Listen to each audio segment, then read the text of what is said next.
The committee will come to order.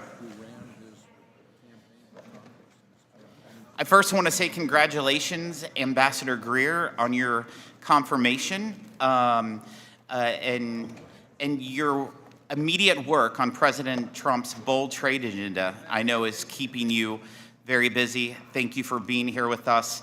The only mistake is you went to the Senate before us, but you won't do that again, I'm sure. The Trump administration's trade policies are leveraging the power of the world's largest market to create fair trade relationships that level the playing field for American farmers, workers, and producers. The Trump agenda prioritizes the long-term prosperity of working families and communities ahead of short-term stock market swings. The American people are counting on us to think beyond today's headlines and stay focused on growing the economy and creating good-paying jobs. Prior to President Trump's reciprocal tariff action, an estimated 2/3 of the 600,000 products exported by American companies paid higher tariffs than foreign trading partners paid on similar exports to the U.S. Thailand charges a 50% tariff on U.S. beef. Japan charges a 700% tariff on U.S. rice. Australia effectively blocks the sale of U.S. beef while we imported $3 billion from them just last year alone. The European Union rejects our biotech crops through a torturous 6-year regulatory process. It's only fair that we levy tariffs similar to the ones faced by American-made products. Since Inauguration Day, we have seen more than $5 trillion in commitments for new investments in the U.S., including after the announcement of the reciprocal tariffs. Since Liberation Day, nearly 70 different nations have come to the table asking to reset our trading relationship. This approach will generate more market access under better terms for American producers. And if any nation chooses not to cooperate, these tariffs, they will generate significant revenues. Based on President Trump's tariff policies, so far, it seems conservative to expect the U.S. to collect hundreds of billions of dollars in additional tariff revenue each year. President Trump is continuing the successful strategy he used in his first term. Tariffs brought China to the negotiating table for the Phase 1 agreement, which has netted $40 billion in annual tariff revenue paid by importers from China and increased fairness for American producers. Other agreements, like USMCA, opened markets for American-made products and ensured fair treatment for our workers and businesses. An America-first trade policy is needed now more than ever. America ran trillion-dollar goods trade deficits all 4 years under Biden. Previously, America has never run even one year. We ran a $32 billion agriculture trade deficit last year. Under President Trump's first administration, we had an average annual agriculture trade surplus of $5 billion. The Biden administration failed to counter China's moves to reorder the global economy around Beijing. Failure to assess whether China was adhering to the Phase 1 agreement meant the agreement was never truly enforced. The Trump administration is reviewing potential violations of the agreement, as well as exploring Section 232 and 301 investigations to further address unfair trade barriers ripe for enforcement actions. President Trump has made good on his promise to tackle China's abuse of our trade laws and ended its access to the de minimis privilege. The administration's actions mirrored committee legislation passed last year to crack down on the instance of China's trade abuse, and President Trump has now set in motion a process to end the de minimis privilege globally to improve trade enforcement. The Biden administration had to be dragged into fighting Canada's denial of market access to our dairy farmers and Mexico's similar treatment of our corn farmers. The Trump administration will enforce trade agreements to benefit farmers and ranchers. Strong enforcement should be complemented with trade relationships that respect American workers and manufacturers. President Trump's tariffs have set the stage for the United States to negotiate from a position of strength. I fully anticipate more nations to come forward to reset their trading relationship with the United States. I represent an agriculture and manufacturing region under unfair trade policies. We've had factories shut down and lay off people in our district. The Dana Corporation, an auto parts company in Cape Girardeau, closed, killed 440 jobs, and shipped them to Mexico. A Briggs & Stratton factory where my mother worked in Rolla, Missouri, closed, killing 450 jobs, and shipped them other places.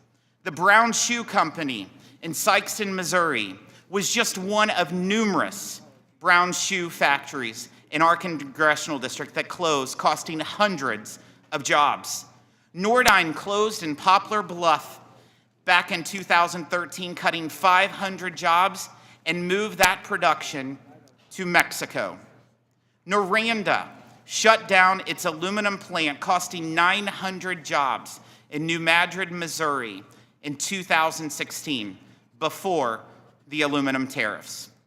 I could go on, as could every member on this dais, changing course and undoing the damage caused by years of unbalanced trade relationships won't happen overnight.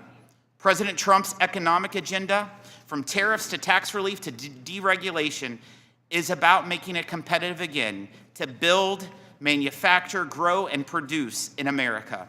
I look forward to working to change our trading relationships to a source of our nation's economic strength and revenue, not a source of decline and dependence. Thank you for coming before the committee, and I look forward to hearing your testimony. I'm pleased to recognize the ranking member, Mr. Nill, for his opening statement. Thank you, Mr. Chairman, and I want to thank you, Ambassador Greer, for being with us today. There's a new political caucus, as you know, that has been formed in this town. It's called Republicans for Tariffs. This is the first time that we've heard them ever embrace tariffs. And I must point out that Liechtenstein doesn't stand a chance. From the economic soft landing that President Trump was handed, a low unemployment rate, 2.9% average growth GDP, and millions of jobs created during the previous 4 years, it's only taken him 79 days to inflict this permanent damage. Recession odds are getting higher by the day. We are following the largest tax and tariff hikes in decades. The average family will confront about $3,800 in new costs.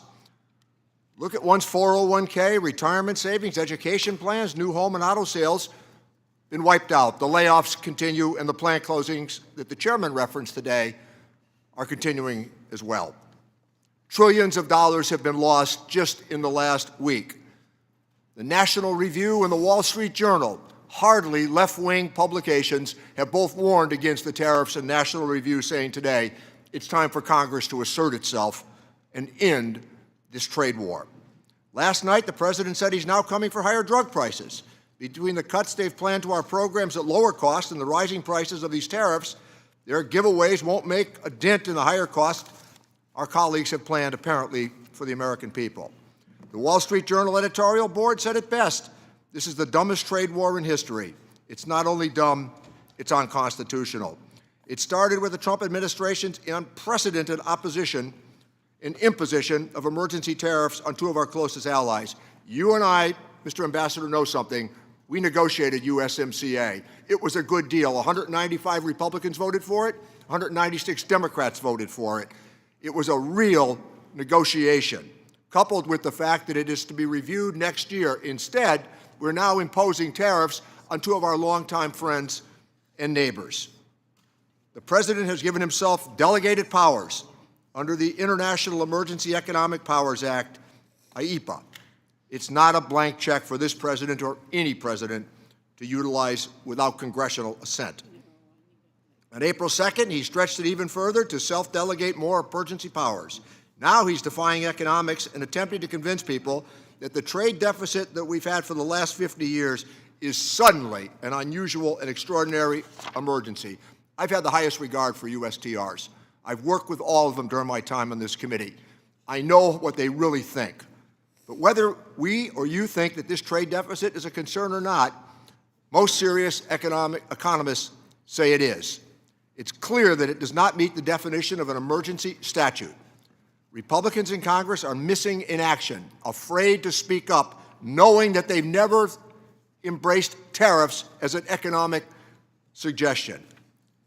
I could never have imagined witnessing this as our Republican colleagues act as though nothing is happening. The Constitution clearly vests trade authority in Congress, and the powers that have been delegated to the President and USTR over the years remain paramount. But the constitutional arrangement has always been based on trust and adherence to the law, and we've had a lot of trust with USTR over the years. That trust is now fractured and on the verge of being permanently broken. I've heard your defense of tariffs, and I expect we'll hear more today. We don't object to all tariffs. Targeting tariffs, the threat of tariffs, it frequently can bring about an outcome that is negotiated and desirable. But to raise prices on the American family and to kill our own exports is unacceptable. Starting a trade war with every other country at the same time is bad strategy, and driving away allies that have stood with us for decades. None of us on this side of the dais understand it. The courts will often see these trumped-up emergencies for the pretext that they are, and eventually will declare many of them to be illegal. Trade policy should return to serving America's interest and being consistent with the law and, indeed, our Constitution. The people cannot afford more amateur-hour undertakings. Trade policy needs to move back into the hands of Congress for real negotiation the way it was intended. We can begin by restoring some of that trust that has been so badly damaged in the last week. Mr. Ambassador, we want to work with you on these trade agreements. Closing the doors to America is not sound policy. It can be fixed, but it's going to take putting the rule of law over ego and greed. I yield back my time, Mr. Chairman. Thank you, Ranking Member. Today's sole witness is the United States Trade Representative, Mr. Jamieson Greer. The committee has received your written testimony, and it will be made part of the formal hearing record. Ambassador Greer, you have 5 minutes to deliver your remarks, and you may begin when you are ready. Chairman Smith, Ranking Member Neal, and members of the committee, thank you for taking the time today for this hearing. Chairman Smith, I appreciate your opening statement and the details of some of the effects that prior trade policy has had in your district. And Mr. Neal, I appreciate the work we've done in the past and your willingness to continue working with us.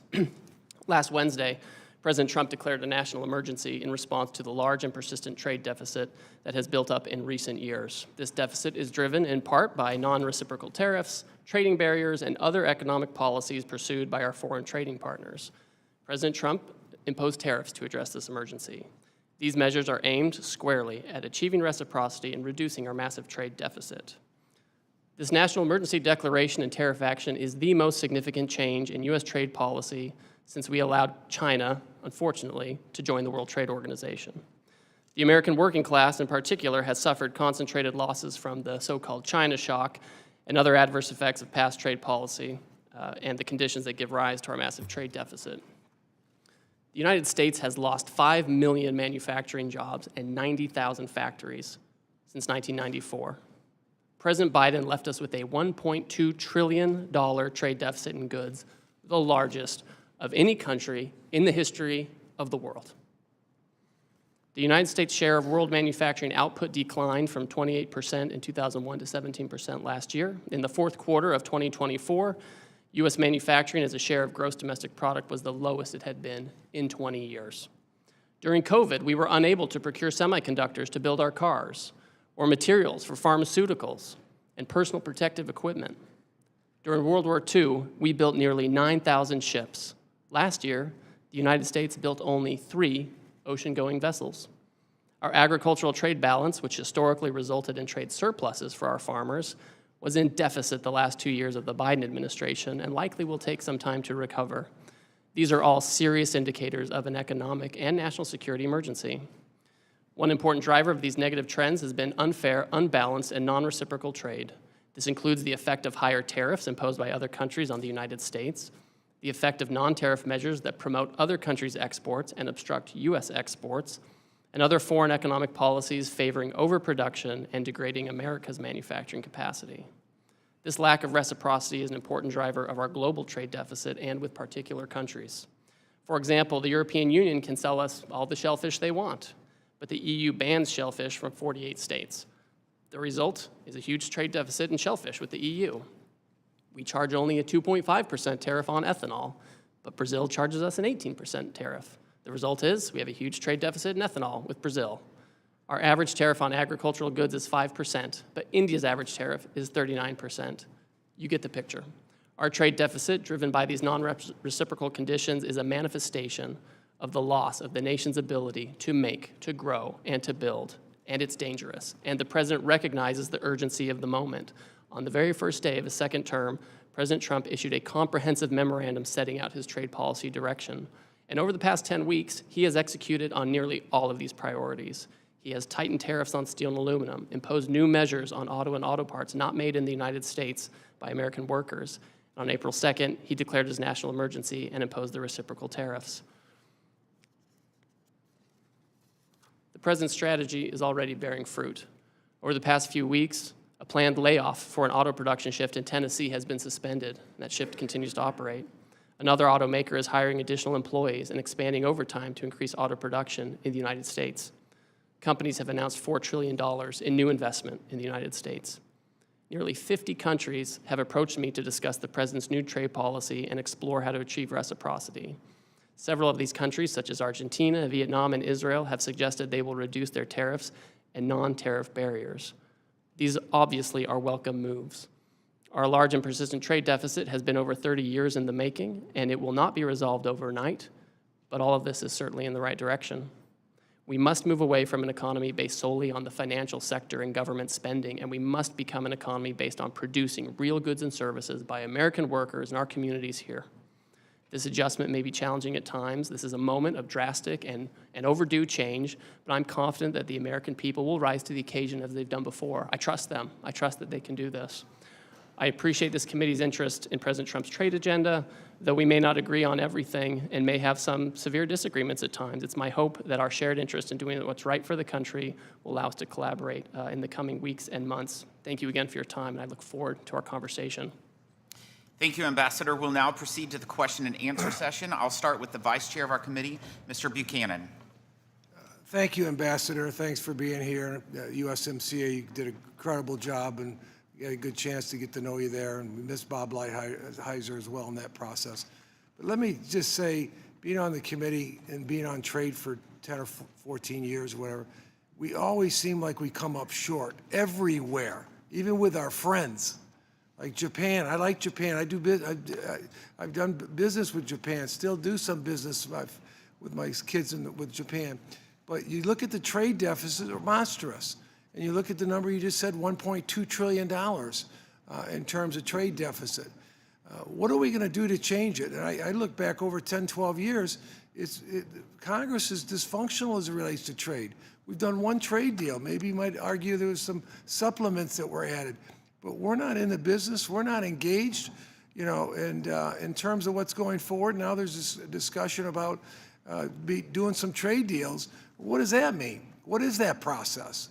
Because the process I went through on a couple of trade deals is onerous, and it takes time and effort, a lot of effort by a lot of people to get one deal done, let alone, trying to, let's say someone said there's 50 deals out there, people have an interest. What does that mean? And what's the process for that? So I guess I'm just tired as Americans losing. And like I said, I do business in Japan and other places, but I just hate to see we're always coming up short on most of these deals. And I look at our local area in Sarasota and Florida, in that region, and I look at tomatoes and vegetables, we're 600% surge, or 600% the surge on us. And we come up, and we've talked about that. We worked on that, last couple of 3-4 years. And it's there. Everywhere you look, we're short. And now here we are today, and where is this all going, the process? And what's your thoughts about how do we get, to me, idea of trade is at the end of the day, it's somewhat fair. Somewhat fair. It doesn't have to be perfect. Some countries, maybe you might give them a smaller country, work with them a little bit more. A lot of countries in Africa, it's one thing, try to give them some advantage. But these bigger countries, they're killing us. And they've been doing it on a long-term basis. So as the ambassador moving forward on trade, what's your thoughts? Well, Mr. Buchanan, thank you. I think that's the right way to be thinking about this. The president has stated very clearly over the last few days that he is open to negotiate with countries that actually want to pursue reciprocal trade and get their trade deficit down with us, or where we have a surplus, give us the market access that we should have, so we can treat them like they treat us, and that it's better treatment all around. That's certainly part of this.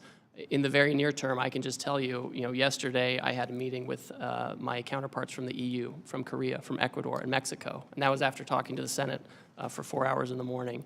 So there are a lot of countries who understand exactly what the problem is that the president has set out and are willing to talk to us and willing to negotiate. And so I think in the near term, there is an opportunity for these countries, if they want to have more reciprocal trade, to bring down their differential tariffs, bring down their non-tariff I'm going to run barriers. out of time. Let me Yes, just ask you, when you talk about these countries, and I heard there's 60, 80 of them, there's a lot of them that seem to have an interest, would want to do something, but what's your idea what that process is? I mean, like I said, it took 10 years to do one trade deal here, and what's your sense of what that process is going to be going forward to make, you get something negotiated, then what?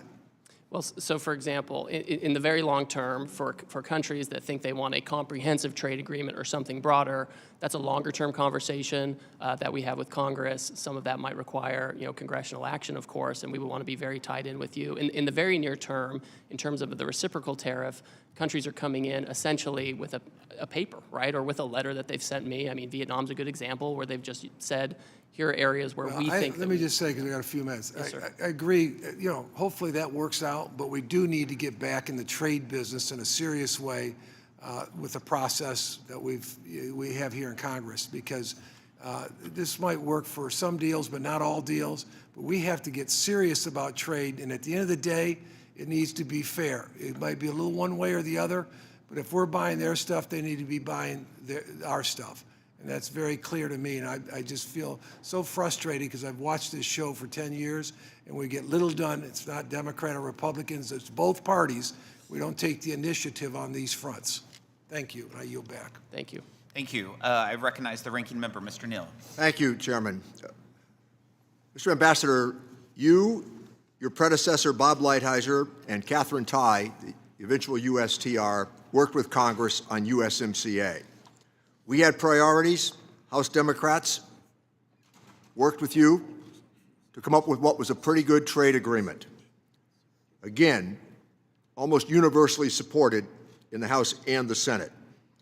We had our priorities: intentional enforcement loopholes, addressing access to medicines, improving labor and environmental standards, and more. We included novel sunset provisions to give all sides a predictable and fair way to reflect, and if needed, course correct in the trading relationship. Now the president has imposed global tariffs with purported objectives of leverage to negotiate new trade agreements. Are you seeking to negotiate comprehensive trade agreements that address the range of labor, environmental, and corruption concerns? Or is it to seek leverage in the future of addressing these trade deficits in a more unbalanced or arbitrary manner? We know that trickle-down economics don't work, but that's what the administration seems to be doing. We're looking at tax cuts for wealthy people, aggressive deregulation, hollowing out essential government services. And let me, with long history, remind all, when NAFTA was negotiated by this committee, at that time the Republican position was you could not amend a trade agreement. No human rights, no labor provisions, no enforcement mechanisms. That's what brought about the demise of NAFTA and our desire mutually to renegotiate for USMCA. So this idea that this all started in January, on January 20th, is simply not true. These agreements are not going to be worth the paper they're written on if we can say with a review of USMCA coming up next year that we're going to impose these tariffs in an arbitrary manner right now, leading to layoffs and plant closures because of them. My office is being inundated with calls about people and their 401k plans. They don't know what to expect. Trillions of dollars of market value being lost even as we meet. I understand the desire to address the issue of trade imbalances. It's important for all of us. But some of the suggestions have been clearly exaggerated as we've gone forward, hyperbolic to be sure. We need to go back to what we did, Mr. Ambassador, with USMCA, with a real solid negotiation that led to a desirable outcome. With that, I yield back my time, Mr. Chairman. Thank you. The Trade Subcommittee Chairman, Mr. Smith. Thank you, Mr. Chairman. Thank you, Ambassador, for availing yourself here today on such important matters, and especially given the context, the broader context of timing. I think I don't have to tell you these are important issues, and I am grateful for your service and certainly your intent and desire to move our country forward in many ways. I would say there's no such thing as stagnation in trade. We're either gaining ground or we're losing ground. And I think over the last 4 years, we lost a lot of ground. And during President Trump's first term, though, we made astounding progress through the negotiation of USMCA, the China Phase 1 agreement, U.S.-Japan trade agreement. These efforts unlocked new markets, strengthened supply chains, and empowered cooperation with important partners. Over the last 4 years, however, the Biden administration's trade agenda veered from slow-walked complacency to non-binding frameworks. Let me be very clear, the world was watching then, as it is now, and it was watching as digital trade barriers, which disproportionately impact American companies, were built while USTR actively withdrew from digital trade negotiations at the WTO and in the Indo-Pacific. The world was also watching as a growing number of countries blocked market access for American agriculture with no scientific basis, and as the previous administration let negotiations with the UK and Kenya simply fade away. This was particularly concerning given Kenya stood to set an example for other AGOA beneficiaries which are capable of negotiating their own bilateral reciprocal agreements. Consumers, producers, manufacturers, service providers, and our partners expected more. I'm encouraged by the growing list of countries seeking trade negotiations with the United States, including the UK, India, Japan, and South Korea. I am encouraged to also have you as USTR leading these discussions. It's clear President Trump has the world's attention, and it is up to his negotiators to ensure any agreements reached tear down the barriers affecting America's farmers, ranchers, and workers. While I do not expect perfection in the short term, we must find common sense solutions which level the playing field for our exporters, ensuring they receive fair treatment we have offered foreign partners, often unreciprocated, for too long. Over the last few months, our Trade Subcommittee has clearly outlined its priorities for trade enforcement and negotiations, I might add in a bipartisan fashion, and I hope you will look to the subcommittee's work to inform your agenda moving forward. I expect strong collaboration between USTR and Congress to create durable change in our trading relationships. During President Trump's first term, he teed up the agreements with the United Kingdom and Kenya. I am eager for these agreements to be brought to fruition. Ambassador Greer, could you elaborate on your engagement with these countries, Kenya and UK? How would you say you are ensuring our partners understand what progress is needed? Thank you, Congressman. Over the past month, I've had a number of conversations with my counterpart in the United Kingdom. We've talked about non-tariff barriers in the UK. We've talked about ways to collaborate on technology. We've met frequently in person. We've had phone calls. We've had virtual meetings, and we've discussed how to move the relationship forward on an economic basis. I've certainly expressed my concern that the UK has barriers, especially in the ag space, that are very important for us. So that's been made clear to them. But those discussions are on a good footing. With Kenya, I also had my counterpart, the trade minister from Kenya, in town last week, and we sat down in my office and we had a good talk, and he said that he wanted to engage with the United States. He understands our concerns, but he also understands the need to move forward. It was a very fruitful conversation. I look forward to speaking with him again. He wants to work with us. They want to have some kind of agreement with us. Okay, thank you. I want to say that USTR is a very lean, agile, and effective agency. Simultaneous negotiations with 50-plus countries would require significant bandwidth and expertise, as I'm sure you're aware. The chief IP negotiator, a role which has never been filled, and the chief ag negotiator are positions that Congress created in statute to ensure relevant issues important to the American people are addressed. When would you anticipate the President will nominate these positions, to fill these positions? And in the meantime, how is USTR responding to the influx of requests and prioritizing negotiations? So, Congressman, we have a couple of my deputies who have already been announced, and they're doing their rounds on the Hill or about to. We have an ag negotiator and a second deputy who are pending announcements. We're very close on that, so we're happy about that. In the meantime, the nature of these negotiations, the other countries know what the trade barriers are that we're talking about, and we're moving very quickly.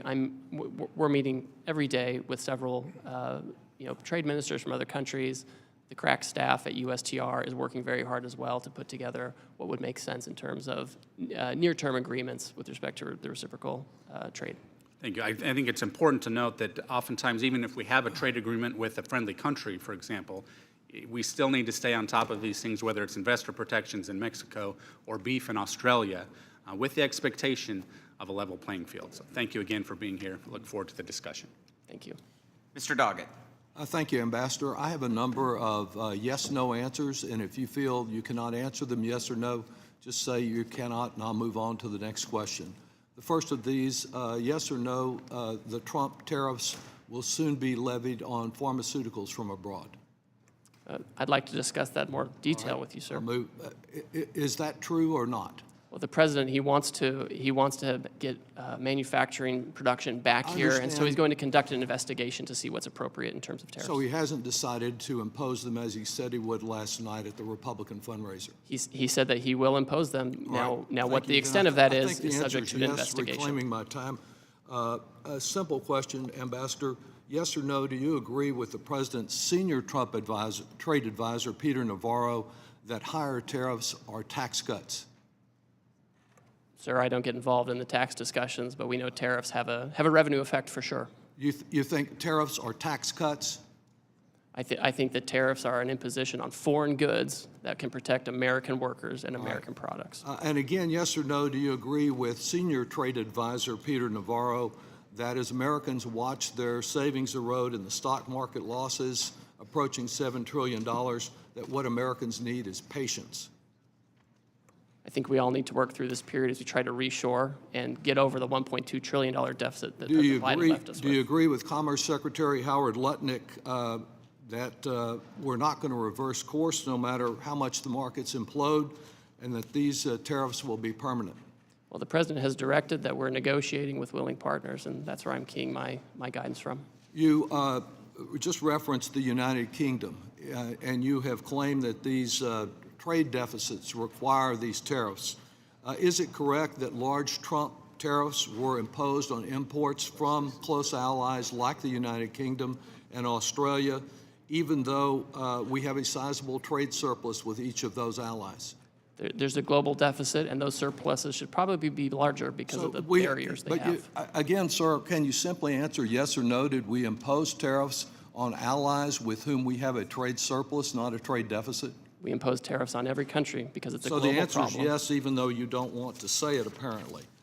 Let me ask you also about experiences during the first Trump administration, because at that time there was discussion about the impact of the retaliatory tariffs from China on farmers. And as a result of that retaliation, there was a significant amount of farm welfare payments that were paid. We know this time that the tariffs and the retaliation are much broader, like the Chinese substituting Brazilian soybeans for American soybeans.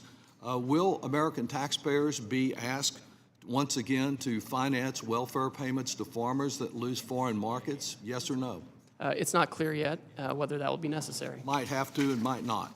Similarly, last time there were concerns about the selective nature and the exceptions that were made to these tariffs. And it seems that those who hired Republican contributors, lobby firms, did much better on exceptions. The whole exception process was criticized by the Government Accountability Office. can I be assured that if one of my businesses hires a Republican lobbyist and contributor who can get a table down at Mar-a-Lago, that they will not get an exception to these tariffs or an exclusion? There are no exceptions or exclusions to this No program exceptions. for the president. All right. You know, it's not one of my regular allies, but the National Taxpayers Union sent me a question yesterday, and I'll pose it to you as they did to me. They note that the United States has run trade deficits for 48 straight years, during which time the U.S. economy has grown by 255% in real terms, that these decades of trade deficits have corresponded with increases in American wealth and household incomes that far exceed the progress in Canada, China, and the European Union. Do you think that this growth in American wealth as a result associated with deficits is something that constitutes a national emergency? The giant and massive persistent trade deficit that Biden left us with is an emergency. It's not like the small deficits from the 60s when we had auto workers here making production. We've offshored all this stuff, Mr. Doggett, and we are really in an emergency situation, and we're not passing the buck. Reclaiming my time, we seem to have done much better than in the Gilded Age, which the president prefers. I would just say that on the eve of his inauguration, the president promised to bring prices drastically down, and there's nothing that you've said in your answers or non-answers to me today that will give Americans any assurance to believe anything other than that their prices will continue to soar and their savings will continue to shrink. The president's lies continue to cost the American people dearly. I yield back. Mr. Kelly. Thank you, Chairman. Ambassador, thanks for being here. There's a quote in the movie Tora, Tora, Tora from Admiral Yamamoto, and he says, "What I fear is that we have awakened a sleeping giant." Thank God we've looked around at what's happening in the world. Twice America has gone to World War to save the world. We did it in World War I, we did it in World War II. And after World War II, the people that we saved and some of the people that we fought against were absolutely devastated. They had no way to build themselves back up again. So what did America do? We opened our markets because we have always been the most generous people in the world, and we're always the first responder. No matter what happens anywhere in the world, who's there first? It's always the Yanks. We have ceded so much market share. We have rebuilt for most of the world an economy that they never could have achieved on their own. Now we're facing a situation with all those who we've helped don't like us playing in their market. They love coming to America, but they don't want America coming to them. They make it very hard for us to do trade with them, whether it's through tariffs or barriers, which our manufacturers can't meet. And we sit here today trying to make this a political event instead of a country-saving event. I come from a little town called Butler, Pennsylvania. Butler at one time was a home of a steel mill. Still is. We built railroad cars. Pullman was there. We built the first Jeep. We were known as that town. Blue-collar town. People get up in the morning, work hard, and what they look for is that chance to get some overtime. Last summer, we became known as the town with the attempted assassination of Donald Trump. We're resilient. We always bounce back. We always will bounce back. And I got to tell you, I have some statements from the people that actually work every day, get up and go to work, and they're looking at a market that they are constantly losing market share in, and they wonder, who is going to stand up and do something? Who's finally going to talk about the real problems in America and quit talking about the stock market?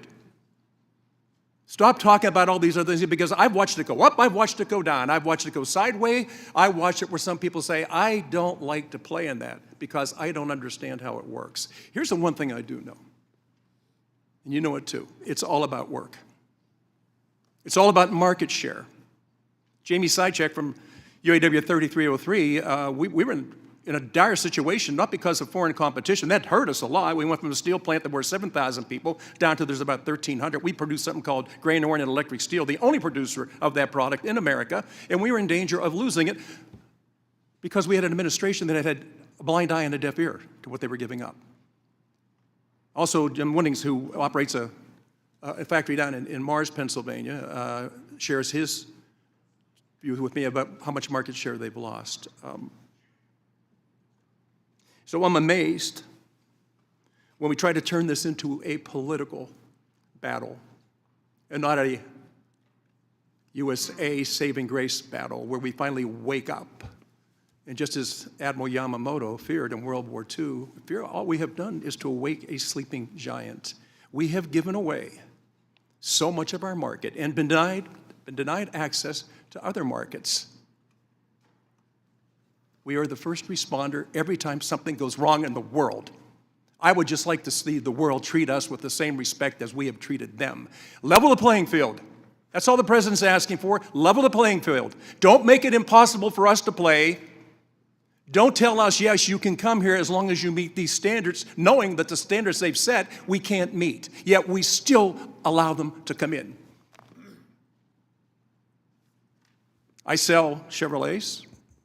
I sell Hyundais, I sell Kias, I sell Toyotas, and I sell Mitsubishis. People say, why is it that you have to do that? I said, to make payroll. Most of these companies have factories in the United States, and they have come here to help build, not to tear down with American workers. I really applaud what you're doing. I applaud the President of the United States for having the backbone to stand up and fulfill a pledge that others have made before him. They've stood on the floor of the Congress and talked about this and railed about what's happening to our markets and done not a damn thing about it. He stands up into a stiff wind and says, it's going to hurt for a while until we get back to where we need to be. It's always should be America first, and anybody that doesn't think that way, please tell me what the hell country you think you're going to take your wife and your kids to and your grandkids to. There is no other place in the world like America, and we have been so generous and so welcoming, and as I said earlier, we've saved the world twice. Now it's time for us to say to the world, if you want us to be the first responder, you can't keep stealing our market and not allowing us to play in yours. Ambassador, you've got a hell of a task in front of you. The biggest task you have is this has become a political agenda and not a saving the United States of America. America first, please, for everybody. I am red, white, and blue. I could care less whether you're a Republican or a Democrat. Just wake up and understand that we cannot stand to lose any more market share, and we better be tough on this one, or we turn our backs on the future. And I've got 10 grandchildren that are relying on me to stand up, and hopefully other members of this committee will do the same thing. This is not about tearing Trump down. This is about building America up. Thank you. Okay. Mr. Thompson. Thank you, Mr. Chairman. Mr. Ambassador, thank you for being here. I believe in our great country. I love our country. I put a uniform on and served in combat for our great country. And I'm not here to talk about politics. I'm here to talk about policy, trade policy today. And both the chairman and the ranking member talked about the USMCA. I was honored and privileged to be on that negotiating team when we negotiated that bill and was signed into law by President Trump in 2019. And at the time, the president said it's the best trade deal ever. And I'd like to submit this article into the record explaining what he said. Without objection. Now the president is shredding that deal, creating chaos in the world economy. The numbers speak for themselves.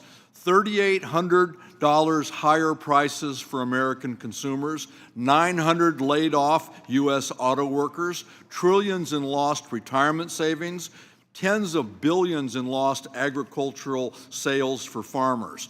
The Trump administration says that the tariff taxes will raise $6 trillion over 10 years, which would be the biggest tax increase in our history. The message coming out of the administration isn't at all coherent. I'm having trouble, my constituents are having trouble understanding this. He puts a tariff on some 180 other countries, no tariff on Russia or Belarus or North Korea, and he's putting tariffs on UK, Ukraine, France, an island that only has penguins on it, but not a country that is clearly working against us and has a trade, we have a trade deficit with. It's confusing in every instance. He says that tariffs are here to stay, to support domestic manufacturing and to raise revenue to pay for tax giveaways to people who really don't need that tax giveaway help. And at the same time, he's saying that tariffs are part of a negotiation to secure better trade conditions and that this will be over soon. I'd like to know which it is, because it's not coherent at all, and I'd like to submit for the record documentation of his confusing priorities. And Mr. Ambassador, I'm at a loss to what I tell my constituents. As Mr. Neal said about his constituents calling, my phone's ringing off the hook. I'm getting emails every day. I see people on the street, they're asking. They want to know, a $6 trillion tax on the U.S. economy? What do you tell people when they ask that question? $3,800 higher prices for the average American family? What do I tell my constituents when they ask that question? The major agriculture, I have an ag district. My major agricultural producer just lost all access to the #1 foreign market to which they export their product. Not only has Canada closed the market, Canada has taken every U.S. product that my constituents send there off the shelves and off their web pages. And what do I tell them when they say, I've been working decades to build that market share and it's all gone that quick? What do you tell them? What do I tell my constituents who say, I have a container that it's already paid for of products coming in, and I will not be able to afford the tariff when that container lands? What do I tell my constituents who say we've lost trillions of dollars in our 401ks? How do I make that up? What do I tell my constituents when they say my kids are getting ready to go to college and my 529 is in the dumps? How am I going to pay for my kids' education? Wait, things are going to get better? Their kids are going to school now. They can't wait for stuff to get better. And pharmaceuticals, we had a hearing in the subcommittee yesterday on pharmaceuticals. And this tariff war is pricing pharmaceutical consumers out of the market. A 25% tax or tariff on pharmaceuticals? How are my constituents going to be able to afford their medications? This doesn't make any sense. This is an unprovoked tariff war that's costing us a lot of money with no confusing answer as to what we're doing, where we're going, or when we're going to get there. I yield back. Mr. Schweikert. Thank you, Mr. Chairman. Mr. Ambassador, just so I can clear my head, what's our trade balance with North Korea? I don't think we have any trade. There's an embargo. A lot of those countries have embargoes and already. that's so the rhetorical thing of you didn't tariff these countries, that we don't trade with them, but there's the problem is, sometimes our rhetoric doesn't have any basis in fact. Mr. Ambassador, the folks sitting behind you, is this your team? This is our congressional staff who's been up meeting with all your Okay, so that's congressional staff. Where I do have a concern, let's say both the left and the right, we agree we want to move as much robustness back to the United States. Whether it be a manufacturing renaissance, whether it be in the service industry, those things. Okay. When you're doing your formulas, when you're advising the White House, others, do you spend some time on infrastructure issues? One of my personal fixations is pharmaceutical manufacturing, just looking at the steps in these things. We actually had testimony in this room 2 years ago. And it was, part of the discussion was, okay, we'd like to make precursor inputs into, small molecule drugs, except it produces some really nasty, toxic byproducts. And the United States doesn't have mitigation. We don't have ultra high temperature incineration, those things.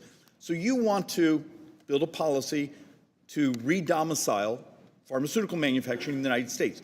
Do you, with your staff, say, oh, but guys, we don't have the infrastructure mechanics to deal with the byproducts, the EPA permitting process to actually get the permits?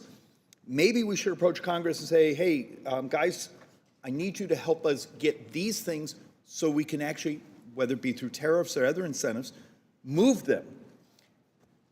Do you spend time analyzing the infrastructure realities we have to actually be able to produce these products?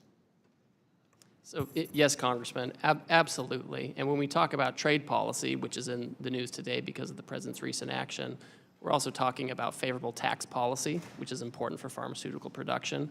We talk about permitting and environmental policy. All of these things go together. That's why President Trump had such a successful first term in terms of the economy, because all of it moved together, and we talk about that. So what's happened in the last week? Would I find that somewhere? Look, in many ways, I'm finding myself, I support the ultimate goal. I'm just wondering if the sequencing has been done with the details that are necessary to make it successful. And then I've been waiting for the team to provide people like me the input saying, David, I need you to get off your backside, and we need this on permitting reform, or we need this on certain regulatory issues. And I haven't seen that input yet on, do you see where I'm going? Is if this is the ultimate goal, how do we get there? Is it straight through a tariff regime? Or do we have to have our series of sequencing before this actually happens? I think we certainly would welcome Congress supporting the reshoring of manufacturing. I think, unfortunately, during the last administration, we saw a lot of studies by the Biden administration about how to reshore pharmaceuticals, which is valuable. But we could kind of do studies for years and years and never reshore this. So you have the information, so you have the studies, so you know what we need to do. And the president can do what he can do, right? He doesn't have the power of the purse, but he can create incentives to drive people back This is beyond to manufacture sense. here. Even the infrastructure mitigation, it's not enough if to say the company wants to get it back here in our country. They can't get the permit. And that's why we're working closely with other economic cabinet members. We're talking about the importance of this. And I'll tell you, Administrator Zeldin and others, they're out there. They're trying to expedite permits. They're trying to make sure that regulations are appropriate to allow the kind of reshoring we need to So, solve Ambassador, this what do you need emergency. from us? What can we do?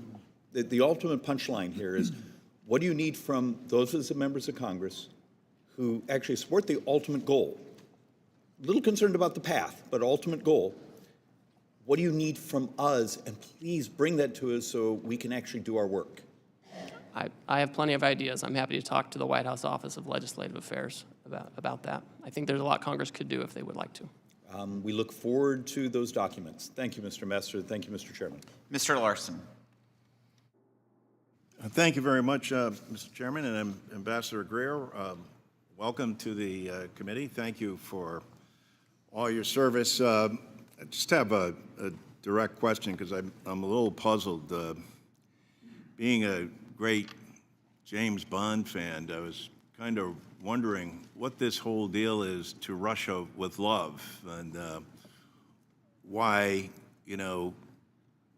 as has been pointed out, that on April the 2nd, the president excluded Russia, Belarus, Cuba, and North Korea from the new global tariff. The Treasury sector said Russia wasn't on the list because they already imposed sanctions to prevent most U.S.-Russia trade, making higher tariffs unnecessary. The question's kind of twofold. Is that the case with Russia, Belarus, Cuba, and North Korea? While trade in goods has decreased, trade with Russia is still significant. Last time I checked, it's like $3.5 billion, well above the volumes of trade for many smaller countries that my colleagues have already been through that are impacted by this. So first, was this an oversight, or is the president trying to reinvigorate trade with Russia? So there's no effort to reinvigorate trade with Russia. Congress did the right thing a couple of years ago and revoked permanent normal trade relations with Russia, so put it in the bad category. And so Belarus, Russia, North Korea, they already have their own high tariffs already in a category that Congress has So established. it doesn't matter. They're not part of this Well, system. it does matter. They already have these high tariffs. They don't have permanent normal trade relations. We have normal trade relations with these others. And I think if there's So trade why with are the Russia, penalties that much more, why are the tariffs that much more higher on other country and allies than they are in Russia? Because we're already doing enough with Russia? no, it's because in the sanctions law, there's always an exclusion for agricultural products, and I think that's the only type of trade we really have with Russia. But all of those folks, they're sanctioned, they're subject to embargoes of one type or another. Congress revoked permanent normal trade relations, and that's certainly the right answer for those folks. We should not have normal trade relations with those countries.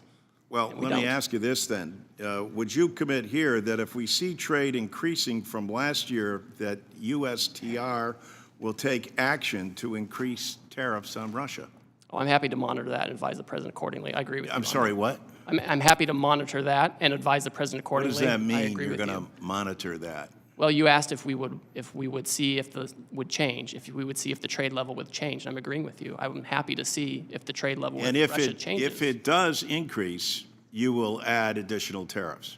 Well, it's the president's choice, but I'll advise him, and I'll say this is affecting the trade deficit. We should consider this. So for sure. does that mean you would advise him to raise the tariffs with Russia? Well, I don't typically give out my advice to the president out in public, but I agree Well, with I'm you sure that the it's something American to people watch. would love to know, and as would members of Congress. I mean, you gotta kind of admit it is just if you casually follow the news, you're not a member of this committee, and the relationship with Russia is kind of bizarre in terms of what it is between President Trump and President Putin, and why this relationship exists. So you can imagine. I don't know. Have you ever been to Augie and Ray's? No, I haven't. You should. It's a great spot in East Hartford. It's right next to Pratt & Whitney Aircraft, et cetera. And they're deeply concerned about this, and they always say, "Hey, what's going on with Russia and what's going on with the president and Putin?" So I'm going to be able to tell them, "Don't worry. I spoke with Ambassador Greer, and currently Russia's apparently paying enough. Their sanctions already are sufficient. But if we see greater activity and great trade amounts, we're going to make sure that tariffs are levied on them." Is that a fair thing to say? Well, on the last part, I can't make the president's decision for him, right? I mean, Russia. But you would these other bad recommend that actors. you would increase tariffs on them. Well, I'm not going to disclose my recommendations. So to the we're not going to president. recommend, we're not Like going to to do say, see, at Augie and Ray's, they would say, "Hey, come on, you're BSing us now. We know what's going on here." But with that, thank you, Ambassador, and appreciate your time. I yield back. Mr. LaHood. Thank you, Mr. Chairman. Ambassador Greer, welcome back. Thank you for your prior service under the last Trump administration and all the work you put in on USMCA, and happy to see you in this new position. I wanted to talk about agriculture and get your take on how tariffs affect agriculture. My district that I am proud to represent is the 10th largest ag district in the country in terms of corn and soybean production.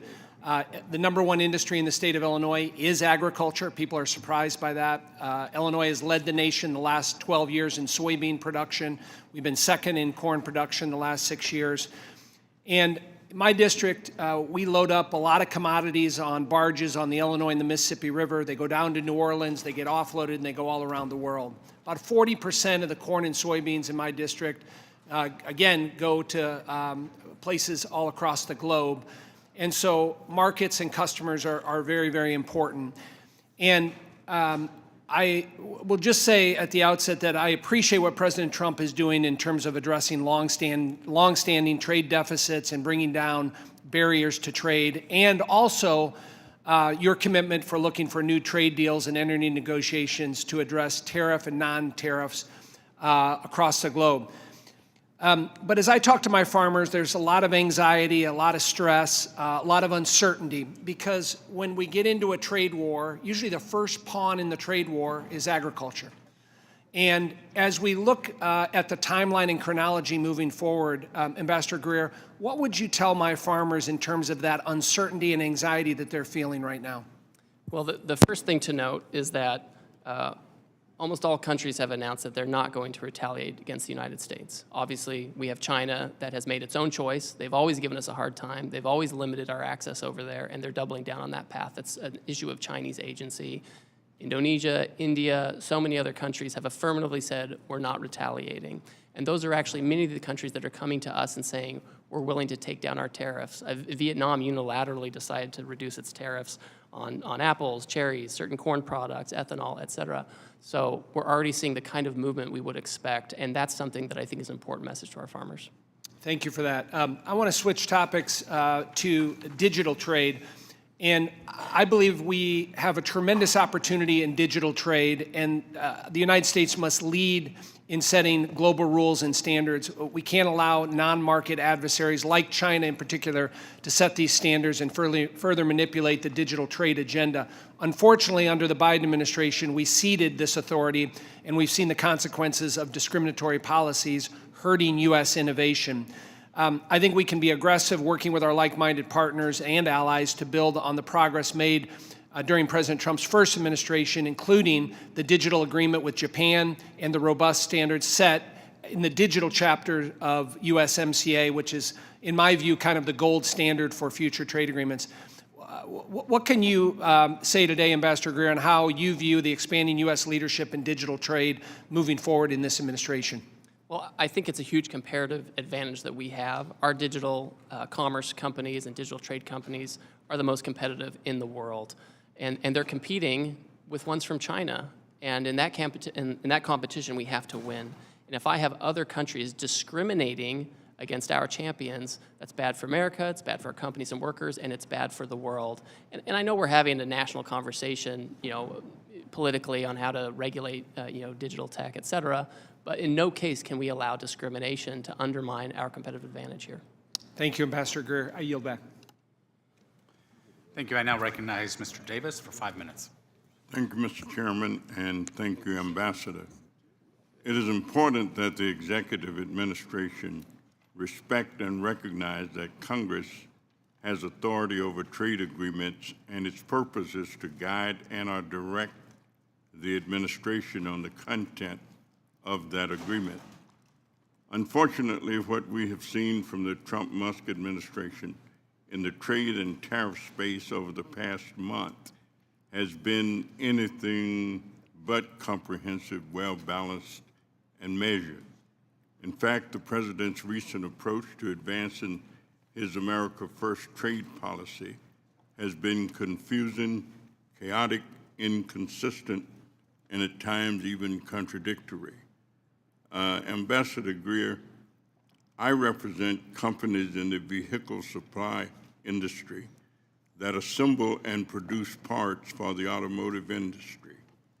The vehicle supplier industry employs more than 930,000 people directly and 4.8 million indirectly. Individuals across the country representing the largest sector of manufacturing jobs in the United States. Tariff impact on the automotive industry is massive and may result in shutting down businesses within the automotive supply chain, which will harm the U.S. economy as a whole. The automotive supply chain is not agile in its ability to make changes. However, the motor vehicle parts sector and many others have adjusted supply chains to support more regional production.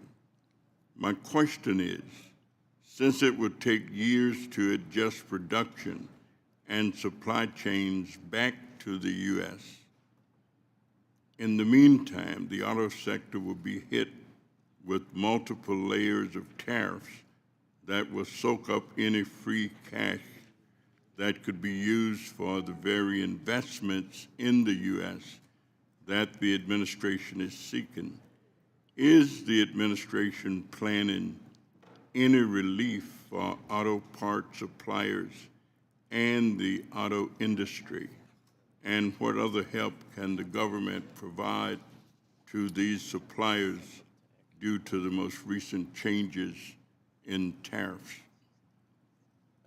So, Congressman, the autos action is under the Department of Commerce, but I'll just make two brief points. First of all, right now, if the parts comply with USMCA rules of origin, the agreement we all agreed to 5 years ago, they continue to come across duty-free. So that's a good development. And second, the United Auto Workers are huge supporters of the action on autos and auto parts. And they put out a long statement supporting this long overdue issue. We have Chinese vehicles flooding global markets. The only reason they're not in this market is because President Trump put a tariff on Chinese automobiles in 2018, and the Biden administration kept them and put them in place. It's really critical that we protect our auto industry, and the auto workers understand that. We've accounted for parts that have U.S. content and content from Canada and Mexico, and we have to be very deliberate about doing this to save this industry. Thank you. And let me ask you, have you conducted an analysis on the net impact of tariffs across different sectors of the economy? And what steps is your office taking to mitigate negative employment effects? So with respect to, we have a lot of historical data about tariffs. For example, the International Trade Commission, they put out a report following the Trump first-term tariffs, and they found that there were positive effects on domestic production in terms of employment and better profits for domestic production. We know in the first term, when we put tariffs in place, inflation went down, unemployment went down, and real median household income went up. We expect that with good energy policy, good trade policy, good tax policy, good permitting regulatory processes, this can all rise together to again lead to an increase in real median household income for Americans. Thank you. Thank you very much, Mr. Chairman, and I yield back. The gentleman yields back and now recognize Mr. Estes for 5 minutes. Well, thank you, Mr. Chairman, and thank you, Ambassador Greer, for joining us today and taking time out of your schedule to meet with us. Ambassador, I just welcome you again to the Ways and Means Committee, which has the sole jurisdiction for trade issues in the House. It's great to have you here working with the administration that prioritizes free and fair trade, unlike the previous administration, which placed pretty much zero emphasis on trade enforcement and on new deals with foreign nations, in effect putting America last. I represent Kansas 4th District, the air capital of the world, which is a microcosm of the United States. We have large aerospace manufacturing core in Wichita, as well as other manufacturing operations, and a widespread agriculture base in the surrounding rural counties. This cross-section of the country every day works to feed, clothe, and provide energy for the entire world. Additionally, skilled workers manufacture airplanes and aerospace components, build computer instruments that power our devices, and it's an understatement to say that our district benefits from free and fair trade, because when Kansas compete on an even term, we win. The aviation industry has benefited from historical zero-for-zero tariff with foreign nations since the 1980s. Nearly every single airplane around the globe contains at least one component made in Kansas. In contrast, our agriculture sector faces stiff barriers with foreign nations. As illustrated in your testimony, ethanol product produced in Kansas faces a steep 18% tariff in Brazil, while the same Brazilian product is only charged a tariff of 2.5%. This type of unfair, excessive tariff on U.S. exports is undefensible. Because of this, I support the administration's efforts to reduce the tariff barrier placed on U.S. products by foreign competitors, and I'm pleased to see the number of countries, 70 plus or so, that have mentioned that they want to make a deal. I'd also like to discuss some non-tariff barriers that functionally disadvantage the U.S. in comparison to our trading partners. I've been a vocal opponent of digital services taxes, DSTs. These extraterritorial taxes enacted by many countries, including France, Canada, and UK, are highly targeted on U.S. businesses and innovators. Many of my colleagues agree that DSTs are a revenue grab by countries that restrict technology, innovation, and envy American companies that are successful in this space. Additionally, in the recently released 2025 National Trade Estimate Report on foreign trade barriers, I was pleased to see the USTR include Germany's extraterritorial assertion of retroactive taxes, known as the Section 49. This law has been dormant for the past 100 years, but disproportionately targets U.S. businesses. These examples aren't from our adversaries, they're from our friends. And these are just a few examples of why it's so important to level the playing field and open markets for American manufacturers and producers, the very effort that you're trying to put in right now. Regarding Germany's Section 49, I believe reaching a resolution on this issue is important. In consulting with Treasury and IRS, it's my understanding that they've engaged with some affected taxpayers and German officials on this issue, but it's yet to be resolved. What's your strategy in terms of working on this issue with Germany, and will you work with me and my staff and the committee as we pursue a resolution for this issue? First of all, I always like talking to you, Congressman, because as you know, I lived in Wichita for 2.5 years and served at the Air Base when I was in the Air Force and had a child born there. So we have a nice connection there. I will work with Secretary Bessent on this issue with Section 49. I've had some good interactions with my German counterpart in the past couple of weeks, and we're happy to work with you on this to see what the best way forward is. Yep. Well, thank you. And I know some of that crosses over, as you mentioned, with Treasury Secretary and the issues there. And there's so many things moving on in your direct sphere of influence with all activities trying to make sure that there's free and fair trade for American companies and American competitors. And I just applaud your efforts in helping make putting America first in these efforts. And thank you. And I yield back. Thank you. Gentleman yields. I now recognize Ms. Sanchez for 5 minutes. Thank you. As the ranking member of this committee's Trade Subcommittee, I want to say a few words about President Trump's latest scheme, his so-called reciprocal tariffs. Let's start by making one thing perfectly clear. These tariffs are not reciprocal. But don't just take my word for it. According to the Wall Street Journal, the president's tariff scheme is not reciprocal, nor is it based on measuring foreign trade barriers. Before getting into Trump's latest scheme, I just want to note that I recently returned from a NATO bureau meeting, and I witnessed firsthand how President Trump's chaotic trade decisions have damaged our global leadership with our allies. And it's appalling to see how Trump is treating our friends and allies compared to how he's treating our adversaries. It was mentioned that under this tariff scheme of Trump's, Russia gets a free pass, while our allies, including those who stood with us after the terrorist attacks of 9/11, are hit with increasing tariffs. Russia's tariff rate is 35%, and we have hit our trading partners with far higher tariffs. It's sad to say that our NATO allies don't trust us anymore, so his scheme isn't just damaging our economy, it's actually undermining our long-standing security partnerships around the world. And in addition to undermining our relationships with our allies, Trump's scheme imposes randomly high tariffs on numerous countries, including our FTA partners. For instance, under the Korea-US Free Trade Agreement, Korea eliminated tariffs on most goods from the United States. Last year, Korea's effective tax rate for goods imported from the United States was less than 1%, yet Trump has imposed a 25% tariff on South Korea. Trump repeatedly insisted that he wanted to impose the same tariffs on other countries as they impose on us. And I want to read a quote from the president, quoting him, "On trade, I have decided for purposes of fairness that I will charge a reciprocal tariff, meaning whatever countries charge the United States of America, we will charge them no more and no less." But as we now know, that is not true. That is completely false. And because it isn't true, the Trump administration came up with a fake formula to justify this tariff scheme. Now, it doesn't take a genius to figure out that the trade studies called for by the president in January and the so-called reciprocity rationale of his latest trade scheme are completely bogus. It's made up. To understand why Trump is pursuing this crazy scheme, you need to understand his MO. First, he threatens a huge tariff. Second, he tries to use those tariffs as leverage to extort countries, many of them are allies. And third, he declares anything that they promise as a huge victory, even when it's an insubstantial deal meant only to appease Trump and his cronies. And fourth, repeat this corrupt practice over and over again. This is all intended to distract and divert the media's attention. I urge everybody to take a step back from the daily chaos that comes out of the White House to consider the bigger picture here. Trump should not fool around with the economy.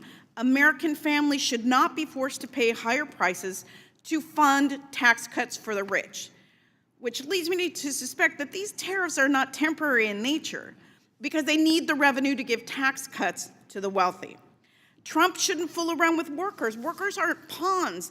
Instead of this chaos, workers need robust industrial policy paired with workforce development and targeted tariffs to reshore certain American industries. Yet the president doesn't have a comprehensive plan to do any of that. Trump shouldn't fool around with our democratic values. Trump's trade agenda is all being done behind closed doors. There's no transparency. Backroom deals are corrupt and they're anti-democratic. As members of Congress, we need to reassert our voice in the face of Trump's insane trade policies. Republicans need to stand with Democrats and decisively call out Trump's harmful tariff scheme. As I said in our previous hearing, House Democrats are open to new trade agreements with partners that are committed to advancing workers' rights, protecting the environment, defending human rights, and safeguarding our intellectual property. Unfortunately, the president's corrupt tariff scheme is trampling on our Constitution by sidelining Congress's jurisdiction over trade. Let this administration's record in trade policy and elsewhere serve as a grave warning, and there is no denying that this president and his cronies are rapidly working to consolidate power. With that, Trade Representative Greer, I have a couple of questions for you. In the April 2nd announcement, did the president issue tariffs on the European Union, Japan, and South Korea? Yes. Yes, every country. Okay, I don't need an explanation. I just need a yes or no answer. Did the president issue any new tariffs on Russia, Cuba, North Korea, or Belarus? They already have sanctions embargoes, so no. No, the question was yes or no. I recently read news reports indicating that you are the new head of the Office of Special Counsel. Is that correct? I'm the acting head, that's correct. And you currently serve as USTR. With the trade wars, don't you think that your time should be focused exclusively on trade? And isn't it a gross conflict of interest to be the body that oversees your own agency and position? Oh, I certainly would recuse myself if there was an issue involving Well, me or I my think it's ridiculous agency. that you hold both, and I urge you to resign as special counsel. It makes no sense for you to have oversight over Member's time has yourself. That's expired. not true oversight.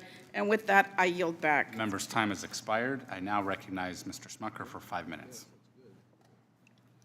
Thank you. Excuse me. Thank you, Mr. Chairman. Hello, Ambassador. I want to thank you for the work that you're doing, for the change that you're working to bring about.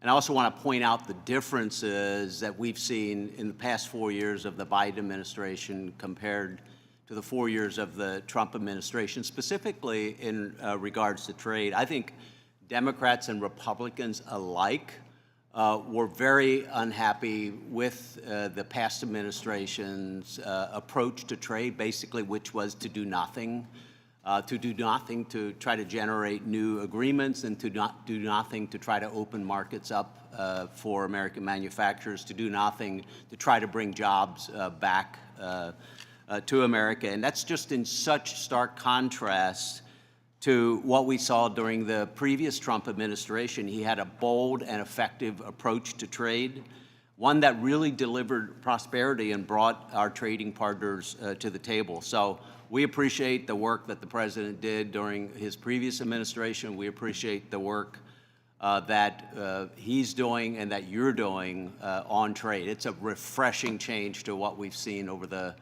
the past 4 years. And we trust the president to get this right again. We believe that we're seeing already the impact when you have tens, I don't know how many we're up to now, but countries coming to the table that have for a long time had tariffs in place for our goods, but we weren't doing the same. And so the idea of reciprocal trade, I think, is a great one that I can tell you the American people in my district, business owners in my district, very much support, and they support the goals of this administration to bring back manufacturing jobs to the country, to bring back that investment in the country, and then to open up markets to our great American businesses. So I will I will also say this, many of those business owners who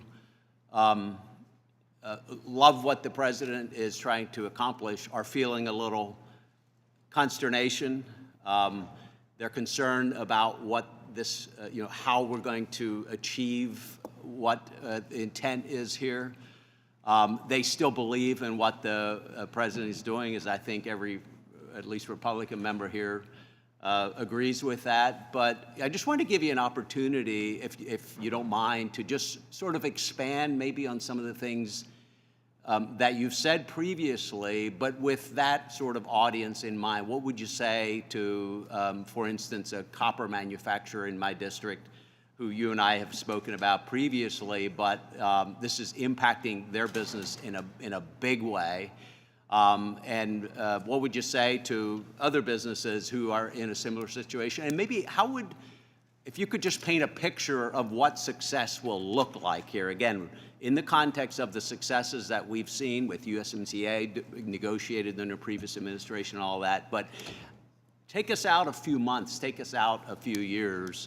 What is the end goal here? I think I know what that is, but I'd love to give you a chance just to expand on that. What will success look like? How will that help every American business? Thank you. Thank you, Congressman. I think we'll find that American businesses are much more competitive when they have open markets overseas. People talk about the high cost of doing business in America and manufacturing in America and growing in America. But when we cannot access foreign markets or we face barriers overseas, and not just tariffs, but also all the non-tariff barriers that we've outlined in this 400-page book, that increased costs. And it makes it difficult to be competitive globally and even domestically. At the same time, we have foreign producers who receive subsidies. They have countries where economic policies depress domestic demand. They make more stuff than they can consume. They send it here. And so I think what we're going to see in the near term, we're going to see a handful of partners who open their markets more to us, and it makes it much easier and much more competitive economically to have manufacturing here, to grow products here, to process them here, and export them to the rest of the world. So it's a virtuous cycle that you create when you create a situation where you have open markets, you create broader economic policies, whether it's good tax policy, good energy policy, to give you the tailwind you need. We have to reshore manufacturing. This is an important way to do it. We can have tariff protection as we get rid of the trade deficit, reshore manufacturing, and as other countries open their markets, they can potentially have a different arrangement that helps us as we try to have reciprocal trade and get rid of the deficit and get back to being a producing economy. That's where we need to be. Well, thank you again for your work. I'm out of time, but appreciate your work, and we're with you. Thanks. Thank you. I now recognize Ms. Sewell for 5 minutes. Thank you, Mr. Chairman. Welcome, Ambassador. It was a pleasure working with you on USMCA, and for what it's worth, I still believe that USMCA is a gold standard for our trade agreements that we make. It was done so with Congress and the executive, and that should be the standard. Unfortunately for both of us, President Trump has decided that he doesn't want to work with Congress and that he is not bound by our Constitution or trade laws. President Trump has unilaterally imposed the largest tax increase on working families in decades by implementing broad tariffs that are crashing the economy and threatening the livelihoods of so many working families in Alabama and all across America. Moreover, he is doing so by abusing the International Emergency Economic Powers Act, or IEMPA, clearly states that the president can only use this authority in response to, quote, unusual and extraordinary, end quote, threats. However, both you and the president have described the trade deficit as persistent. I don't know how you can claim that our trade deficit is persistent and at the same time use an emergency authority which requires it to be, quote unquote, unusual. My question to you, I have a series of questions, and really I just want a yes or no answer. As our trade representative, do you believe there are any restriction on President Trump's emergency authority, or do you believe that President Trump has unlimited power to tariff any country for any reason? Yes or no? Congress has put a number of limitations on that authority. So is that a no? It is not unlimited. It's not unlimited. Did President Trump ask you, or do you believe that using the emergency authority for this purpose of trade deficit is legal? Of course it's legal, yes. Do you believe Congress has any role in providing oversight of this administration's implementation of tariffs? Certainly, that's why I'm here today. Many of us on this committee have serious concerns that foreign nations will be pressured into negotiating as a result of this. And those negotiations could also extend to them purchasing the Bitcoin with the president's name and face on it. That would be illegal, right? I have never looked into Bitcoin purchases by foreign countries. Reclaiming my time. With this, are tariffs regressive or are they progressive tax? Well, tariffs can protect, and that's why the United Auto Workers want them in place and have cheered the tariffs. I'm reclaiming my time. Who spends a higher portion of their income on goods, the wealthy or working class? I think the more wealthy have a higher percentage of consumption overall in the United States. Well, according to the Tax Foundation, a conservative entity,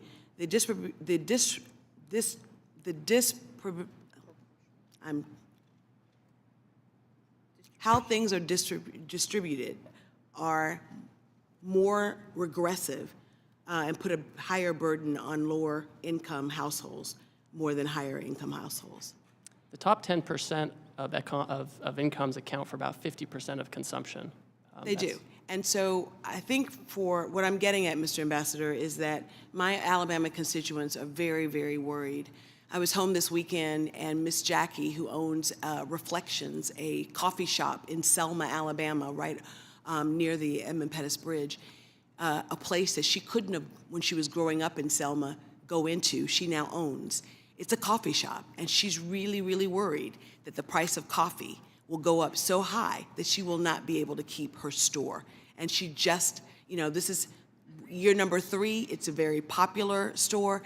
But in Little Selma, Alabama, where the price of coffee is already $5, $4.99, increasing it even more would shut her down. And so my constituents have lots of questions to me and to, and to this president with respect to why we are choosing to go down this path. His tariffs amount to the largest tax increase on those families. It's bad for Alabama farmers who are facing retaliatory tariffs. It's bad for consumers who will see prices skyrocket. It is horrible for those who are retired and depend upon their retirement to live and seeing the stock market go out of control. So, sir, this is really dire for a lot of folks that I represent. Dire for a lot of folks that I represent. And we can't wait for things to get better.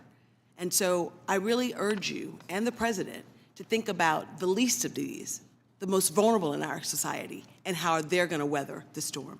And to my Republican colleagues here on this committee, I hope that you will push back on these escalating, sweeping tariffs that have done so much damage to our economy. Thank you, and I yield back. Members' time has expired. I now recognize Mr. Hearn for 5 minutes. Thank you, Mr. Chairman. Thank you for being here today, Mr. Ambassador. I really appreciate you being here to recognize the relationship between the executive branch and Congress as it relates to trade, so thank you. Over the last 4 years, trade has been neglected at best, and it's the long past time for a real trade agenda and a president who wants to strengthen America, not cede its interests to foreign governments. As a matter of fact, the American people elected President Trump in November under the premise that he would rebalance trade with our allies and others around the world, bring manufacturing back to the United States, to create high-paying jobs in America, make things in America. And as you just alluded to, it's been applauded by many people, including our great auto workers, as they talk about reconstituting those manufacturing jobs where they're needed most. You mentioned in your testimony that Israel is one of the countries looking to negotiate, and to my knowledge, they were the first to remove all tariffs for the United States. It is heartening to hear that our allies are coming to the table and taking quick action to remove trade barriers with the United States. Last Congress, I introduced a resolution in support of the free trade agreement we have with Israel as a way to support one of our greatest allies as they face an existential threat from Iran and its terror proxies. I appreciate President Trump's strong support of Israel, and I hope that this first step by Israel to move to a zero tariff policy will lead the way to an even stronger trade and economic relationship between our two countries. Trade policy should reflect not only economic interests, but also national security and ideological alignment. Strengthening relationships with allies who share American values is essential to reducing reliance on adversarial nations. Mr. Ambassador, how can we ensure our trade policies prioritize strategic allies like Israel and Taiwan who share American values and are willing to join us in enacting common policies to counter our adversaries? Thank you, Congressman. I'm happy to report that Sunday night I had a meeting with Prime Minister Netanyahu about this very issue, and the Taiwanese have also reached out. So this is something where we're having close, high-level talks about how to move forward. I would also say, as we talk to our allies, we're encouraging them and hoping that they will align with us on things like export controls and investment screening to make sure that as we trade with them, we're trading in a way that increases our economic security and not just our economic growth. We know calculations are going on and into the reciprocal tariffs, include more than just tariffs other countries place on the United States. And as you're undergoing negotiation with our allies, is the President and your office taking into consideration things like export controls, as you just mentioned, foreign military sales, foreign direct investment as it relates to their relationship with the United States? So we certainly consider those things and appreciate them. Remember, with foreign direct investment, because they export so much to us, they have all these hard dollars, and the best place to put them is here. And so that's kind of a natural outgrowth. We are very focused on making sure that we have a trading goods that is fair, and make sure that we're not getting dumped on or have overcapacity overflowing into the U.S., and that we have export market opportunities. But we certainly are encouraged by and the $4 trillion in new investment that's been announced by foreign companies. Are military sales included in that? So that's a good question. We've thought about that. When you look at the trade numbers, I think foreign military sales, official ones, don't normally show up in those trade numbers. But I know that's been raised by several of our allies, and of course we want our technology to be the technology that allies are using. The last 4 years under former President Biden, USTR failed to adequately address discriminatory extraterritorial taxes and digital trade barriers harming American companies. Last year, I raised concerns with Ambassador Tai when USTR failed to include digital trade barriers in the 2024 National Trade Estimate, the NTE, report on foreign trade barriers. The internet and digital technologies have revolutionized commerce, enabling businesses of all sizes to access global markets and consumers like never before. However, this potential is being undermined by the rise of digital trade barriers imposed by some of our trading partners. Those barriers come in various forms, from data localization requirements to discriminatory regulations and censorship measures. That not only stifles innovation and economic growth, but also undermines the competitiveness of American business in the digital age. In 2023, the U.S. exports of digitally enabled services accounted for 64% of all U.S. exports, and the U.S. had nearly $300 billion in digital trade surplus. Will you make it a priority to, unlike the last administration, to address this digital trade barrier? Yes, we're focused on this. We're not political or choosing sectors we like or don't like. And we've recorded in the trade estimate this year different digital trade barriers. Obviously, Congress is going to regulate and decide how we're going to manage digital trade, competition, those kinds of things. But we just can't have discrimination, and I won't accept that by our foreign trading partners, especially in this area where we're so competitive. I want to thank you again for coming here, and appreciate you answering everyone's question. Again, it shows the understanding of the relationship between the executive branch and Congress as it relates to trade. Thank you again. Appreciate it. I yield back. Ms. Del Bene. Thank you, Mr. Chairman. Thank you, Mr. Ambassador, for being with us today. Tax day came early this year, came on April 2nd, since Trump's sweeping tariffs are raising prices for American families by $4,600 this year, according to the latest estimates. It keeps going up. Families are struggling, businesses are panicking. I talked to a business in my district that talked about being tariffed out of business. We have businesses who have a lot of export, who manufacture right here in the U.S. and export, who are losing business. Even Republicans are beginning to break with the president. We've seen several joint bills that would make clear that the president does not have the ability to single-handedly impose sweeping tariffs.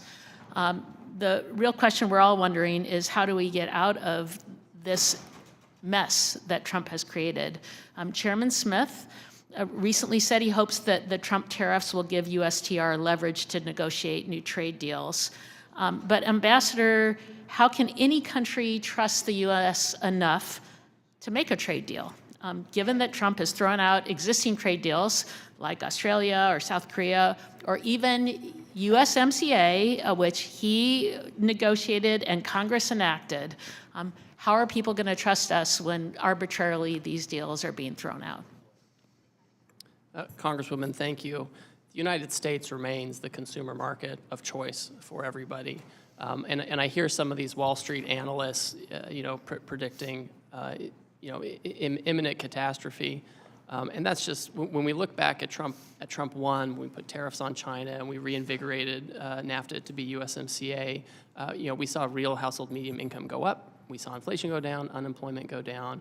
And the countries are coming to us every day. We're having several meetings with them every day to do these deals. So they're not showing hesitance. It's quite the opposite. But if we have a deal that's being blown up, then you can say you're negotiating a deal. 2 seconds later, you can throw it out. What kind of deal is that? Are these deals that you're supposedly negotiating, are they going to come to Congress for a vote like USMCA did? These are deals, so first of all, if we did a comprehensive free trade agreement, of course we would come to Congress, et cetera, and we will certainly keep Congress up to speed on any kind of any deal that you do. Are you going to bring that to Congress for a vote? We'll do what the law requires. Some of it's consultation, some requires a vote, so we'll follow the law on that front. But the countries are coming, right? If they were hesitant, they wouldn't be knocking down our But door. I don't understand what the countries are coming to do. You put tariffs in place, sweeping tariffs with no specifics in terms of what the goals are, no plans, and then you say countries are coming to what? To individually negotiate with President Trump, and it's his whim what's acceptable or not acceptable? So for example, I get a letter from the Vietnamese, which I received recently, and it outlined a number of tariff lines where they want to reduce their tariffs and non-tariff barriers that they want to remove, and they want to engage with us on reciprocal trade. But what are the objectives of the negotiation? You didn't lay those out. The plan, there's no plan that was laid out by the president. I've seen no plan from USTR on what the goal of the tariffs are. We're damaging companies. We've thrown out existing trade deals that we already have, and now you say there's a negotiation with no clear goal what that negotiation is, or whether or not Congress is going to have a vote on a potential deal? So we have a 20-page order laying out the basis for the order and the emergency we're facing, which is the trade deficit that President Biden left us with, the offshoring that it represents, the non-tariff barriers that it represents, and we're looking to eliminate that. And a tariff is a way to do that. And if a country has an alternative method that they think will help us meet those goals, we're happy to entertain. Can we talk about the emergency powers of the emergency power statute that Trump invoked, IEPA, to impose his tariff? It states the president, in every possible instance, shall consult with Congress before exercising any powers. That didn't happen. Our staff came, our USTR staff came up to Congress and did consult. I've had with who? With what members? With what meetings. Members of Congress did you consult with? I'm a member of the Ways and Means Committee. I'm a member of the Trade Subcommittee. I called both the chairman and the ranking member the day before, the morning of. So My if you staff talked came to, up and briefed. if you called my to, jurisdiction. how could you consult with folks when there wasn't even a deal that was proposed? In fact, it wasn't till April 2nd when the tariffs were put in place. No one even knew what exactly was going to happen. There was nothing to consult on. So how did that consultation take place? I had a phone call with Chairman Smith and Ranking Member Neal. About a non-existent deal. Well, I told them about the IEPA action that was coming, and I sent my staff up here to brief the committee staff as well. So I argue now we did not have that consultation. Here we are. There was no plan in place. There's no plan in place going forward. The American people are hurting, and now in the rule vote that we're going to have just after we are done with this hearing, Republicans are already putting in a provision to make sure that they don't have to vote on the tariffs that are in place. Congress should have a role here. It's terrible that my colleagues on the other side of the aisle aren't willing to have a vote too. Thank you, Mr. Chairman. I yield back. Ms. Miller. Thank you, Chairman Smith. Welcome, Mr. Ambassador. Thank you for being here. It's my opinion that part of the reason President Trump has taken such drastic action on trade is due to the fact that there was no trade agenda under the Biden administration. And I didn't hear any sniping from the other side about that. The past administration's failure to engage in meaningful conversations with our trade partners opened the door for countries to run afoul of the World Trade Organization tariff agreements and to impose excessive non-tariff barriers. These countries have had no incentive to negotiate, and they've been massively benefiting from the system as it is. For example, in my state, the hardwood companies have been pummeled by China, dumping their hardwood in the American market. China gained at our expense while we were asleep at the wheel. Thankfully, that is not the policy of the United States today. Due to President Trump's swift action, more than 70 countries are knocking down our door, ready to negotiate a trade deal. Today, I want to focus on the future of our trade agenda. Looking to the very near future, the administration is required by statute to undertake the United States-Mexico-Canada Agreement review process in 2026. I can't understate the importance of the USMCA to my constituents. The growth in the manufacturing sector, spurred on by our cooperation with Canada and Mexico, has helped sustain thousands of jobs in my district. I'm well aware that this agreement is not perfect, and we are fortunate to have the review process in place in order to make the necessary improvements. Ambassador Greer, what commitments can you make to us today in regard to the USMCA review? Specifically, how will you use this opportunity to advance President Trump's goals of promoting domestic manufacturing, and how will you engage with Congress to facilitate this process? Thank you, Congresswoman. And I'll just note that goods coming from Canada and Mexico right now that comply with the rules of the agreement continue to enter duty-free. This is an important agreement. I met with my Mexican counterpart last night. I have in the works. I have a meeting with my Canadian counterparts, and we expect that we will initiate the public consultation process that's required by the statute at some point at the time required. I think with the USMCA, it's important that Canada and Mexico not be used as an export platform for third countries. That's not what we want. USMCA should be an agreement that promotes manufacturing in America, and that we can rely on our partners to the north and south if needed.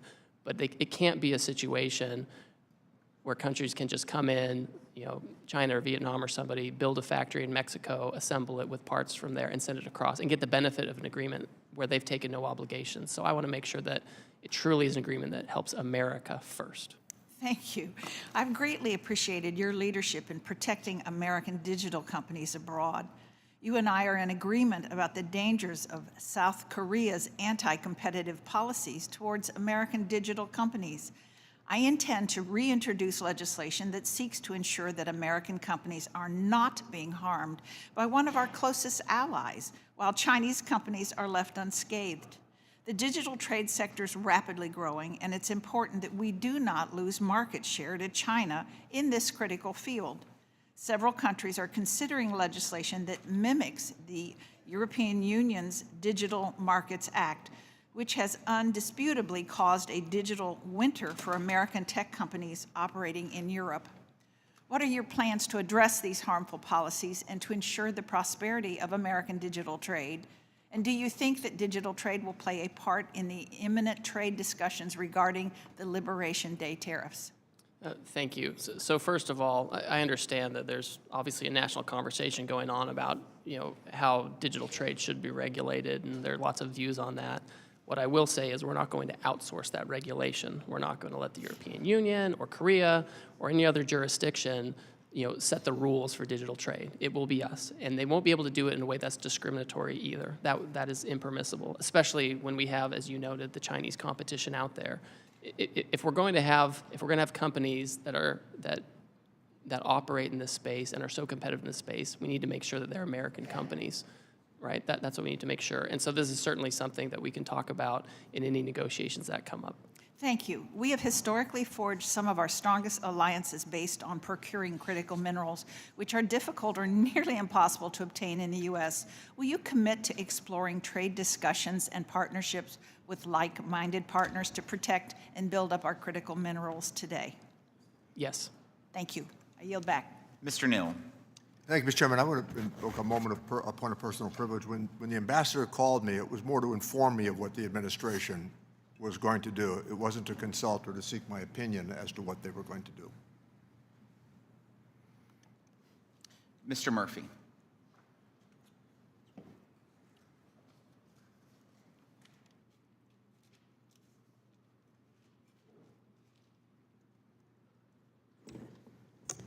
Thank you, Mr. Chairman. I just want to show a slide to everybody documenting where we are with the United States and the U.S. trade deficit. I think this really shows why this is an emergency. If you look at where we are with manufacturing goods, that's in the red column here. If you look at what has happened to the manufacturing capacity of the United States, we have plummeted, absolutely plummeted down. Here in 2022, we have such a trade deficit with manufactured goods. This is critical. This is why the president has said this is an emergency. The same thing with fuels and other total goods. We have plummeted in this nation's capacity to actually produce things. So yes, this is an emergency, and this is by all means altogether the right thing to do. If we do not reverse this trend, again, going with the absolute calamitous effect of how we are hurtling towards a sovereign debt crisis, this nation does not exist. And yes, there is short-term problems, without a doubt, but it's the same thing by taking medicine you don't want to take. If we don't help the body by intervening and doing what is critically important for this nation, nothing else matters. So this is why how manufacturing has plummeted, and this is why we are in a state of emergency. Thank you.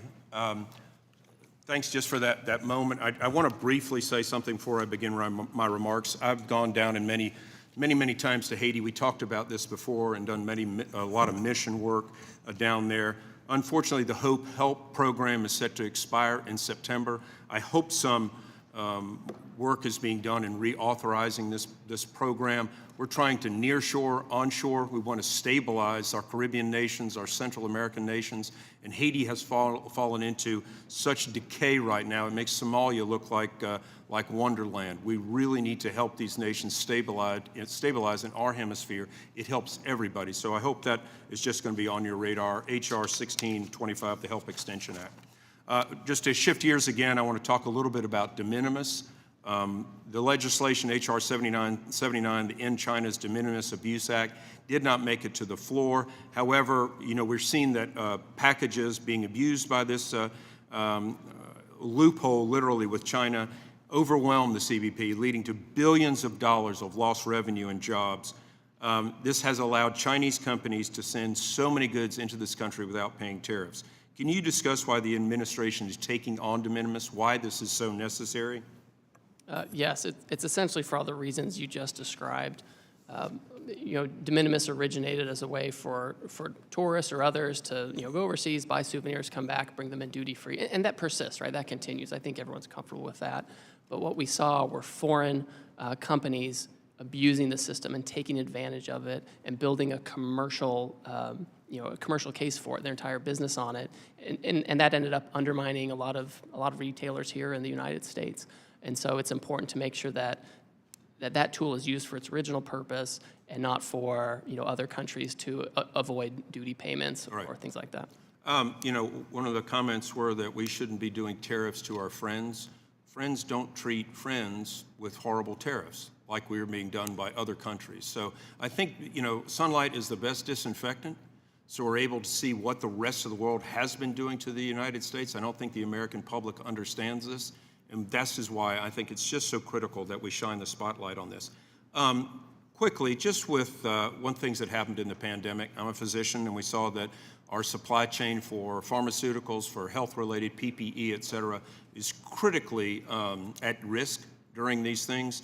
If China were to shut off all its exports overnight, medical supply chains would be one of the industries hardest hit, and we would have American patients literally dying because they could not get medicines or other type of devices. Can you discuss how the Trump administration's trade is helping to secure our health supply chain? Yes. So first of all, we have to reshore. We have to reshore pharmaceutical production to avoid the very situation you talked about, and we have to do it now. We can't wait for the next crisis. We can't wait for the next conflict. We have to do it now.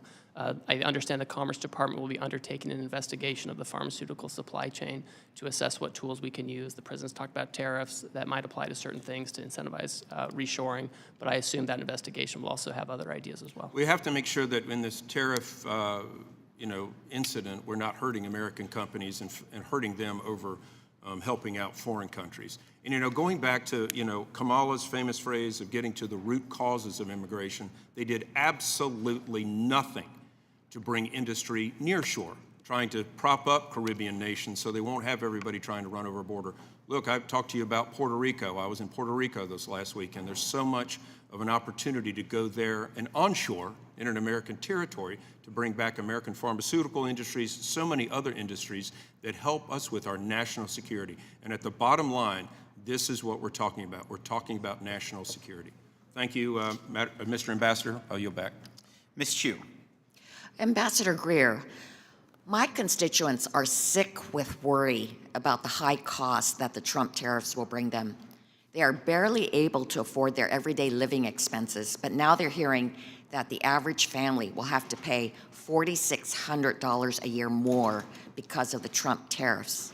They are hearing this will be the largest tax increase for the American people in our nation's peacetime history. They are hearing Goldman Sachs say that we face a recession. The increases will be for food items that the U.S. does not produce domestically, like cacao beans, coffee beans, tea and spices, and certain nuts. But non-food items like clothing, consumer electronics, shoes, cell phones, furniture, and household appliances will be especially hard hit, as more than 50% of our consumption comes from countries facing tariff increases of 30% or more. I must point out that there are some items on the list like bananas and cacao beans, which the U.S. can never grow enough of to meet our own demand because of our mostly non-tropical climate. In fact, the U.S. produces a tiny number of bananas in Hawaii and Florida, but depends enormously on importing bananas from Guatemala, Ecuador, and Costa Rica, all of which receive tariffs. And in fact, the U.S. is the world's largest importer of bananas. So this shoot first, then aim approach is making Americans' lives much worse with no actual plan and doesn't make any sense.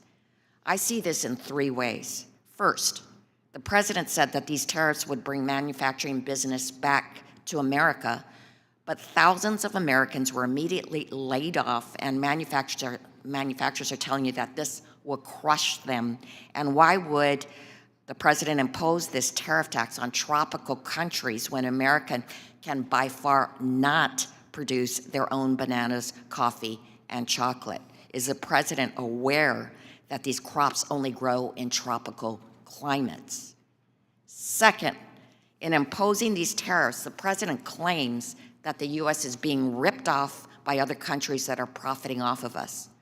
Yet these tariffs are being imposed on countries with whom the U.S. has trade surpluses, including the Netherlands, the UK, Belgium, Panama, and so on. Using the formula that USTR released to the public to justify this chaos, no country with whom the U.S. has a trade surplus should be subject to additional tariffs. How can you and the president justify forcing the American people to pay more for goods from these countries that already import more of our goods than we do theirs? Third, then if there's an actual formula, why would the Trump administration decide to reserve its most severe punishment not for Russia, which was entirely spared, but for some of the poorest, least developed countries in the world?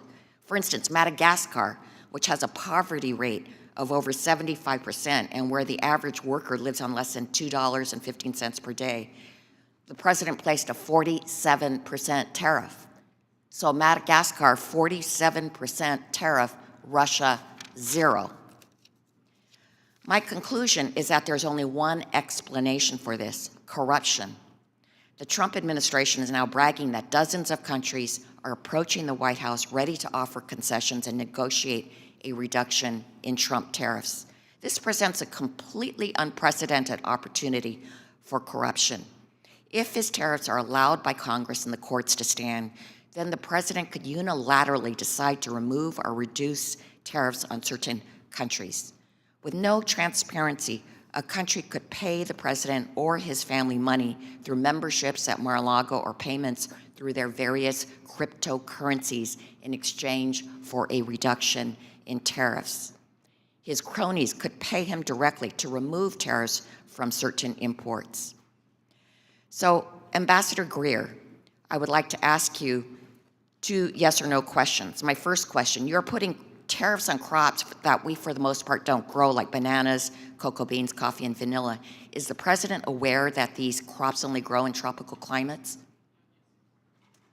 My Yes, he's aware. second question, yeah, you answered yes. Can you promise that there won't be a pay-for-play system where companies and donors make the pilgrimage to Mar-a-Lago to get exemptions? You have my promise. Well, my constituents don't have that access, nor do most of the American people, but because of these Trump tariffs, it is they who will have to pay the exorbitant costs of these actions, and that's not right. Mr. Kustoff. Thank you, Mr. Chairman, for convening today's hearing, and thank you, Ambassador Greer, for appearing today. Ambassador Greer, I represent part of Memphis, Tennessee, and most of rural West Tennessee. And in Memphis, Tennessee, last year, 2024, we had a great opportunity with Elon Musk when he made an announcement to create a historic investment in Memphis through his company XAI. And the investment will lead to the world's largest supercomputer called Colossus. So Colossus is the core infrastructure behind Grok, which is the artificial intelligence system that Mr. Musk is developing or has developed and that I use and probably a lot of other people use. I've toured Colossus, and frankly, the capabilities are absolutely remarkable. From what I understand with this project and with Elon Musk is he places a strong emphasis on sourcing American-made products with XAI whenever feasible, demonstrating a commitment to domestic innovation. The issue is that supercomputers like Colossus depend on a variety of advanced components that right now are not produced in the United States. And I think we can all agree that we want the United States to be the absolute leader when it comes to AI. The other issue is the reliance presents obvious and serious strategic vulnerabilities because a disruption in the supply chain could hinder U.S. capabilities. So I understand that the entire industry is working on building domestic capacity. And thanks to President Trump and his efforts and the efforts of the administration, we've seen massive investments from companies like NVIDIA and Taiwan Semiconductors. But I think we all also realize that that transition is going to be several years, or it's going to take several years. So could you talk about how USTR is balancing the near-term need for components with the long-term goal of onshoring these critical supply chains? Certainly. So when the president took his action on reciprocal trade, there were some items that were not covered by the new tariff because further investigation was needed. This includes pharmaceuticals, as I've discussed, but it also includes semiconductors. And so many semiconductors are not covered by the reciprocal tariff because the Commerce Department, as I understand it, is looking into doing a further investigation to see where tariffs may or may not be appropriate on semiconductor chips or the downstream components. And that's something I know that the Commerce Department is looking at very closely. Thank you, Ambassador. If I can, because there's been a lot of talk here, some talk about Russia and the suggestions that the Trump administration has let Russia off the hook when it comes to tariffs. My recollection is that this committee, several years ago, took the lead on bipartisan legislation to change the trade treatment as it relates to Russia, specifically revoking the permanent normal trade relations, specifically banning the import of all energy products from Russia, specifically by providing a path to raise tariffs on many other products from Russia. So in fairness, I know that both the Biden administration and the Trump administration have added to this legislation by imposing a wide range of sanctions on Russia, which cut off most of trade and investment. So my question to you is, would any Russian exporter feel that it has better access to the United States market than our non-sanctioned trading partners who may face higher tariffs right now? Oh, no, by no means. Russia's subject to a very high tariff due to the good work you did here in Congress, as well as other kind of bad actors that fall into that category. Bipartisan. On a bipartisan basis, that's correct. Yep. Thank you, Ambassador. Thank you, Mr. Chairman. I yield back. Ms. Moore. Thank you so much, Mr. Chairman, and thank you, Mr. Ambassador, for visiting with us. I'll have to say that I have really appreciated the discussion that we've had here today with our colleagues, and as is always the case with me, I have remarks that are planned, and then I make the mistake of listening to what other people have said. And I really do want to agree with some of the things that my colleagues have said, like Mr. Schmucker and Mr. Kelly, that we need, and you, Mr. Ambassador, have said that we need to have access to markets. Specifically, Mr. Kelly said, we can't afford to lose any market share, and I agree with him. He went on to say that we need to level the playing field. Mr. LaHood talked about his soybean farmers in Illinois, and I'm from Wisconsin, sir, and so I do know that we have $1.3 billion worth of soybean product, and our main partner is with China. And so I think Wisconsin farmers, that's just one example of how we are at risk of losing market share. And then Mr. Doggett went on to say how, you know, instead of allowing, like my soybean farmers to do that, what we would revert to would be to give them welfare. And I guess I don't agree with that characterization. I don't even agree with it as a characterization of a subsidy, because it's actually a ripoff. You know, farmers lost about $27 billion in the first Trump administration, and they only got about $23 billion in subsidy return. So they lost money, they lost market share, and they lost lives. You know, in Wisconsin, there was a study done, and they looked at suicide rates, and suicide rates among farmers are like 3.5 times more than in other professions. It's a very stressful career. And so I am very concerned, and I wonder what's going to happen to them. You haven't said to us, I think you sort of skirted the question about whether or not we were going to give them subsidies.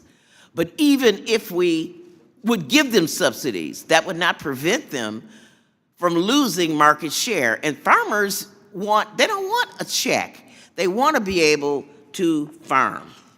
I also wonder, sir, what, you know, I'm just saying, I think that when you look at trade deficits, I think we have to look at more than just what a tariff may or may not do. Our trade imbalances over time have been caused by us not having a trade balance on issue of labor laws, making sure that there's no slave labor and child labor, that the environment is protected when we extract materials and do stuff, that people have the ability to bargain in their countries and to make sure that they get a wage that's commensurate with their efforts. And, you know, I agree with Mr. Kelly that we need to level the playing field on those fields, and that a rising tide will lift all boats. I do wonder, Mr. Ambassador, whether this administration's trade policy, and it seems that it does, my colleague here just mentioned the trade deficit that we have with Madagascar. I had the privilege to go on a trip with the committee to Madagascar where there was a 75% poverty rate. So I'm wondering if they will ever be able to give us a trade balance. Speaking of Madagascar, they belong to AGOA. And I'm wondering if this administration's policies would eliminate something that's been bipartisan, the trade preference programs that we've had under AGOA. Yes or no? Are we going to have an AGOA? So Congresswoman, Yeah, thanks for your AGOA. remark. Well, it's up to Congress. Congress has to decide if they're No, going up to the renew. president. He's in charge of trade. We've sort of. Do you have a bill? I haven't seen the bill yet on this. If there's a bill, I'll advise the president accordingly on how we should approach it. Okay, I'll just say one last question to you. You say that we have got to reshore manufacturing. You did not say where folks will get the money and the confidence, really, to make these investments. Is any of the money that you plan to get from tariffs going to be targeted to incentivizing manufacturing? I've got a factory that made car frames, A.O. Smith. 10,000 people working there. When are we going to reopen A.O. Smith, sir? If the chairman. I would love to reopen that. And when? Will I be alive? I'm going to be 74 in 9 I hope days. so. We should go there, you and I, and talk to them about what they need in order to reopen. We put tariffs in place. I mean, on they've been foreign autos and shuttered auto for parts. years. We want to create incentives so they can reopen. What's the timeline between the suffering that they're doing now and when A.O. Smith is going to open again? Part of the problem is we've offshored jobs for so long, and no one's taken action. We've sat on it. We have this huge. It is an emergency, and I agree with you. And I think your comments have been very thoughtful. I don't have that much time. I mean, I'll be 74 in a few days. It's 10 years. It takes a long time to open up a factory and to get the investments. That's why the president. And is it going to be 10 years? How long before we just have to be patient? That's why the president's acting now, because we can't wait anymore. We have to reshore now. Now, like a microwave now. Thank you, Mr. Chairman, and I yield back. Thank you. I'll recognize myself for questions. Ambassador, thank you for calling and consulting with me before a lot of these trade agreements, so I appreciate the correspondence there because you have.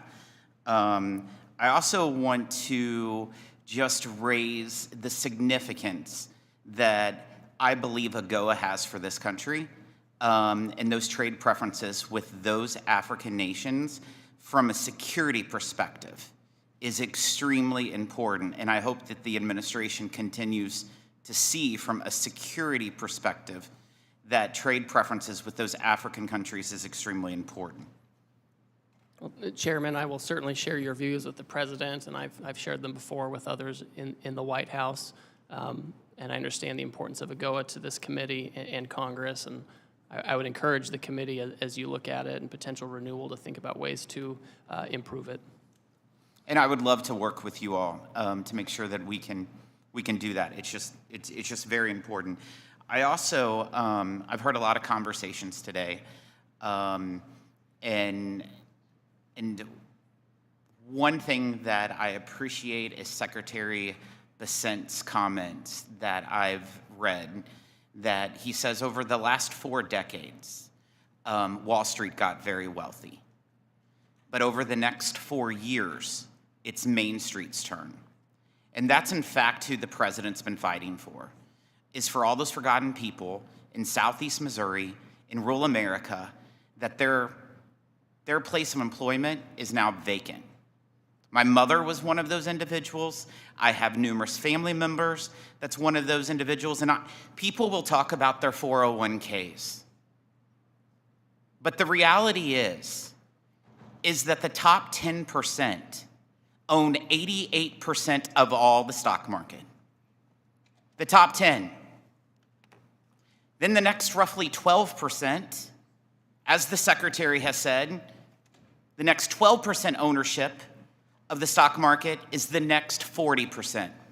So that bottom 50%, the people who make less than $42,000 a year, those people, they're worried about their debt, their credit card payments, their interest rates. And that is who President Trump is fighting for in bringing more jobs and manufacturing, open up factories and coming down here. And I want to thank you for standing here. I want to thank you for working for this cause. And I think it's extremely important, and it will be transformational. It may be bumpy for a while, but it's about time Main Street is representative instead of Wall Street. I want to ask you a few questions about the European Union. As you know, I have shared my opinion about the European Union and how disappointed I am of how they've taken advantage of U.S. farmers and U.S. agricultures. I heard them say that they're willing to lower their tariffs on industrial goods. That's not good enough, Ambassador. They have to address their non-tariff barriers when it comes to agriculture goods. The country of Honduras purchases more pork than the entire European Union. And there's only 10 million people there. There's 450 million people in the European Union. And then you look at the country of Angola, one of those African countries. They purchase more chicken from us than the entire European Union. And the European Union has a GDP times 200 of that in Angola. These are trade problems. And this administration better continue to fight for the American farmer, that Missouri farmer who's been screwed for such a long time by our friends. And I want to thank the president. I want to thank you for continuing with it. I do want to ask you, do you agree that there's a serious trade problem when it comes to agriculture in the European Union? Yes, Chairman. It's fundamentally unfair. It's structurally unfair. It has been for decades, and I've been very clear with them that any kind of agreement or negotiation or anything, it has to have an ag component for all the reasons you described. Super important. Last year, I requested the International Trade Commission to complete a detailed study of the competitiveness of the U.S. rice industry, with a particular focus on the ways that unfair subsidies and other practices in other rice-producing countries harm American rice farmers by distorting markets and reducing export opportunities. The study was completed earlier this year, and I was not surprised to learn that India is one of the worst offenders. Its subsidies and particularly are particularly problematic because of the lack of transparency around some of them. Do you share my concerns with unfair practices in India and elsewhere that harm American rice farmers? And will you attempt to address these issues through any negotiations with India? Yes, I will. And as you know, Chairman, I'm from Northern California, from rice country there too, so I'm particularly sensitive to that. Appreciate it. Thank you for being here. Mr. Boyle. Thank you, Mr. Chair, and thank you, Ambassador, for being here today. 3 times in this century, 3 times in the last 25 years, we've had a recession. 2001, right after the September 11th attacks, 2008, when the housing bubble burst, and 2020 with COVID-19 pandemic. All 3 of those were caused by some external event. Now, most economists and most Wall Street firms agree that it is more likely than not we're either in a recession now or headed to one. This will be the first recession in at least 25 years directly caused by the president's policies. The last week has been an unmitigated disaster. Markets are roiled, retirement savings taking a hit, 401ks becoming 201ks. People are genuinely scared, especially those, including a couple I talked to yesterday, who are just hitting retirement age. So I would really like to know why exactly the president is doing this. China, I completely understand. I think actually there's been bipartisan agreement around here for quite some time that we needed to get tougher with respect to China. But why going after Canada? Why going after our closest allies in Europe? This does not make any sense. And frankly, it doesn't exactly inspire confidence when the so-called formula that was advertised last week came from absolutely no textbook that any of us are aware of. I mean, yes, it had 2 fancy-looking Greek letters. That does not make it well-thought-out policy. So I am curious what exactly the strategy is of going after Canada and our closest allies and actually uniting the whole world right now, not against China, but against the United States. Well, Congressman, I know that Wall Street and you and your colleagues want the status quo. That's what I'm hearing. Excuse me, reclaiming my time, that is not what I'm arguing. I want an end to the chaos. I represent a very working-class district in Philadelphia. I don't think there's one person in my district who counts as one of the top 1% of Americans. Hardworking families, whether white, black, Hispanic, Asian, from Northeast Philly to North Philly to the River Wards, are all being directly impacted by what is happening over the last week. So I want to know, they want to know, why is it that 3 months ago, no one was predicting a recession? Everyone had growth projections. The Fed, most economists, whether liberal or conservative, and now the base case is a more than 60% chance of a recession. That is directly because of White House policies. So when will it be enough? Really, I can't take all this winning, and nor can the American people and the folks in my district I represent. These Wall Street analysts are the same ones that predicted decline in the first Trump administration, where real household median income went up by $7,000, coupled with tariffs. The president has to get the trade deficit down. We've lost 5 million manufacturing jobs. It has been a massacre in American manufacturing, and we have to have those jobs back, and it's urgent, and we can't keep passing the buck. President Biden did nothing on trade for 4 years. That's what I've heard from both sides, and we have to act. We have a huge trade deficit with the European Union, which we heard about from the chairman. We have a huge trade deficit with foe and friend alike, and we have to deal with it. And that's why our friends are coming to us and saying, why don't we talk about how to achieve reciprocal trade? They're not running away. They're not announcing retaliation. So since I have just under a minute left, can we look forward to hearing about these big, beautiful trade deals over the next week, like with Canada?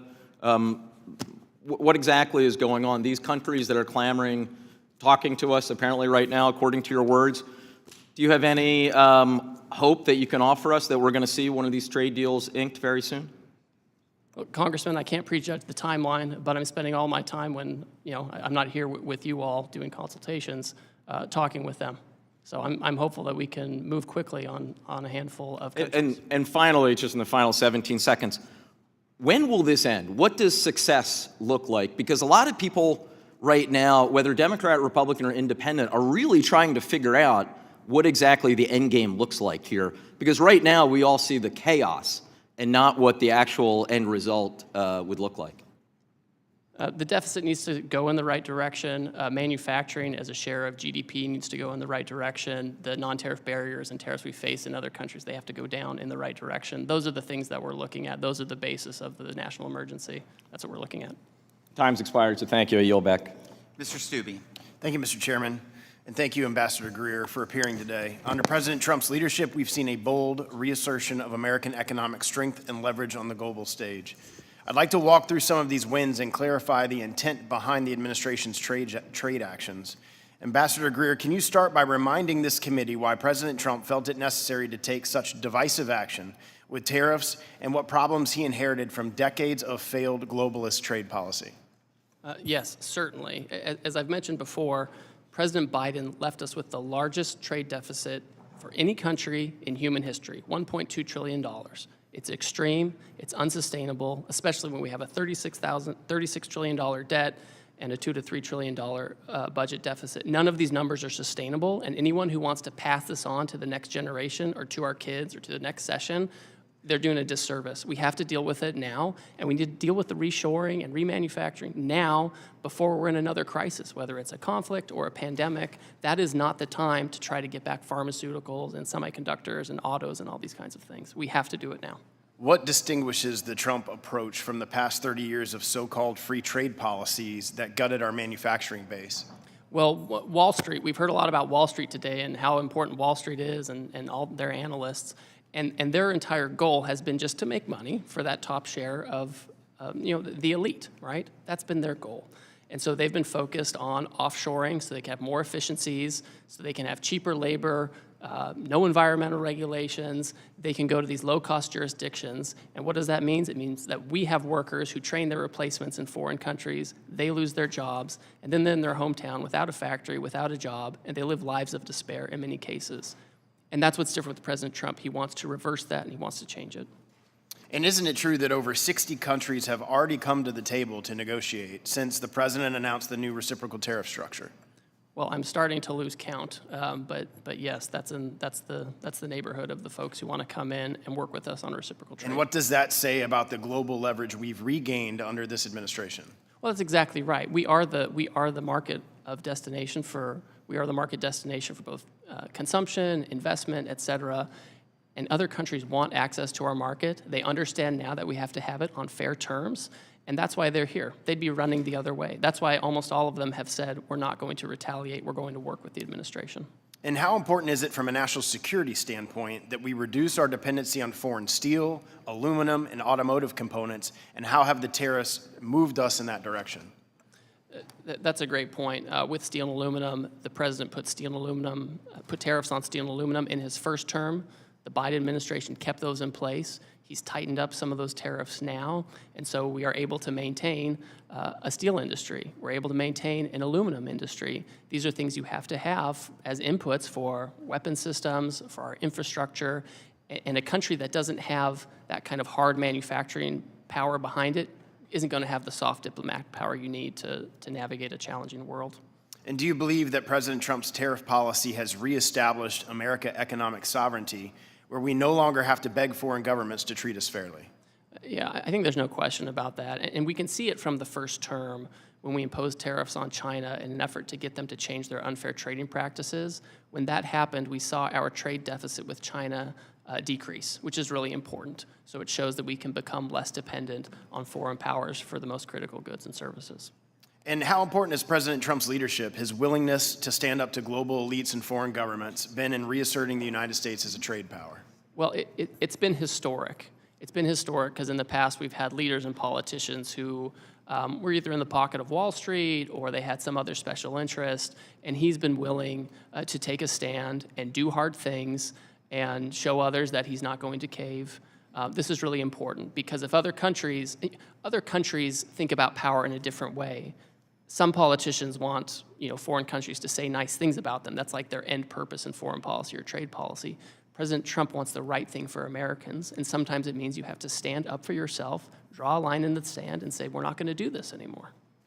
What would you say for the first time in decades, American workers have a president who fights for them, not for multinational corporations or foreign bureaucrats? That's exactly right, Congressman. That's why workers voted for him. That's why unions support the tariff actions. That's why we see, op-eds in the newspaper about union presidents wanting to work with President Trump on trade. That's why we're seeing all of that change, that realignment. And I'll end with this. What evidence have you seen that President Trump's tariffs are driving jobs back to the United States and helping to rebuild our manufacturing base? Well, for example, the auto tariffs that were imposed, we've already seen that one company is increasing employment, including temporary employment.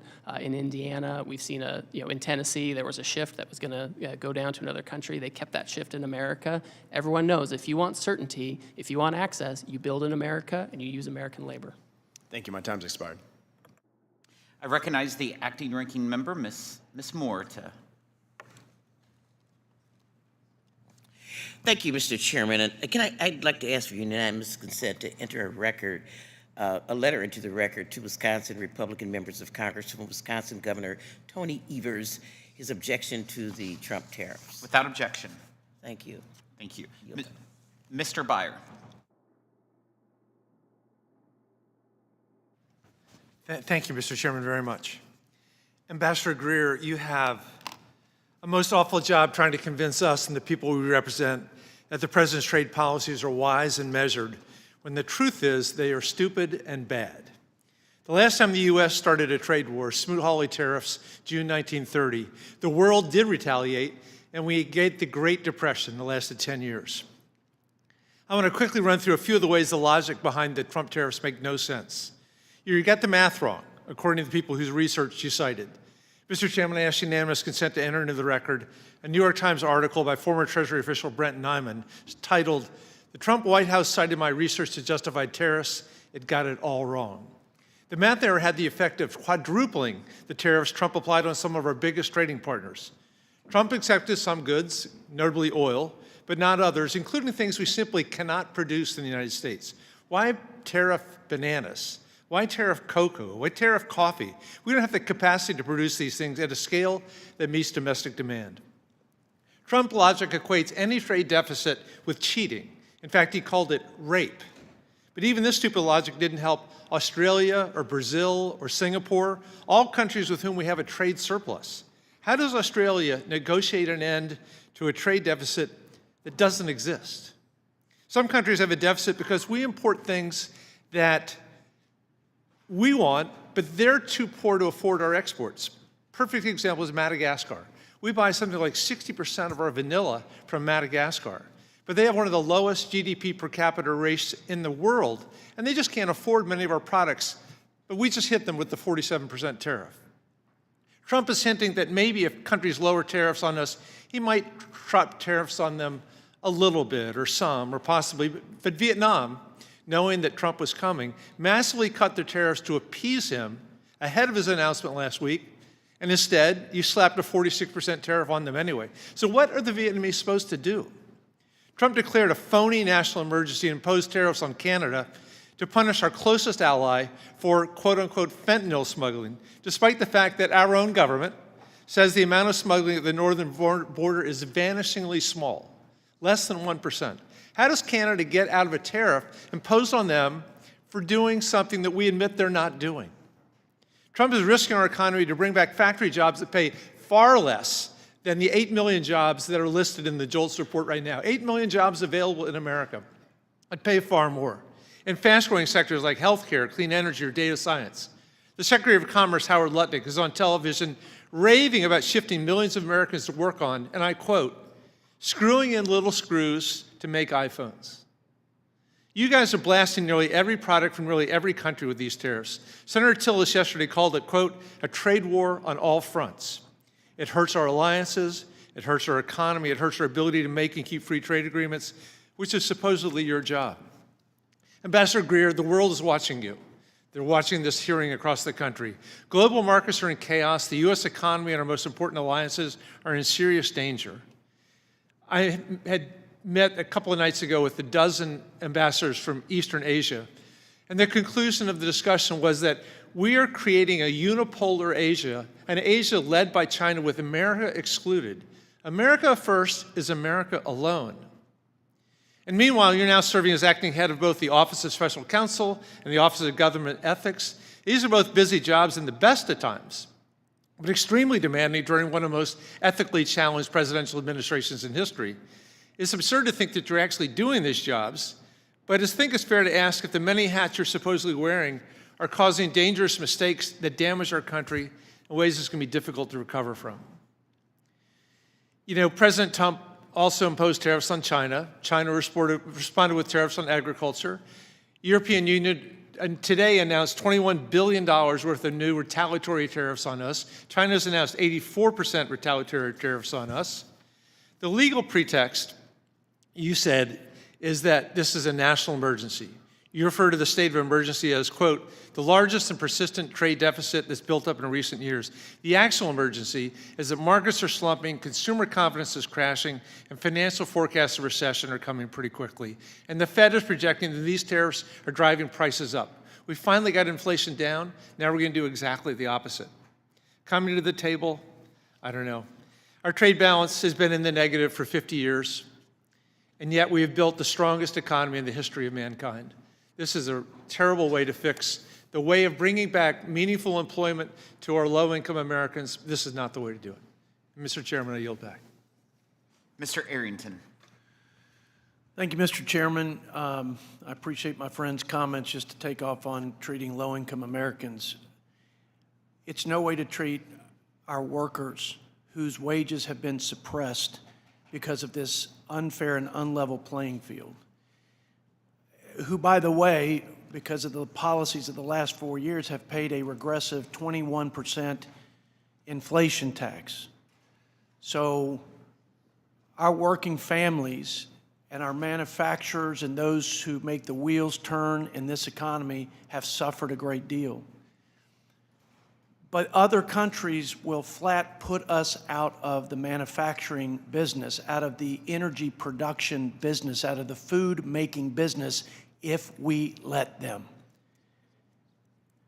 I thank God that for such a time as this, He raised up a leader with the political courage to take on the political and corporate establishment that is going to do everything in its power to stop you and the president from hitting reset before it's too late. Before we not only beg for our drug making and our chip making from other countries whom we are totally dependent on, but before we have to beg to feed our families and fuel our economy. I can't think of, other than the budget deficit, a greater threat to America's economic vitality, prosperity, and national security. I'm 100%, unwaveringly, unequivocally in support of President Trump's and your reciprocal trade policy. I can't imagine anyone along the spectrum from right to left politically who wouldn't want head-to-head competition for our guys. And we have allowed this unfair trade dynamic to persist for so long, there's no way out of this without some front-end pain. And I'm grateful that we have a leader who's not trying to diminish that or hide that fact, but is transparently calling this nation to persist through this front end so that we have exponential benefits and return to our economy, to our workers, to our farmers. There is no other path, and there is no other politician in this town that would ever risk what is necessary to risk and to exert the courage and will that is necessary to exert to confront this head on like President Trump and you. And we're with you. I'm with you, and I know many of my colleagues are. Couple questions. When we went through this before, in the first Trump administration, we were, I'd say, wildly successful with the reforms in China, with new free trade agreements, agreements in 5 nations that represented almost 50% of our entire export markets.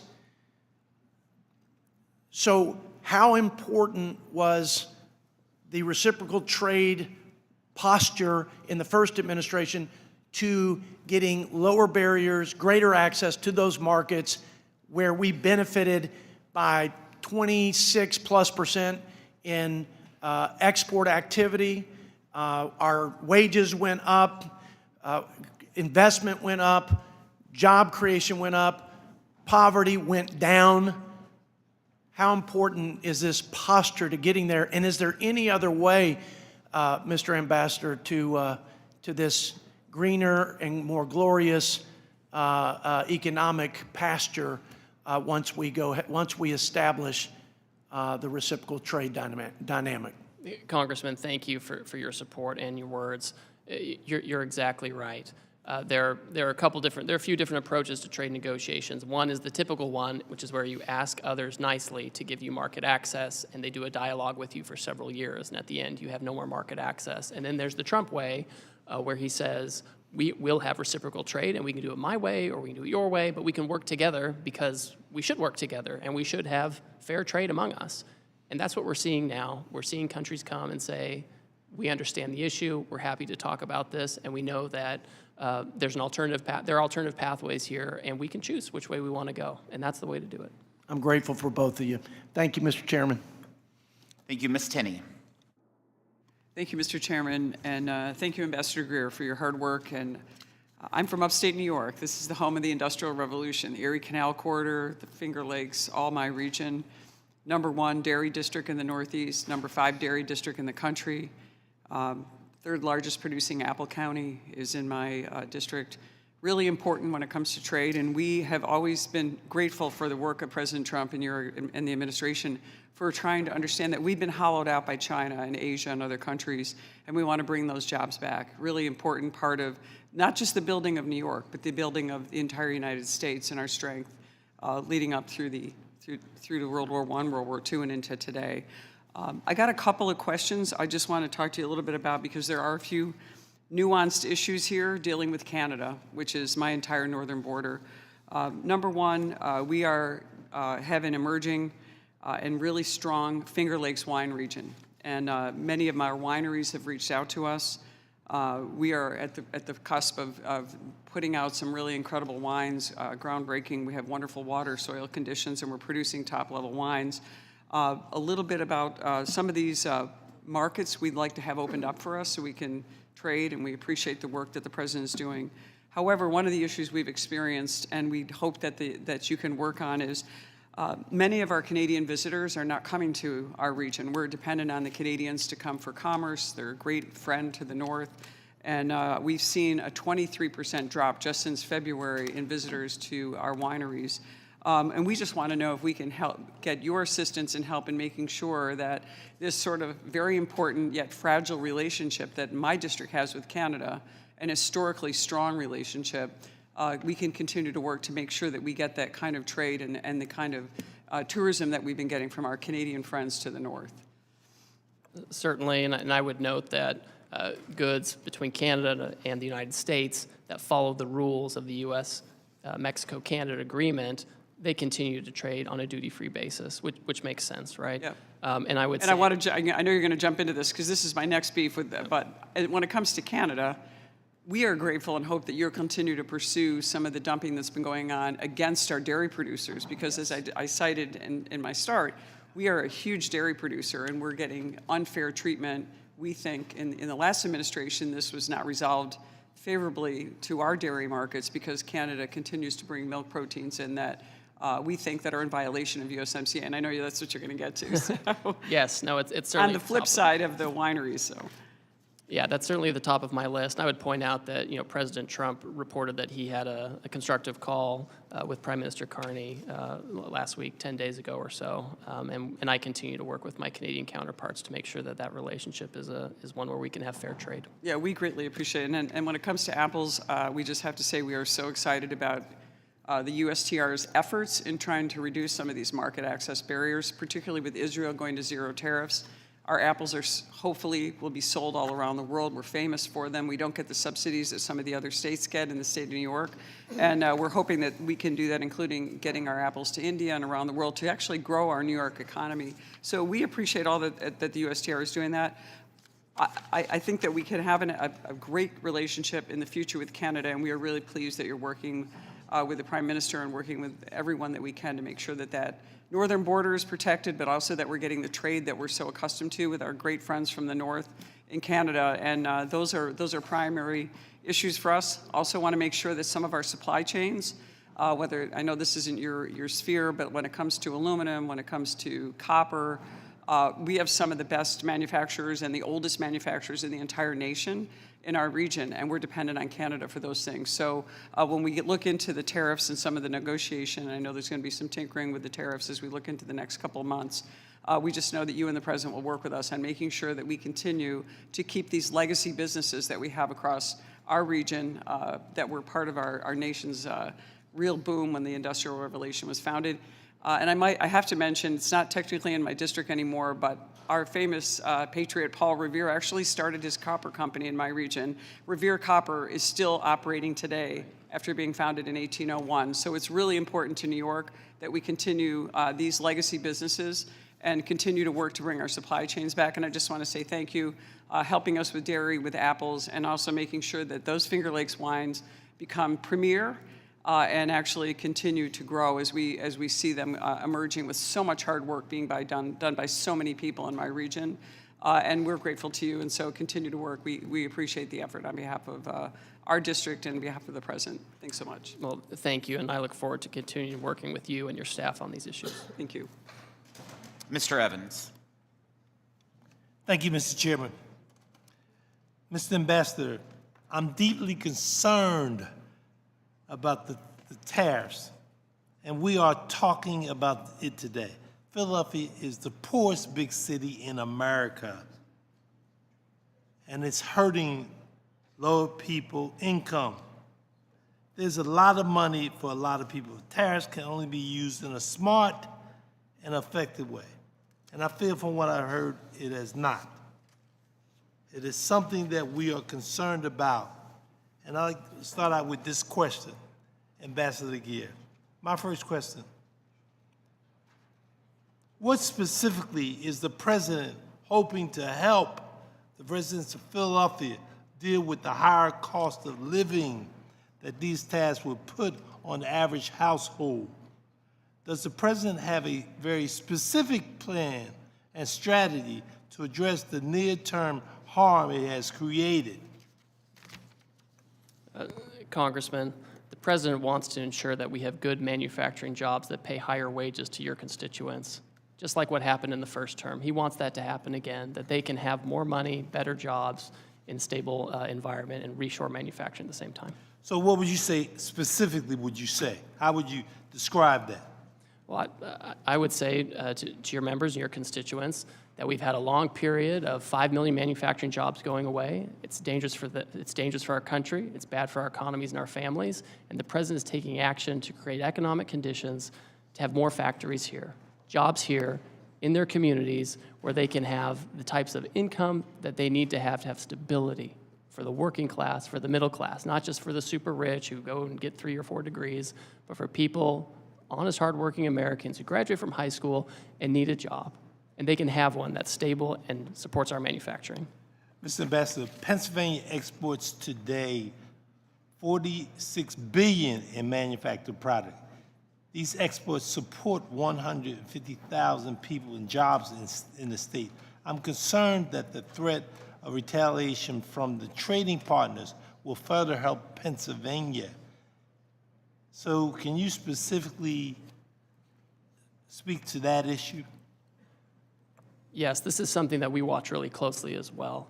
And so in advance of the tariff action, I had many conversations with our major trading partners, and we told them, wait and see what happens on April 2, and then we can talk about what comes next. And so now most of our major trading partners have said, we're not going to retaliate against you. We want to talk to you about how to have more reciprocal trade. And that's a good outcome. I want to also talk about industry and small business, the effect that it will have, specifically when you talk about Philadelphia, on small business. Can you speak to that? Certainly. I've actually tasked my staff to work with the Small Business Administration to make sure we're getting the feedback we need from our small businesses. I have an advisory council on small business at USTR, and I've asked my staff to convene that council so we can hear directly from them because we want to make sure that we are hearing feedback in real time. I can give it to the president, and we can understand how the program is working. I'd like to thank you, Mr. Ambassador. Thank you, Mr. Chairman. Thank you. Mr. Fitzpatrick. Thank you, Mr. Chairman, for holding this hearing. Ambassador Greer, thank you for being here. And thank you for your commitment to spend time with this committee today and answer everybody's questions.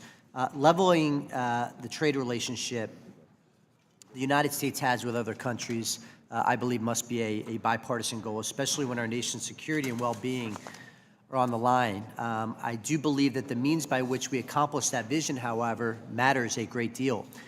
My priority, which I'm certain that you share and I hope this whole committee shares, is to ensure that any long-term economic gains which the American people could achieve in a more balanced trade environment are not washed away by the near-term pains they may feel at their local supermarket, hardware store, pharmacy, or restaurant.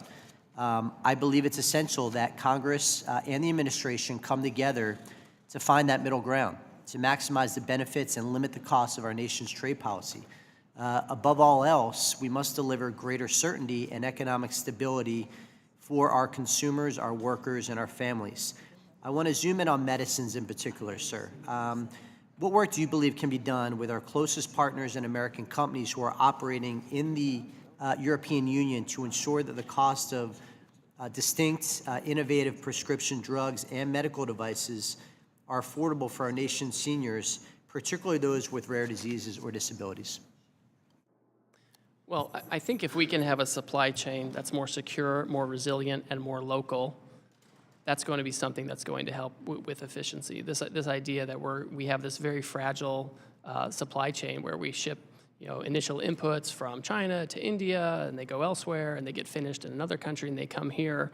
That may work in a world where there's just-in-time manufacturing and where you're ignoring manufacturing jobs in the U.S.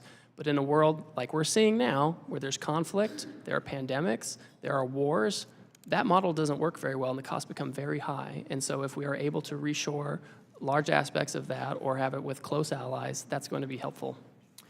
Switching gears to national security, I want to thank you for your work to end the de minimis exemption for the People's Republic of China. This loophole has been more than an economic giveaway to foreign competitors at the expense of American retailers and manufacturers. It's also allowed our adversaries to funnel fentanyl and other synthetic opioid drugs into our communities. I was down at the El Paso Intelligence Center, EPIC as it's called. Their chief complaint, and this is coming from the Department of Homeland Security, they focus on the de minimis exception as a major vulnerability for fentanyl getting into this country. So in addition to the manufacturing issue, we had the fentanyl issue as well. As this administration evaluates how the U.S. should alter or eliminate the de minimis standard for other nations beyond the PRC, particularly those for which have credibly abused the process to the detriment of countless Americans' health and safety, what metrics do you believe should be prioritized? So de minimis it's really a customs and border protection issue. It's not my jurisdiction, but I think some of the things you've talked about, the loss of revenue, tariff evasion through use of de minimis, counterfeits coming through the de minimis program, illicit substances coming through the de minimis program. These are all the types of things that need to be captured, whether it's from China or elsewhere. I think it's a real problem, and I think Customs and Border Protection should look into that. And finally, very briefly, sir, on the USMCA, recognizing that the agreement is facing a sunset review process that needs to be completed by July of 2026, can you share any details about how you anticipate that review will be conducted? Certainly. There are a few parts to this. First of all, there's a public consultation process that's set out in the statute that USTR will follow. Will follow the law. There's a congressional consultation process, which of course will follow.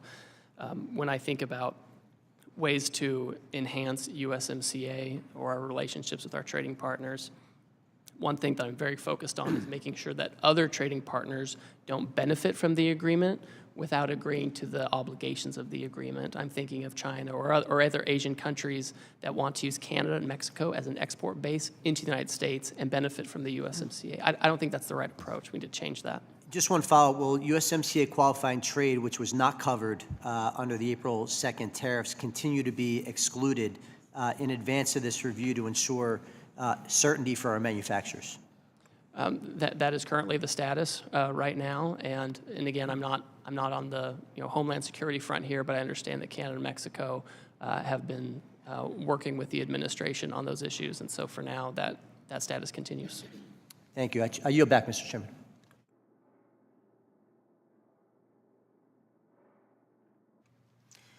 I now recognize Representative Fischbach from Minnesota.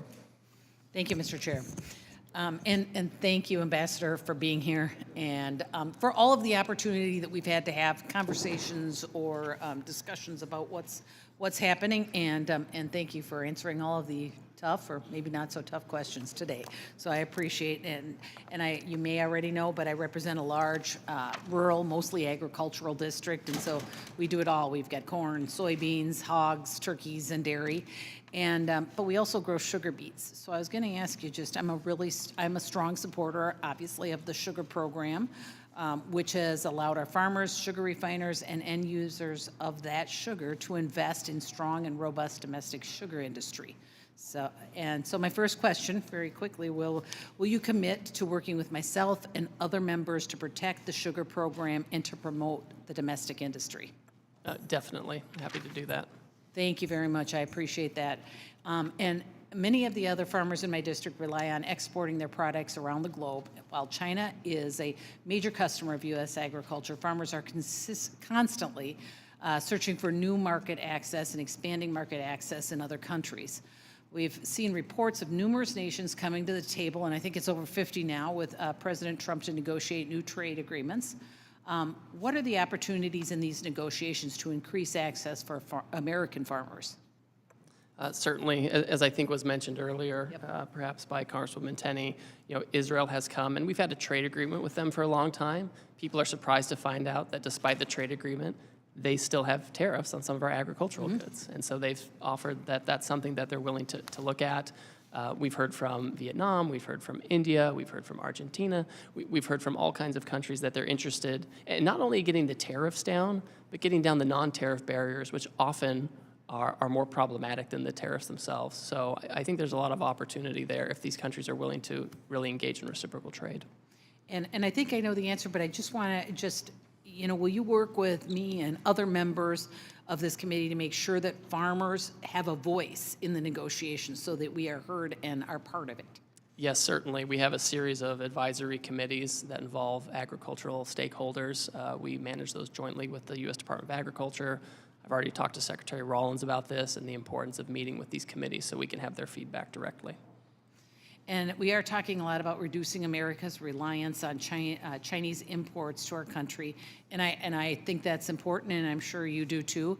I think we learned a lot during COVID and over the last few years, but I think it's also important that we give farmers the opportunity to reduce their reliance on exports to China by providing them with new markets. And I know that we just kind of are talking about that, but I think it's important that we say it over and over and that we make sure that we include those farmers and that we are looking for new markets, because that is what they want to produce, and they want somewhere to sell it. So maybe that's not even a question as much as just a statement, but I appreciate your willingness to work with us that protecting the sugar program, making sure our farmers are involved in these negotiations, and that we are doing our best, because it's been the last few years that we have not had that kind of outreach to create new markets and find new markets for our ag products. So I hope that we are going to be very aggressive about that and really helping our farmers, because it's important that we strengthen and build that market and the farms in our country. So thank you for being here. I hope I made it real easy on you, because you've had a tough day. But thank you very much, and I yield back, Mr. Chair. Thank you. Thank you. I now recognize Mr. Snyder from Illinois for 5 minutes. Thank you, Mr. Chairman, and I'm not going to make it any easier on you, Ambassador, but I will pick up on what Ms. Fischbach and Schweikert before said. Ambassador Greer, yes or no, didn't Israel zero out all tariffs on U.S. products before President Trump announced his across-the-board tariffs on April 2nd? They indicate they're willing. Just yes or no? They did not do it yet. They announced they wanted to. They announced it, but yet President still imposed 17% tariffs on Israel. Ambassador Greer, what's our trade balance with the elephant and fur seals, petrels, albatrosses, and penguins living unheard in McDonald Islands? They're part of Australia's customs union. But they're separate, and I'm going to reclaim my time. The president has imposed specific tariffs on herd and McDonald's Islands while not taking any action against Russia, Belarus, North Korea, or Cuba. And I don't want to... I don't want to disappoint my mom and my wife or have them yell at me, but Mr. Greer, I'm going to say what I think almost everyone is thinking. WTF? What's the president thinking? What did he and you think was going to happen after unilaterally declaring a global trade war? Did you expect the so-called Liberation Day to become Liquidation Week, destroying more than $10 trillion of value and moving us from an extended bull market into a self-induced bear? Did you intentionally plan to decimate Americans' retirement accounts and 529 accounts for their kids' education? Did you and the President anticipate raising prices for American families already struggling to make ends meet? Did you mean to make American businesses less, not more competitive in global markets? Was the intention with the largest tax increase in U.S. history to put the United States and maybe the entire global economy into a recession because of what Wall Street Journal editorial board, let me repeat this, it was the Wall Street Journal editorial board said is the dumbest trade war in history.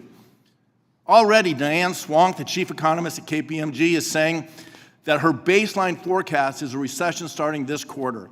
Jamie Dimon and JP Morgan have raised their probability of recession to 79%. The Wall Street Journal reports the betting markets have it at 70%, and Goldman Sachs recently again raised their likelihood, the second time since this trade war started, to 45%, and I expect that will rise again. Indeed, by the time you have finished this hearing, I wouldn't be surprised if we already were in a recession. Less than a week after President Trump's declaration of, again, the largest sales tax in U.S. history, global markets continue to roil as a result of tariff-based recession fears. The president's newly imposed tariffs have real-world impacts on every one of my constituents who will see higher prices at the grocery store, shortages of critical products, and less money in their retirement accounts and the accounts for their kids' education. American families deserve relief, but instead, thanks to President Trump and you, they're heading to the store to panic buy essentials before retailers raise their prices. I've heard from literally thousands of constituents about the pain that President Trump has said this country will suffer as a result of these tariffs. They have written to me sharing that they have lost as much as 20% of their 401k and 529 accounts in the last week alone due to market fluctuations that are responding in real time to the president's announcements of arbitrary and capricious tariffs. Seniors who recently retired are worried about having to return to work to make sure they can make ends meet, and today wonder if they will now outlive their retirement savings. Small business owners are worried about laying off employees. Large companies in my district are preparing their next earnings report for investors and telling me that the impacts of these tariffs are material. That's business speak, for the tariffs are going to have a real adverse effect on their operations and likely adverse effect on their cash flows. Make no mistake, President Trump's trade agenda is slowing economic growth and job creation, weakening U.S. global leadership, and increasing the cost of doing business in the United States. These tariffs make life for Americans more expensive, make our nation less secure, and our citizens less prosperous. Congress must take back its constitutional authority to stop the chaos and the pain President Trump is inflicting on American families and dig us out of what could be a self-inflicted recession. Before I ask a question with my limited time, I ask unanimous consent to submit into the record the CIA World Factbook entry for Heard Island and McDonald Island. Without objection. I also ask unanimous consent to submit for the record an article from Scientific American, The Heard and McDonald Islands Are Pristine Biological Wonderland. The subtitle of the article is Trump's Tariffs Put a Spotlight on the Uninhabited Heard and McDonald Islands, which comprise a remote volcanic refuge for penguins and seals, and a UNESCO World Heritage Site. This just once again illustrates that these tariffs are not strategic, they are not targeted, they are arbitrary and capricious in hurting our economy and our American citizens. I yield back. Thank you. I now recognize Mr. Moore from Utah for 5 minutes. Thank you, Mr. Chairman. Ambassador, thanks for being here. And as I've said to you before, I can't tell you how much I appreciate the communication and the ability to dialogue. This hearing's, in my opinion, one of the most important hearings that we've had, and it's been very important for folks to be able to hear this out. And thank you for providing details and responses. We've talked a lot about trade deficits today in this hearing, and I have concerns about how we went about some of the calculations with just focusing on imbalance. But that completely aside, what I wanted to actually bring was the other side of this equation.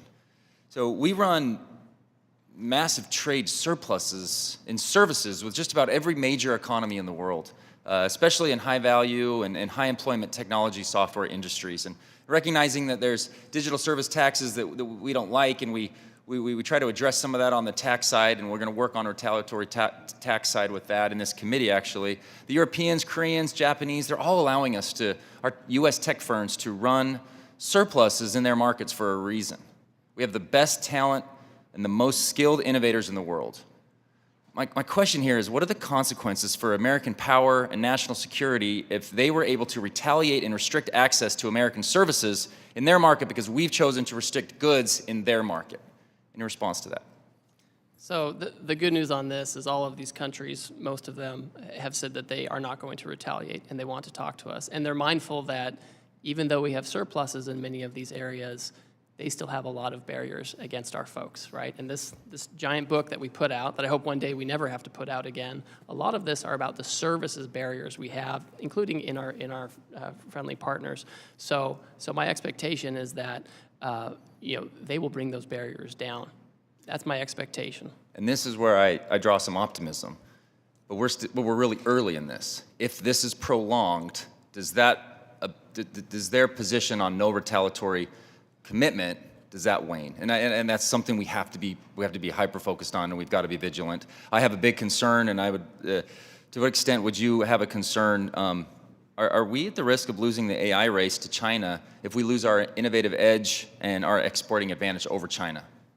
So I think that we benefit from having huge innovation here in the United States. We have an economy that cultivates innovation. We prioritize it. We have an intellectual property system that protects it. You don't have those kinds of things in China, right? You don't have that level of protection. You don't have that level of attractiveness. Now, we can't be complacent by any means. I think it's incumbent on us to continue to have domestic laws and incentives to make sure that we're innovating here. And it's important to have manufacturing, because manufacturing and innovation go along with each other. I'm going to add to that. So really what this boils down to, and I'll try to make it a little personal here. You and I went to rival universities. We're still working through some of those challenges. For now. Yeah. We may never see eye to eye on it, but we were both probably 40 minutes away from some world-class ski resorts on the Wasatch Back during those college years. During college, I always went to the Sports Den. It's a local sporting goods store, and I've known the owner, Mark, for over 30 years. I took my, every banner at every Little League thing has his banner there. He's committed to the neighborhood, to the community. He's weathered the e-commerce revolution. He's weathered COVID. He's been able to sustain this business through some of the toughest times. I took my son's bike in there on Saturday to get fixed, and I've never seen him like this. I've never seen him so anxious, so nervous about what's going on. He pointed to everything in his shop. I buy ski equipment from him. We rent stuff from him, all the gear. I've never seen him like this. And I would ask you, what do I say to him? He's really nervous right now, and I know it's impacting, and I know it's just a lot of concern. What do I say to him? Well, I wish there was a silver bullet for this, Congressman, because I'm sensitive to this, and you all have constituents, whatever side of the aisle you're on, who are talking to you about this. The challenge is that we've seen 90,000 factories leave the United States, and we can have either the status quo and continue to lose that and continue to be dependent on other countries, in many cases foreign adversaries, for our businesses. I mean, to me, that's very fragile. To me, that's very high risk that we have to be so import dependent for our well-being. We're always going to trade. We have to have this reset. We need to move quickly. We have countries in right now trying to negotiate their way to more reciprocal trade. A country like China, they're always going to have their own agency and make their own decisions, and they've never been a reliable trading partner in a lot of ways. We've always kind of been at the mercy of that. So, it's hard to go into your constituent and say that, because they'll say, well, Ambassador Greer said this kind of macro thing. I understand that. Please keep in touch. I mean, as we hear these, the effects of this, it's good for me to know about it, so I can tell the president, and I can continue to communicate this. We've heard stories about this, and we are concerned. So that's what I said to him. I said to him, because of our communication, he's still just as nervous, and that's just why I wanted to share with you and your team how important and crucial your job is over the next little bit. Is if this is looming, you have an incredible opportunity to do some of the good we did in the first Trump administration to get us to there. We're not there. I'm scared that we're not going to get there. I don't see the strategy to get there, but I know we can, and I really have a lot of confidence in you and your team to be able to get us there, and I yield back. I now recognize Mr. Panetta from California for 5 minutes. Thank you, Mr. Chairman. I appreciate that. And Ambassador Greer, thanks for being here. I admit, before this week, talked to a lot of my colleagues about you. They actually said a lot of good things about you. You had a good reputation until this week, I have to say, because I actually wanted to work with you on solutions when it comes to free trade agreements. I think we still can once we get past this, and I hope that's the case. But unfortunately, you're defending a policy here from President Trump that's absolutely incoherent and inchoate. It's a self-imposed tariff regime of 10 times the amount of tariffs that were in place before this president took office. It is the largest self-inflicted wound to our economy in history, a self-inflicted wound that if it stays in place, it could constitute the largest tax increase on working families in more than 40 years, costing households more than $3,800 per year. A self-inflicted wound that prompted one of the largest three-day moves on the markets since World War II. And it's a self-inflicted wound that's leading investors to expect a severe economic slowdown. 8 years ago, this president talked about American carnage. Little did we know that he would create economic carnage that is spreading something similar across the entire global economy. Now, the reason for these tariffs is based on a national emergency that we have trade deficits, according to him and you. Unfortunately, the president's thinking about trade is reflected in this policy. This weekend, after the markets tanked, after small businesses fretted, and after the president played golf all weekend, the president said, "I consider any trade deficit a loss." That type of scorecard thinking, combined with the president's 40-year fetish for tariffs, that has put this policy in place and put us in the global economy in this position. Now, I know the president is painting all trade deficits as bad, but they are a product of larger macroeconomic factors relating to a number of things, as you know well: savings, investments, cultural demographics, and so on. But the president is acting completely irrational when it comes to trade deficits. He believes that trade deficits are subsidies paid by Americans to other countries. His scorecard ignores our trade surpluses and services to the tune of $250 billion annually. He is oblivious to the relationship of trade deficits to foreign investment in America, in that when we send dollars abroad for goods and services, most of those dollars ultimately come back to America. And he refuses to grasp that tariffs are taxes paid by American importers and Americans, not foreigners. A perfect example of this unreasonableness is our reasonable trade deficit with Canada. The reason we have a trade deficit with Canada is because, starting with FDR, we entered into an agreement that would sell us oil at well below market prices. We entered into and maintained that deal because we maintained a trade deficit with Canada so that we can buy cheap oil, which is a huge benefit for America. And if we took that oil out of our trade relationship, guess what? We'd have a trade surplus. Yet Trump says we're getting ripped off, even though we are actually getting the benefit of that sweetheart deal. Now, absolutely, sometimes a trade deficit is a loss. Foreign trade barriers are a problem. That includes tariffs and non-tariff barriers, but there are ways to remedy these things. Free trade agreements, as I talked about. Free trade agreements that don't require a tariff policy that cripples our economy. Yet, due to the president's fetish for tariffs and superficial thinking on trade deficits, the president has imposed a trade policy that makes the global baseline of 10% with countries that have trade surpluses like Singapore, Australia, Netherlands. Countries we have free trade agreements are getting tariffs at 10%. Countries that are free trade countries are getting tariff at 10%. It does make no sense. It makes no sense of exactly what the president wants to fix or how he's going about these tariffs. Now, it's really contradictory based on the lack of clear messaging out of your administration. If other countries eliminate their tariffs and we eliminate ours, that's just deal making, and we don't raise revenue, and businesses don't relocate to the U.S. If it's a permanent revenue source and you want to relocate to the U.S., then going to have these tariffs permanently, and there are not going to be any deals. So what is clear is that you can't have it both ways. Additionally, tariffs undermine our national security, as we're seeing in the Indo-Pacific region. Look, I know the president wants to bring back the Rust Belt. I get that. But a big part of that is political. It's nostalgia. And nostalgia, as they say, is the rust of memory. We are not victims here. Our economy is the envy of the world, partly because it was our choice to invest in other countries over saving. It was our choice to have bilateral trade deficits. This is not some unexpected crisis here. This is no extraordinary or unusual threat. This is because we chose to invest in other countries where labor is cheaper and therefore products are cheaper. And as we know, it's okay for working families to want to pay low prices for products in this country.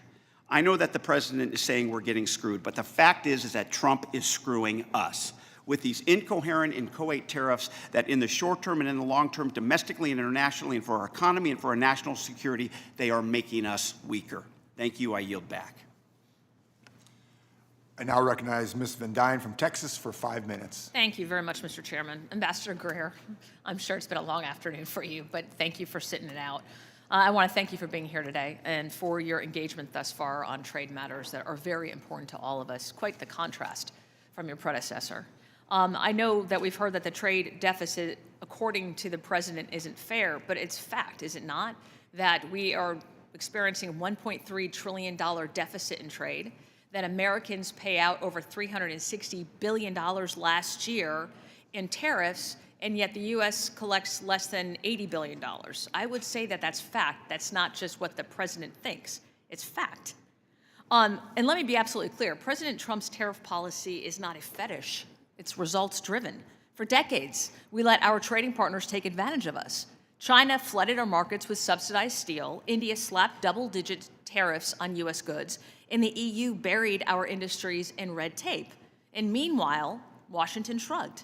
But thanks to this administration's unapologetic use of tariffs, countries like Israel, India, Vietnam, Mexico, and the European Union are back at the table. And they're engaging because they know the United States is now finally serious. And when I hear Democrats criticize tariffs as some kind of economic sin, I have to ask, what's their alternative? Appeasement? President Trump's approach isn't theoretical. It is producing concrete results, as we have seen in the last few weeks. Results that the last administration only talked about. Tariffs are working, and not because we like them, but because we need them. They're leverage. And now they're actually making deals from a position of strength.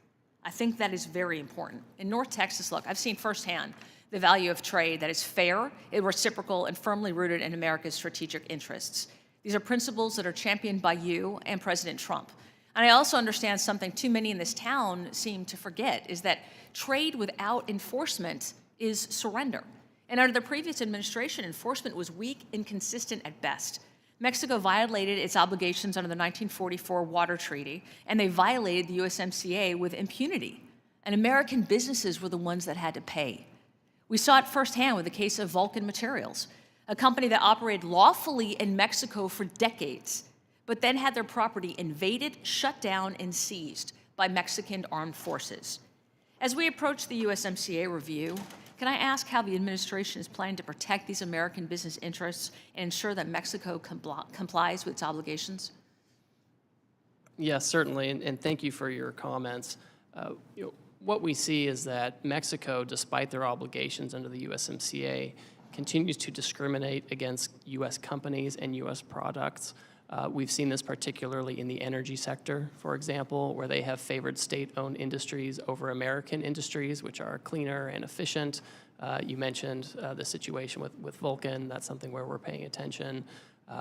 Mexico, we won a case against them about how they treat our corn, and they have a little constitutional amendment they're doing. We're watching that very closely to make sure they don't hit that. So there are a variety of unfair trading practices that Mexico has or threatens to have where we're watching that very closely. And we expect any renegotiation or review of USMCA to focus on those types of issues. Excellent, thank you. And while the tariffs are seeming to make progress in the right direction, I'm still really concerned with China's third country subsidies and their transshipment to the steel and aluminum industries, specifically in my district. That is very important, which have enacted and enabled them to evade our duties and our tariffs. Can you comment on the specific actions that we can expect to see from this administration in terms of cracking down on transshipment and duty evasion through third country circumvention?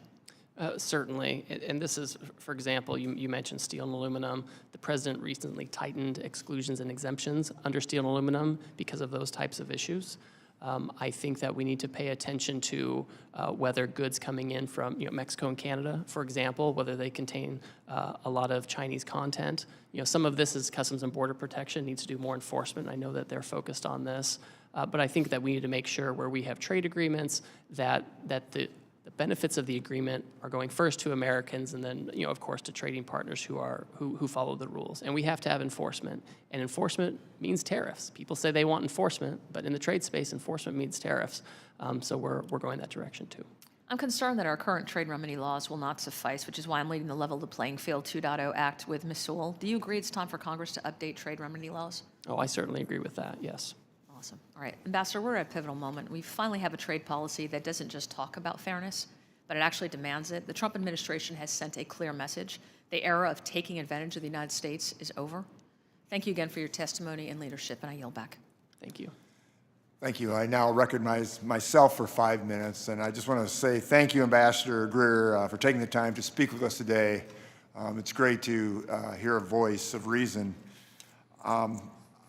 I want to first thank you for including Germany's withholding tax on IP on USTR's list of investment barriers in the National Trade Estimate. And I look forward to working with you on this and ensuring fair treatment of American businesses across the world. I saw the list, and that was one of them, Section 49, so thank you very much.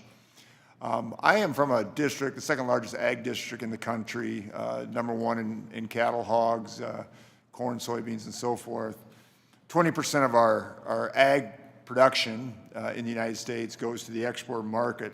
So my hope is to see tariffs imposed last week quickly lead to fair and reciprocal market access and to end many of the longstanding agricultural trade barriers around the world. I mean, that is really my hope.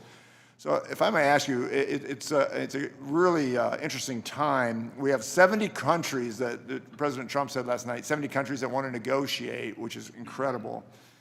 Can you talk to me, do you have the staff and resources to manage all these negotiations at this time, and how can we help? Thank you. I, of course, could always use more staff. We had some folks leave, USTR career folks leave during the last administration.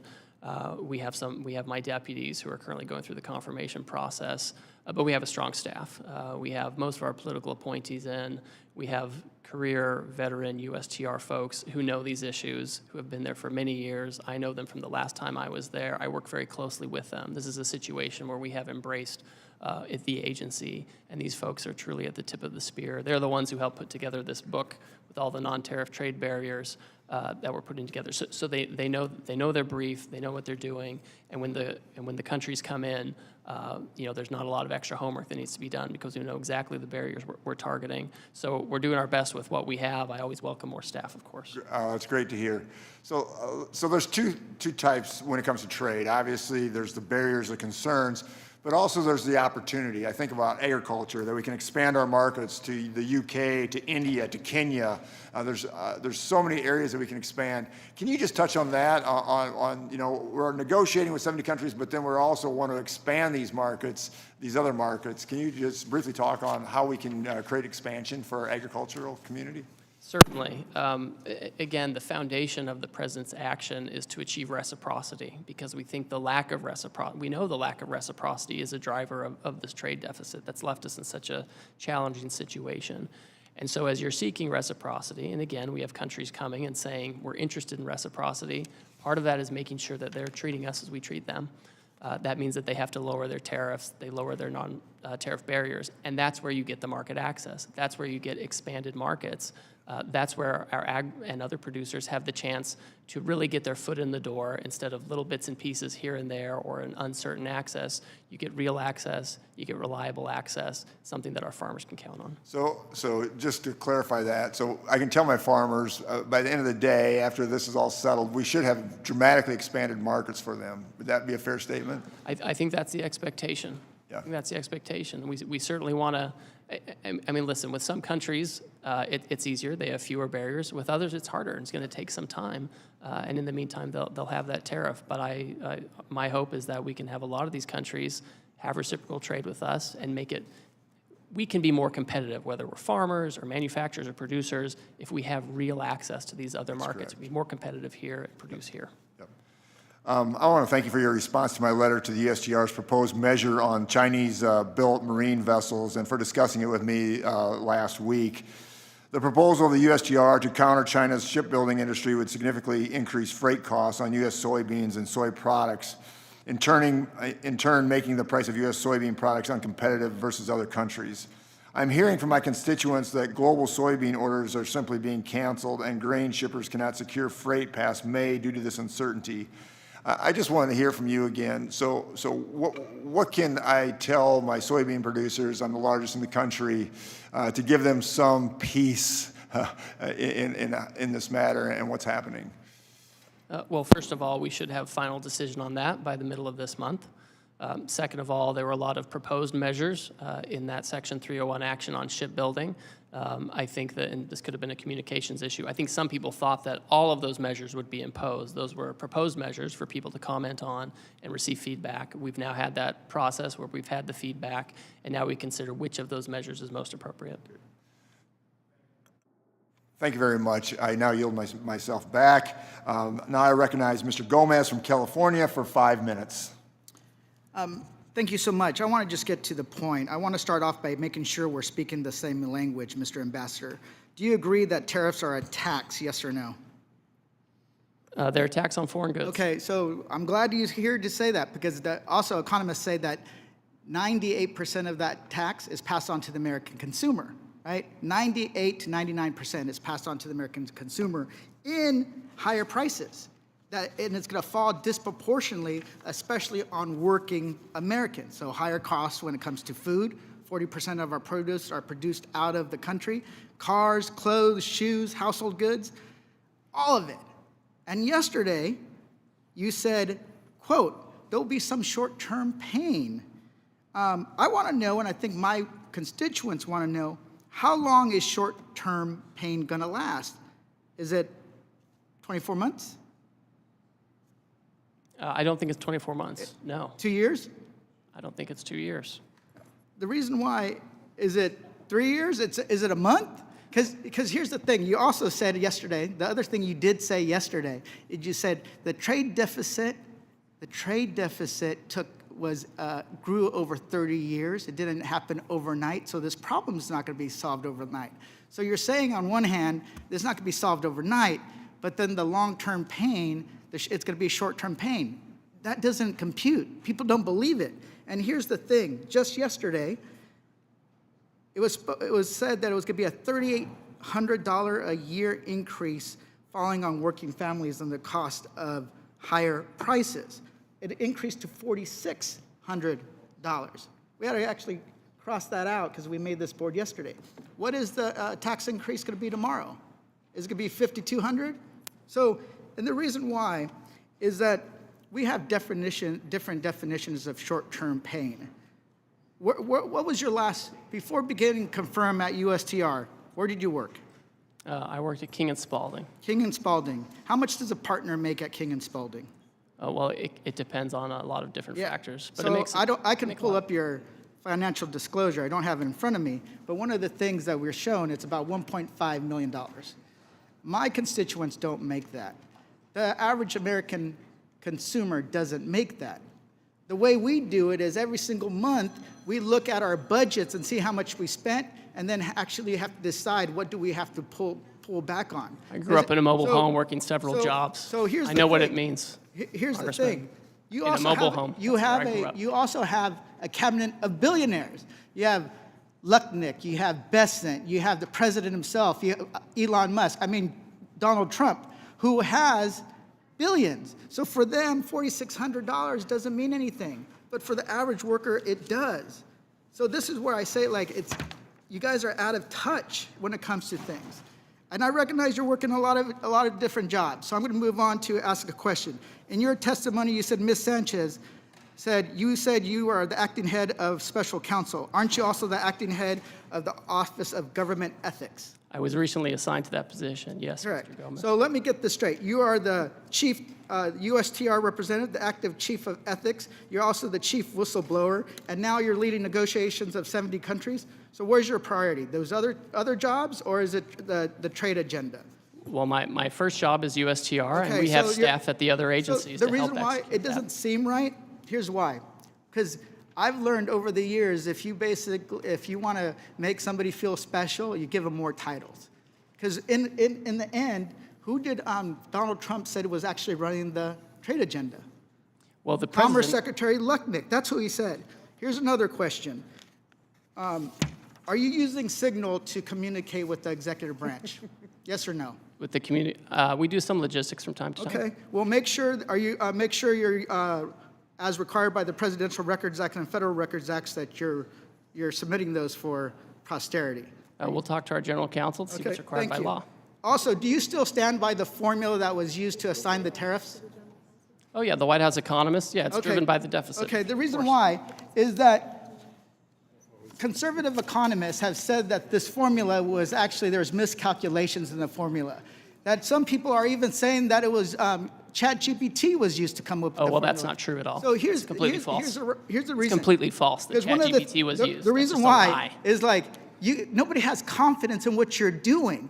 Because you're basically, you guys are saying, trust us. Trust that it's going to be short-term pain. But here's what we see. We see a plan that doesn't make any sense, a formula that has flaws in it that people have torn apart, that you've seen the price increase in the stock market crashing and red lights blinking on a recession. So, and then you impose tariffs on an island that is inhabited by penguins.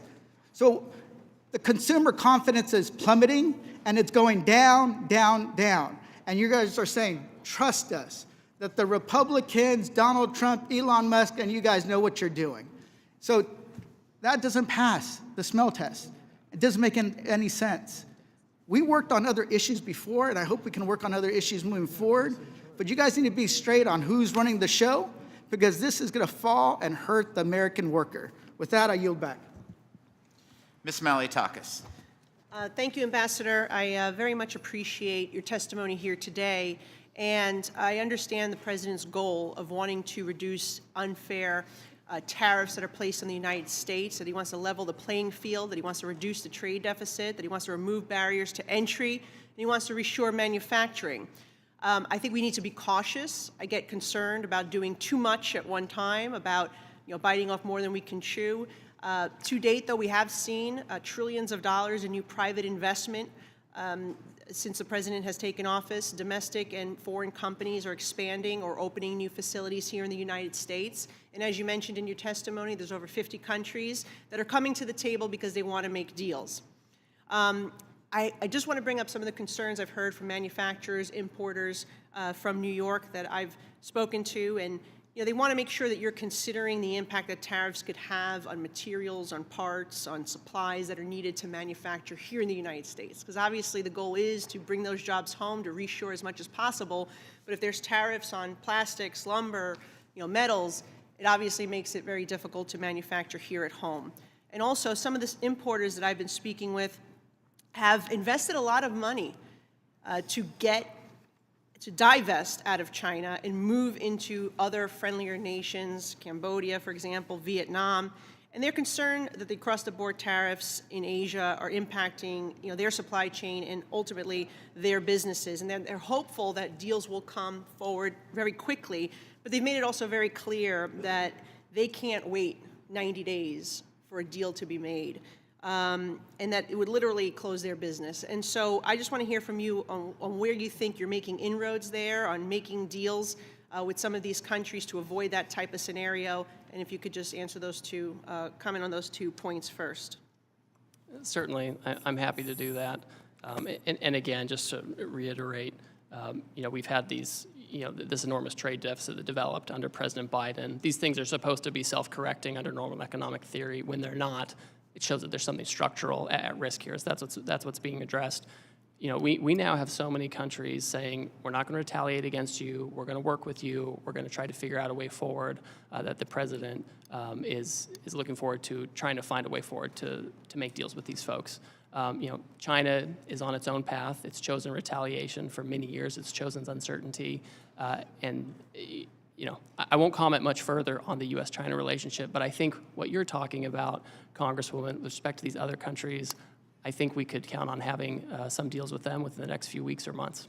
Yeah, I hope it's more the few weeks, because I think, again, too many months may hurt the ability for these companies to survive there. At least if you're able to do some business in Vietnam or Cambodia, you don't have to rely on communist China, which we're already starting to move out. But I feel like that's a real issue, because even if we want to bring the supply chain home, this brings me to my second point about pharmaceuticals. We've all said it here today.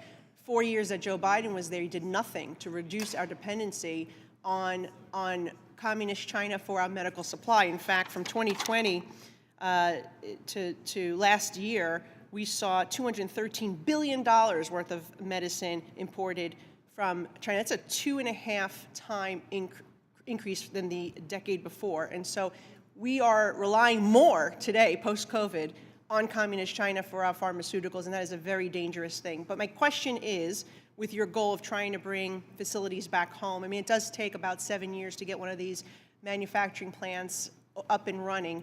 How do you close the gap? If the president's going to do tariffs on pharmaceuticals, which I would really caution against that, but if that is the goal, to try to get them to come back home, we know it takes about 7 years for those plants to get up and running. How are we going to close that gap so we're not hurting ourselves in the process, but we are doing what we need to do, which is bring that supply chain home?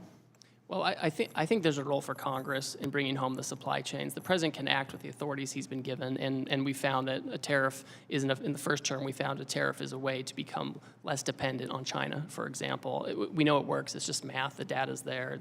That's how it is.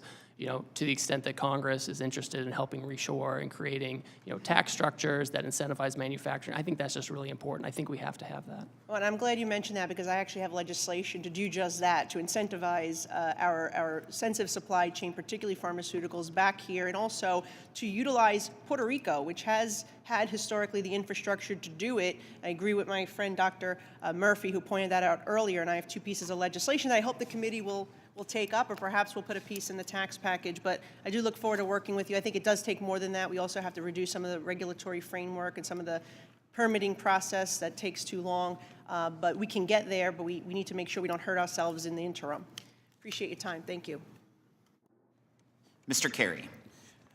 Mr. Ambassador, a pleasure to be with you today. Thank you for your testimony. I also want to compliment you. I think anybody that has had a successful career on the private sector, who's willing to come back into the public sector, says a lot about the character of the person.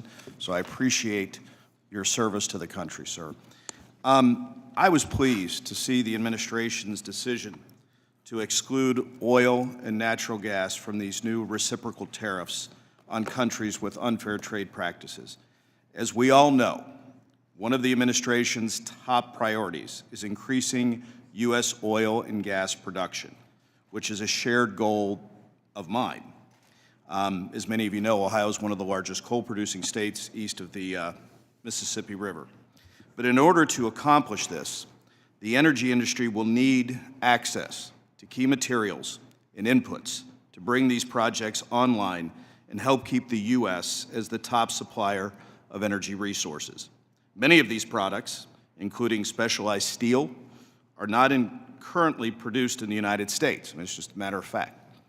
These products are designed to handle unique operating environments like higher pressures and temperatures needed for energy production. Many of these specialized products, there really is no domestic option. I mean, it's just, there isn't. So can you share how USTR is considering treatment for these types of key end-of-use materials like specialty steel in regard to the tariffs, especially considering that many of these products cannot be sourced in the U.S. and are essential to help deliver the administration's energy agenda? So, Congressman, the specialty steel you're talking about is not covered by the reciprocal tariff. The Commerce Department, using Section 232 action, they oversee any tariffs on steel and aluminum, and so I'm not trying to pass the buck, but they're much better placed to talk about how that's being implemented. I just want to identify this as something that is very concerning to a lot of people. So we'll follow up with your team, and we'll follow up the right people. The other thing I do want to bless you. Bless you. Sorry. Bless you. I yield back the balance of my time. No. Ambassador, I also want to echo Congressman Feenstra's comments about the Chinese-flagged vessels that are going into certain ports. That's a very, very big issue for a lot of commodities. I don't care whether it's corn or coal or soybeans, whatever it is. So I appreciated your remarks on that, but it's something that we will definitely follow up with you on. One of the things, President Trump unleashed the American LNG industry by ending the former administration's era permitting pause. And as you know, the U.S. LNG industry is already being targeted by nations that are subject to the president's new tariffs. So my question to you is, do you have any plans to prioritize America's newly restored LNG export capacity in conversations with foreign nations? That's something that comes up regularly. Obviously, we've been talking about the trade deficit, and many countries have been quick to say, one area where the U.S. is very competitive is oil and LNG, and it's something that they want to buy. And so it's been very common in these conversations for them to suggest that that is one way to help achieve, more trade balance, et cetera. And I appreciate your answer. And lastly, I'd like to briefly touch on the USMCA sunset review, if you don't mind. USMCA qualifying trade was excluded from the tariffs announced on April 2nd. This will help many of the U.S. manufacturers. The reason I wasn't in the room most of the days, they were in my office, that have made investments under the rules President Trump negotiated 5 years ago. USMCA is facing a sunset review process that needs to be completed by the end of July of 2026. Will the tariff exclusion continue to the lead-up of that review to give the manufacturers more certainty in the upcoming months? Well, that's the current status. All right, I don't want to get ahead of the president on how he wants to treat that, but that's certainly the current status, and I would expect that if Canada and Mexico continue on this path, that would continue to be the status. And again, I want to compliment you for your service to the country and being willing to go back into the public sector. A lot of people don't realize you're giving up on a lot. You're spending a lot more time, probably a lot more hours, a lot more time away from your family, and so I just want you to know, as a member of this committee, I certainly appreciate your service. So with that, Mr. Chairman, I yield back. Mr. Horsford. Thank you, Chairman Smith, and to the ranking member. Mr. Trade Representative, are you aware that the tariffs have been paused? I am, yes. When were you made aware of that? Well, I understood the decision was made a few minutes ago. It's something Sitting that's here, been under discussion. Sitting here, under discussion. So did you know that that this was under discussion, and why did you not include that as part of your opening remarks? So typically what I don't do is divulge the contents of my discussions with What are the President details of the Congress. pause? Well, my understanding is that because so many countries have decided not to retaliate, we're going to have about 90 days. No, excuse me? China increased their tariffs on the United States. Trump blinked. What's the blink, sir? What do you know about this pause? What are the details of it? Well, the details, as I understand it, is that China continues to retaliate. Other countries didn't retaliate. The president 2 or 3 days ago said we wanted to negotiate with those countries that asked for meetings. That's what we're doing. What are the We've had details? discussions. How long is the pause? How many days? How many weeks? I understand it's 90 days. I haven't spoken to the president since I've been So in the this trade hearing. representative hasn't spoken to the president of the United States about a global reordering of trade. Yes, I have. I've And just yet been in the hearing with you, sir. But yet he announced it on a tweet. WTF? Who's in charge? The president of the United States is in charge. And what do you know about those details? Well, as I mentioned, It looks like your boss just pulled the rug out from under you and paused the tariffs, the taxes on the American people. There's no strategy. You just found out 3 seconds ago sitting here. We saw you. We've been discussing a If variety you of these came actions here for knowing that you were going to be turned off, that these tariffs were going to be turned off, why didn't you include that in your opening statement? Why didn't you reference that as part of your testimony? Well, I don't disclose my conversations with the president, sir. These were specific questions we asked you all along. What's the strategy? These are real consequences for the American people and small businesses. I had a group of small businesses in my office earlier today talking about the impacts of these tariffs on aluminum and steel.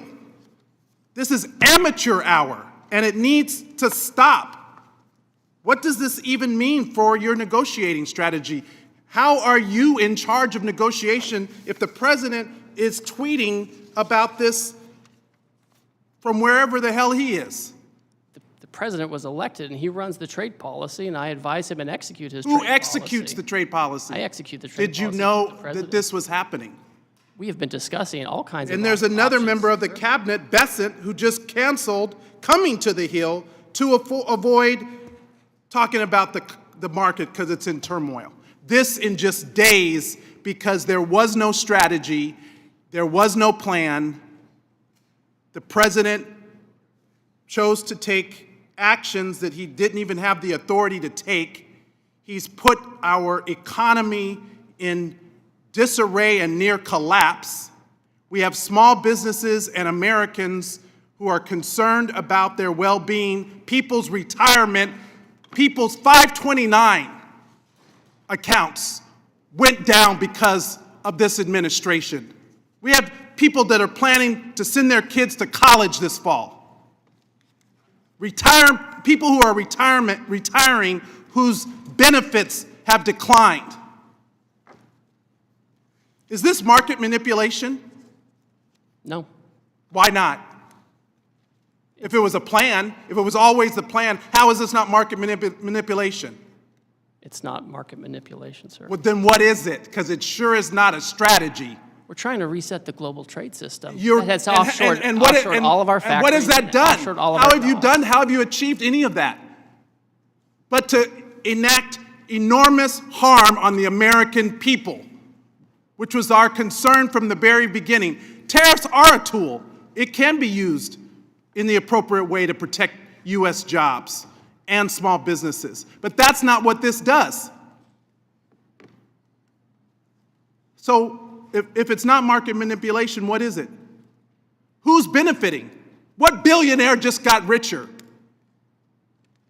And all the while, there are not even any Republicans left in this hearing. They all left because they don't even want to defend this. But meanwhile, the Speaker is rushing to the floor to pass a budget reconciliation to screw America by passing the biggest tax cut in history on the backs of the American people?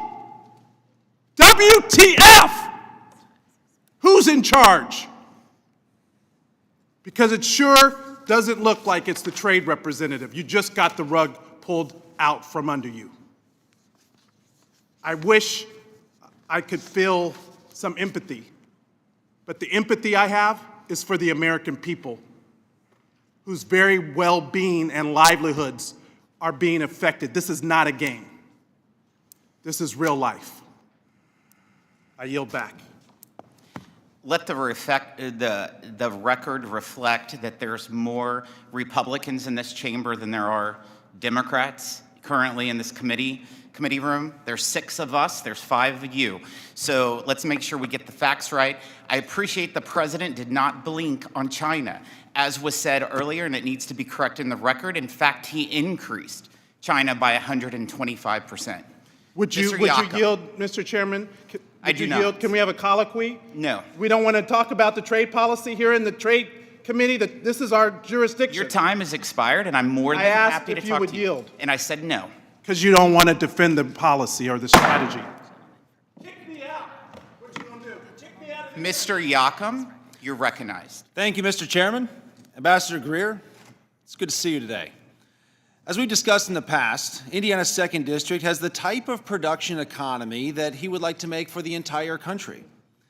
We manufacture 85% of the nation's RVs, 60% of artificial knees and hips, as well as boats, trailers, buses, auto parts, Humvees, you name it.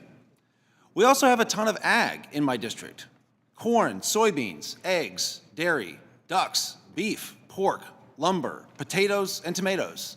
I could go on. Lumber alone, I was actually just meeting with a cabinet manufacturer here a few minutes ago. I couldn't even remember if I had been to that cabinet manufacturer's site because we have so many of them in my district. I don't know how we do all that in one area, but somehow we do.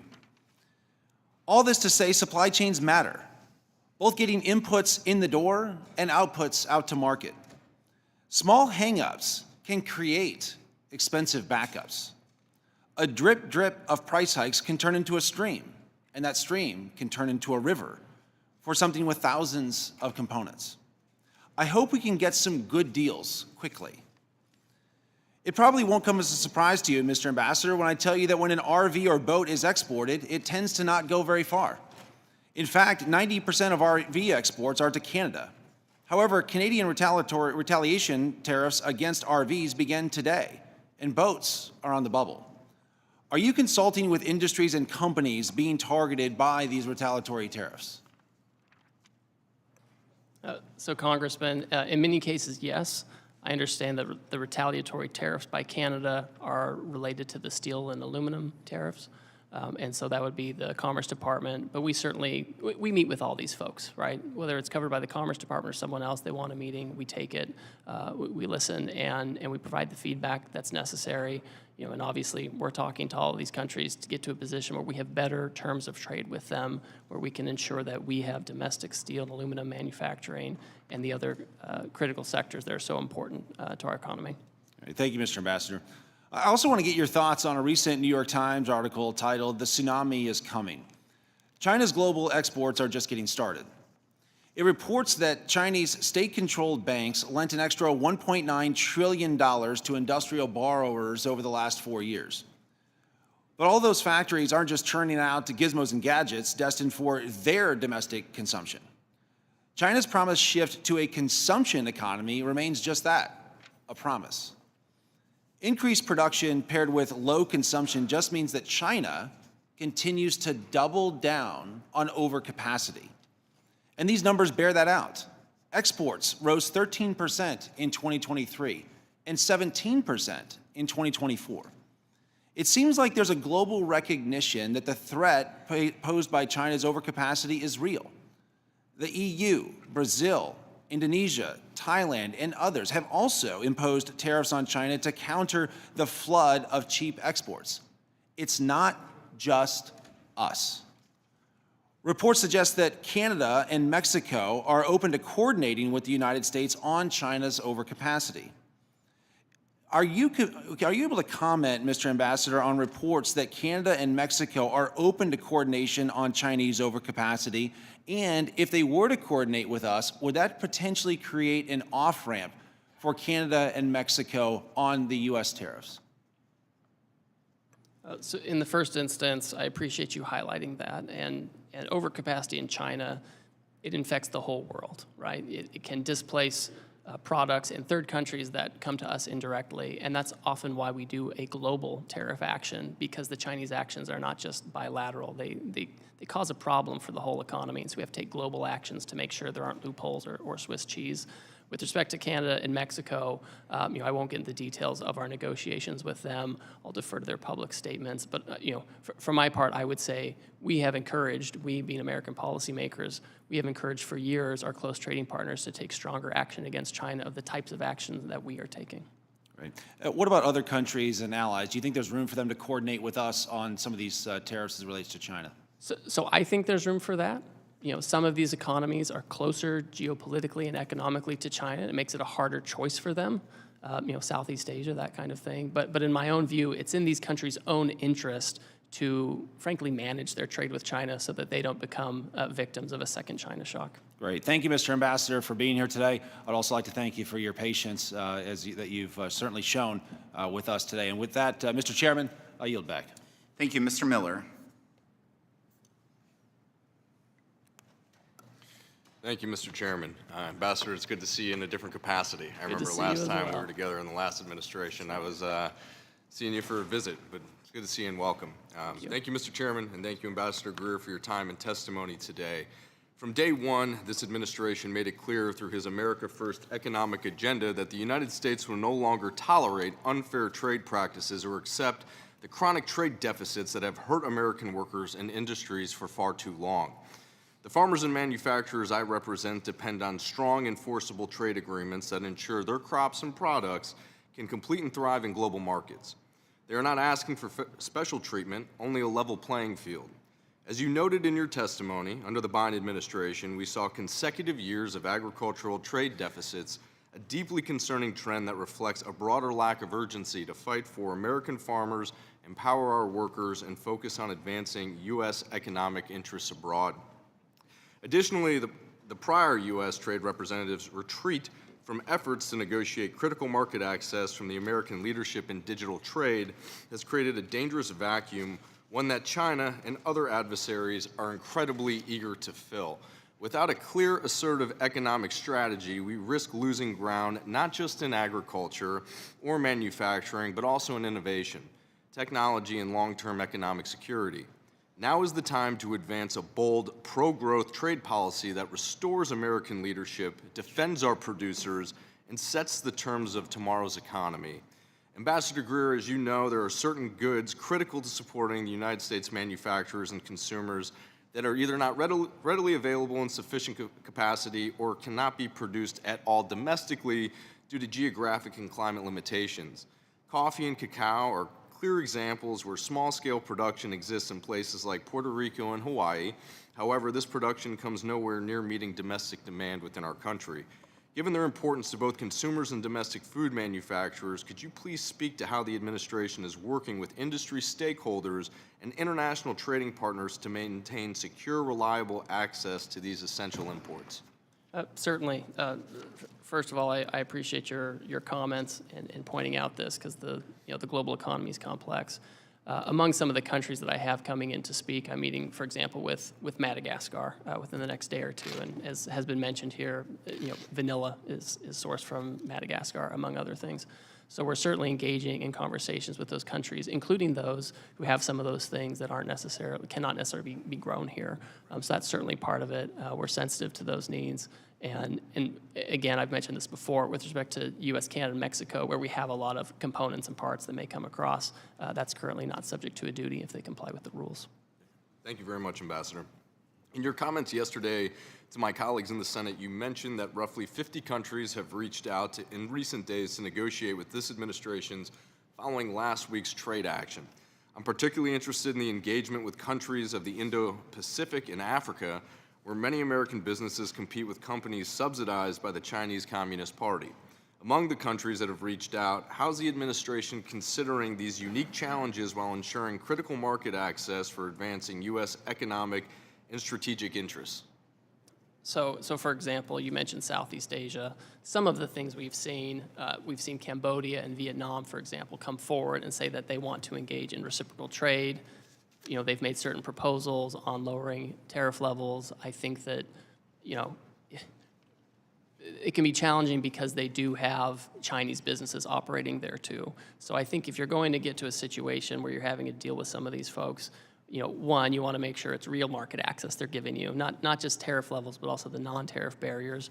And you also want to make sure you're not giving a benefit to Chinese companies operating in those countries, right? We don't want some deal with them only to have it become Chinese companies, pushing product to the United States through Vietnam or Cambodia. So that's something we're looking at in terms of rules of origin, et cetera.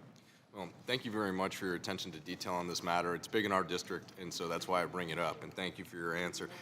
And if I may, and it's a little bit of a tough one, but on what timeline do you expect these negotiations to move, and the outcome, what should we be watching for as the trade commitments from our partners across the globe? Certainly. Well, before the action even went into place, trading partners knew action was coming, right? They heard the president, as everyone had, and so they came in advance to talk about possibilities where they could have more reciprocal trade with us.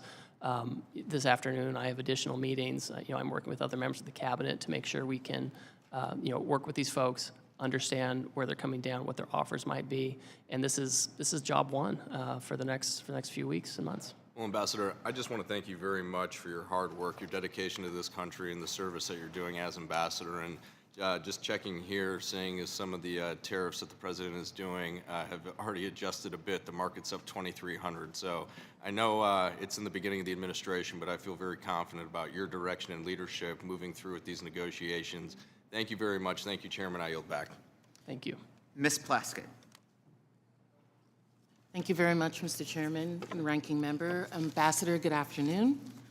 I had quite a number of questions about tariffs, but since that's on pause, I'm going to pause on those questions and deal with one that is more specific to my district and one that I'm concerned with, and that's regarding a proposed rule that you have that has been put out, and I know that there have been testimony about it. In the U.S. Virgin Islands, in throughout the Caribbean, as well as some of the other territories. In Hawaii, we import virtually everything needed for daily life, from food products, poultry, groceries, vehicles, etc. 97% of the food that's consumed in my district comes from imported goods. I'm deeply concerned about the impact of trade actions, particularly because it seems very apparent that I don't know if the American territories have been thoroughly thought through and the impact this will have on us in some of these tariffs as well as some of the proposed rules. Proposed action taken under the Office of the U.S. Trade Representative Section 301 authority right now does not provide a balanced solution, particularly when it comes to American businesses and jobs in the shipbuilding capacity. We know that you've proposed a rule to impose fees on those ships which are not made, that are Chinese made, that are not American made. However, a large portion of ships which are much smaller than those that are made in American ports, the American ports are predominantly making those for the military purposes. It's cost effective for them to do it for the military, but not for those kinds of cargo shipping that's done in the Caribbean region.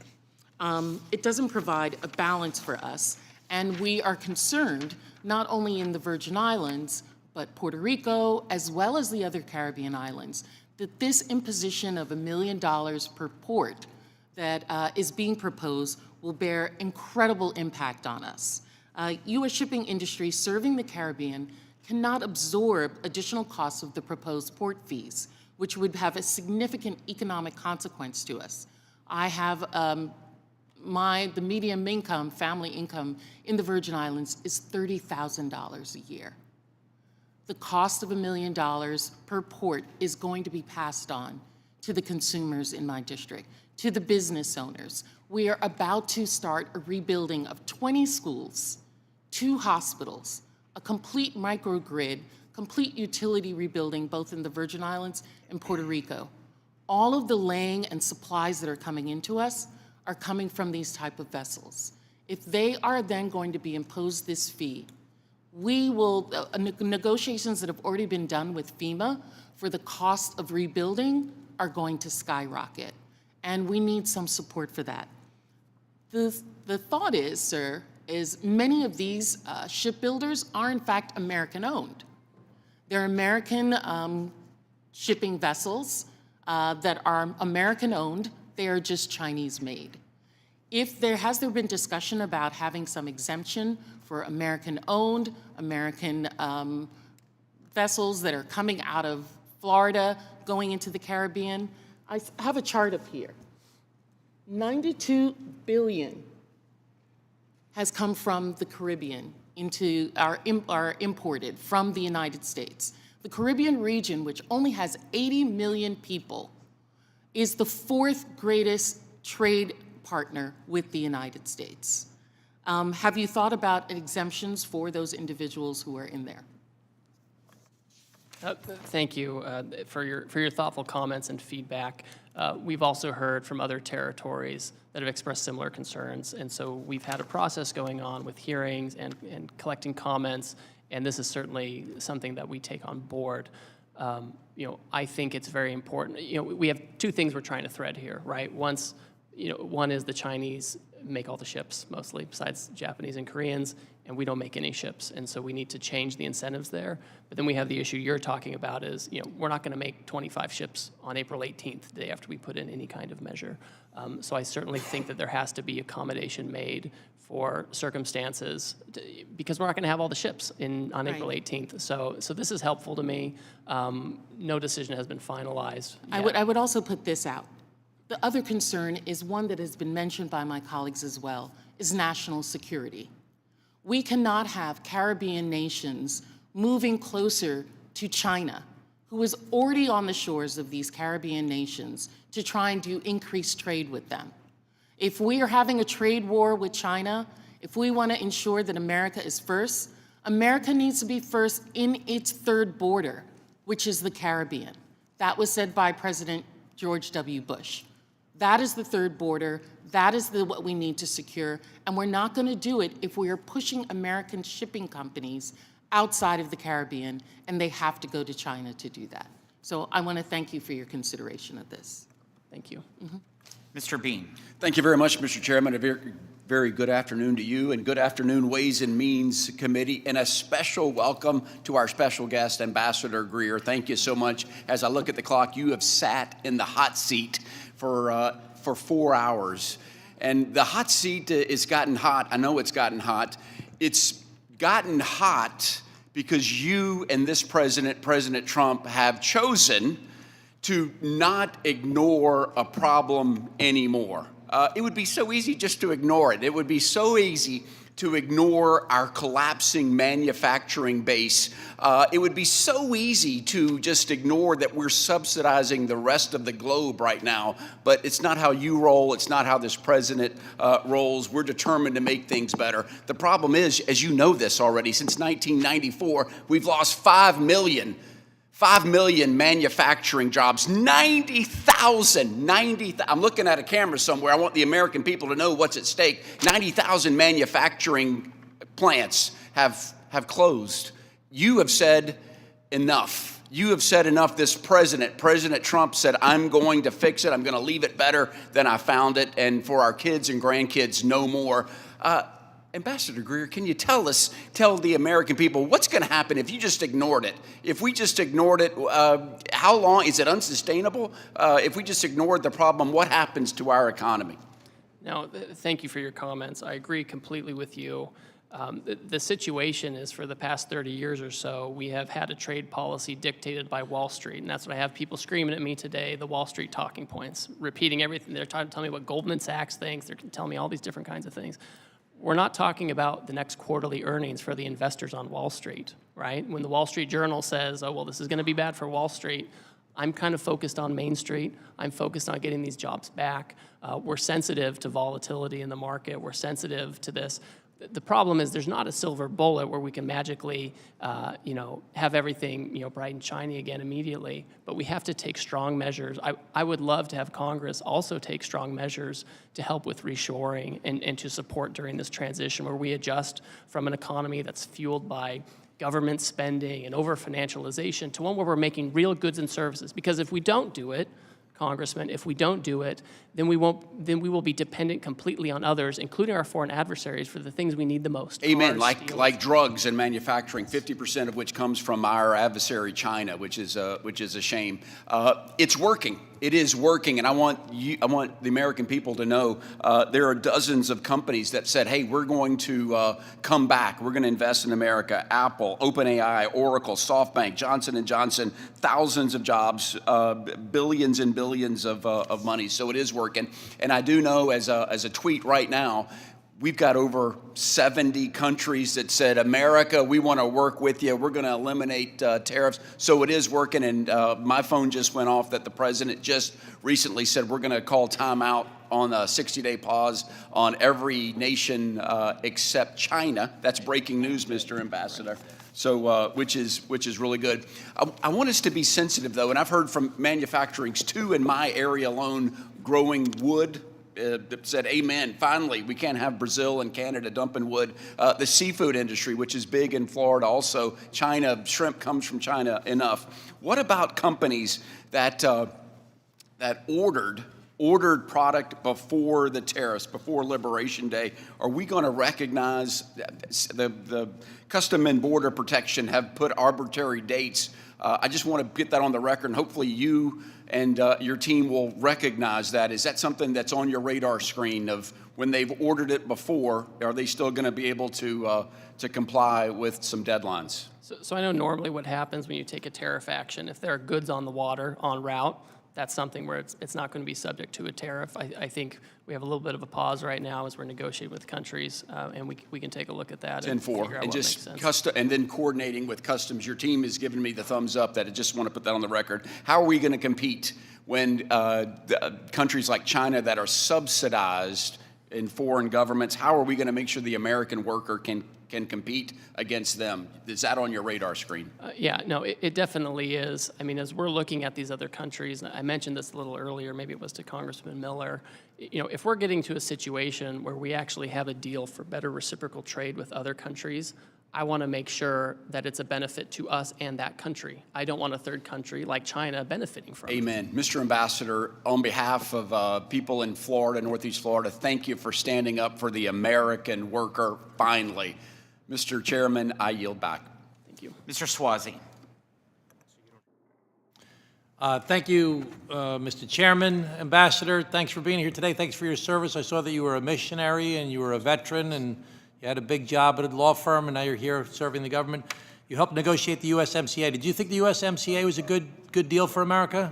I think it was. There was a lot more we could have done and should have done. So why did the president come out after this year and say it was one of the worst deals we ever negotiated in the history of the country? I think it's frustrating that here we are 5 years later and steel imports from Mexico shot up, car imports from Mexico shot up. Well, you think it was a good deal, but he thinks it was a terrible deal. I mean, I feel like you're in a very bad position here. This whole idea that this president made this switcheroo on you while you were in the middle of testifying here today. I actually feel bad for you. No, but I really feel bad for the American people that are seeing these things happen. There's no plan. I mean, that's my big concern. I know there's goals. I want to see manufacturing brought back to America, or at least I want to see jobs that pay more money so we can rebuild our middle class in America. I'm for that. I'm for holding China accountable and holding our adversaries accountable. I'm for tariffs in select specific places. But right now, all we know is prices are going up, we're pissing off our allies, and the stock market went down dramatically. It's gone up dramatically today. The market manipulation question by Mr. Horsford is a very real concern that we're going to have to dig into a little bit. Who's benefiting from these wild fluctuations down, wild fluctuation up? We're still way down. We need a plan to accomplish the objectives that I know that you genuinely believe in, which is to try and recreate the middle class here in the United States of America, that on my side of the aisle, we all believe in that. We have to recreate the middle class in America. Do you think we should increase the minimum wage in America? I think we need to create jobs that naturally have high wages. The minimum wage in 20 states is $7.25 an hour. Do you think we should increase the minimum wage? I mean, I think the states should be managing that kind of thing. I think we need better manufacturing So jobs that are 20 states, $30, $40, $50 20 states an hour. rely on the federal minimum wage. It's still $7.25 an hour. So you don't think we should increase it at the federal level? Well, you'll have to talk to the Secretary of Labor on that. That's Do you think way we should outside have my the wheelhouse. PRO Act to promote unions in America? Because that will help to recreate the middle class. And I'd refer you to Secretary Chavez DeRemer. She's much better placed. Do you like the CHIPS Act that to reshore the manufacturing of semiconductors here in the United States of America, a national industrial policy where we invest in creating factories with high-skilled, high-wage jobs in America? Do you support the CHIPS Act? So notionally, I agree that we should have industrial policy to help with chips and other things, right? You know, whether the CHIPS Act was the perfect way to do it, I don't know. But So my big concern is that, you know, we'd want to do these things. You and I share the same goals, but there's no plan right now. As we saw, there's been devastation from this unilateral action by the president where he treats our allies and our strategic adversaries the same, with the exception of China. We know that China's, and I'm all for that. I actually have a bill that I sponsored to get rid of most favored trade nation for China. So, but why are we treating our allies? Why are we treating Japan and Korea and Australia, who have been our bulwarks against China in the Indo-Pacific? And Vietnam, even though they don't share our philosophy, they're sick of China as well. And we were building a relationship with them to help us be a bulwark against China. Why are we treating our allies in the Indo-Pacific, who are our main allies against China, the same as we're treating our adversaries? We aren't treating them the same. They have substantially lower tariffs than China. I know, but we just Substantially. we really They're kind of completely bombarded them. I mean, it's the same as USMCA. We negotiated a bipartisan trade agreement that everybody agreed upon, that the president praised as being the best deal ever, and now he pulls the rug, like he pulled the rug out from under you today. He pulled the rug out from under Canada and Mexico. I mean, it doesn't seem like there's no plan. Do you think that there's a plan, and can you share the plan with us? Certainly. Listen, I'm very confident in the president's policy. Goods that meet USMCA rules come in duty-free. So when the president comes out and he says, we're going to have a tariff to make sure we're treated the same, that we can get rid of these deficits, we have a baseline 10% to make sure that we don't have Swiss cheese in this program, and then we have higher tariffs on those who are the worst offenders. That's why you end up in the president put in place Can I finish? the president put in place these high tariffs. But today, he just yanked them out. Is that part of the plan? Was that always part of the plan? Well, they're paused.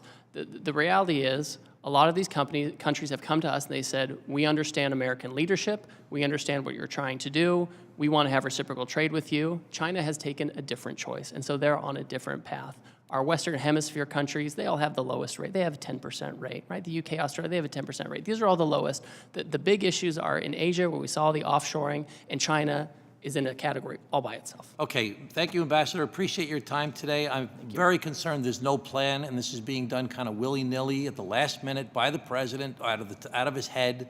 It doesn't really make sense to us. It'd be great if we knew what the plan was and it was shared to us by the administration, and even if it was done in a way for our committee, that we could at least know what's happening.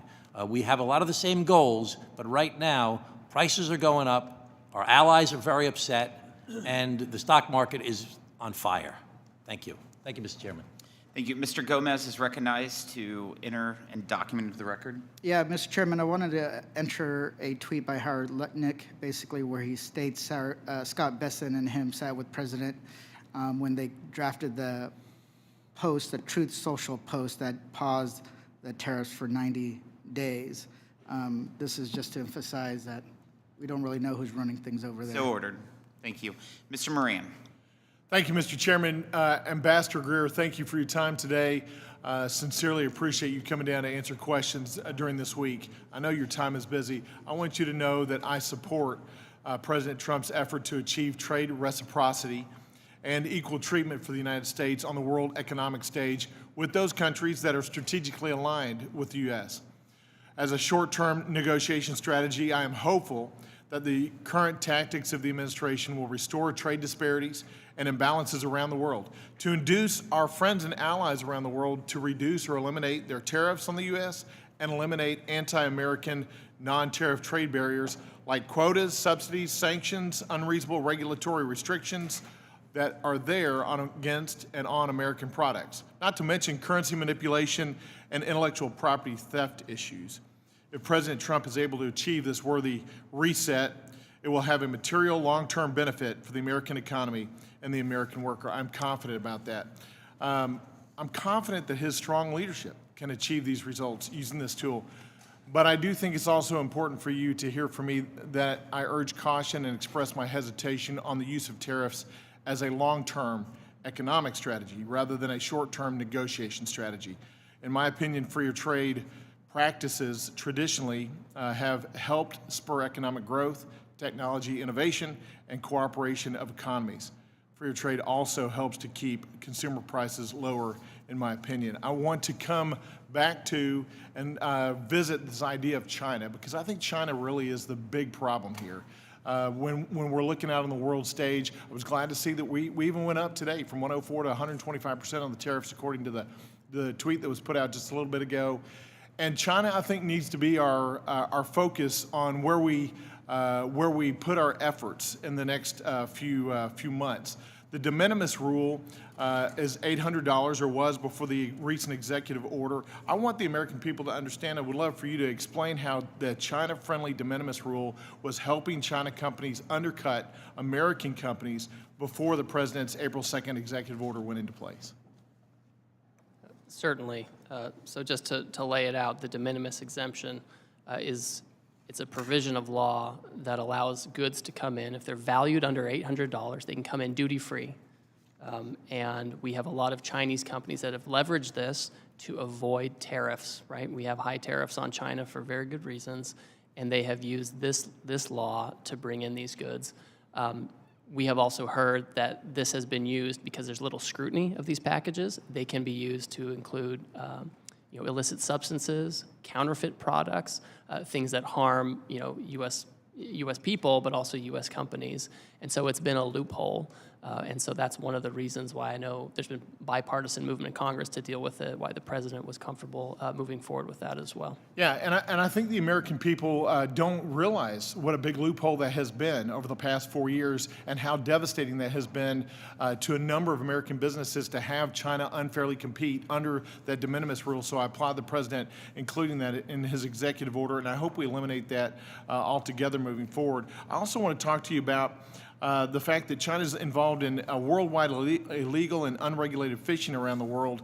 Is the president's team, is the administration looking at helping to stop the illegal and unregulated fishing that's occurring across the globe by China? Yes, that's, I have an office at USTR that deals with environmental type issues, and they're very focused on this particular issue of fishing. It's something we're looking at. We're working, there are folks in the Senate too who are very concerned about this. We currently have now tariffs on China, so that at least creates a deterrent from having that in our market, but it's a broader issue that we should deal with.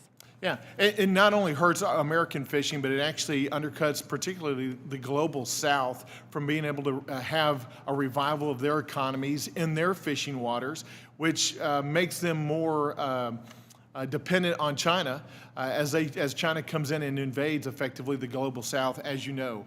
The U.S., moving on to a different topic, the U.S. has now imposed, as of today, 125% import tariff on China. China hasn't indicated that they're really willing to come to the table yet. I was glad to see that all these other countries have come to the table. I think that's because of the strength the president's leadership is showing across the world stage, that he means business, that we're going to have a reset where American businesses are not taken advantage of. But what is the administration planning to do to make China come to the table and actually engage in freer trade or fairer trade and cut out these unfair trade practices? Well, China doesn't believe in free trade or fair trade for that matter. We had an agreement with them under Trump 1, and they started to comply with some of that. In the Biden administration, there was no enforcement. And to some degree, they've chosen their own path. And when they're ready and when they want to talk about how to have a better approach, obviously, we always have an open door.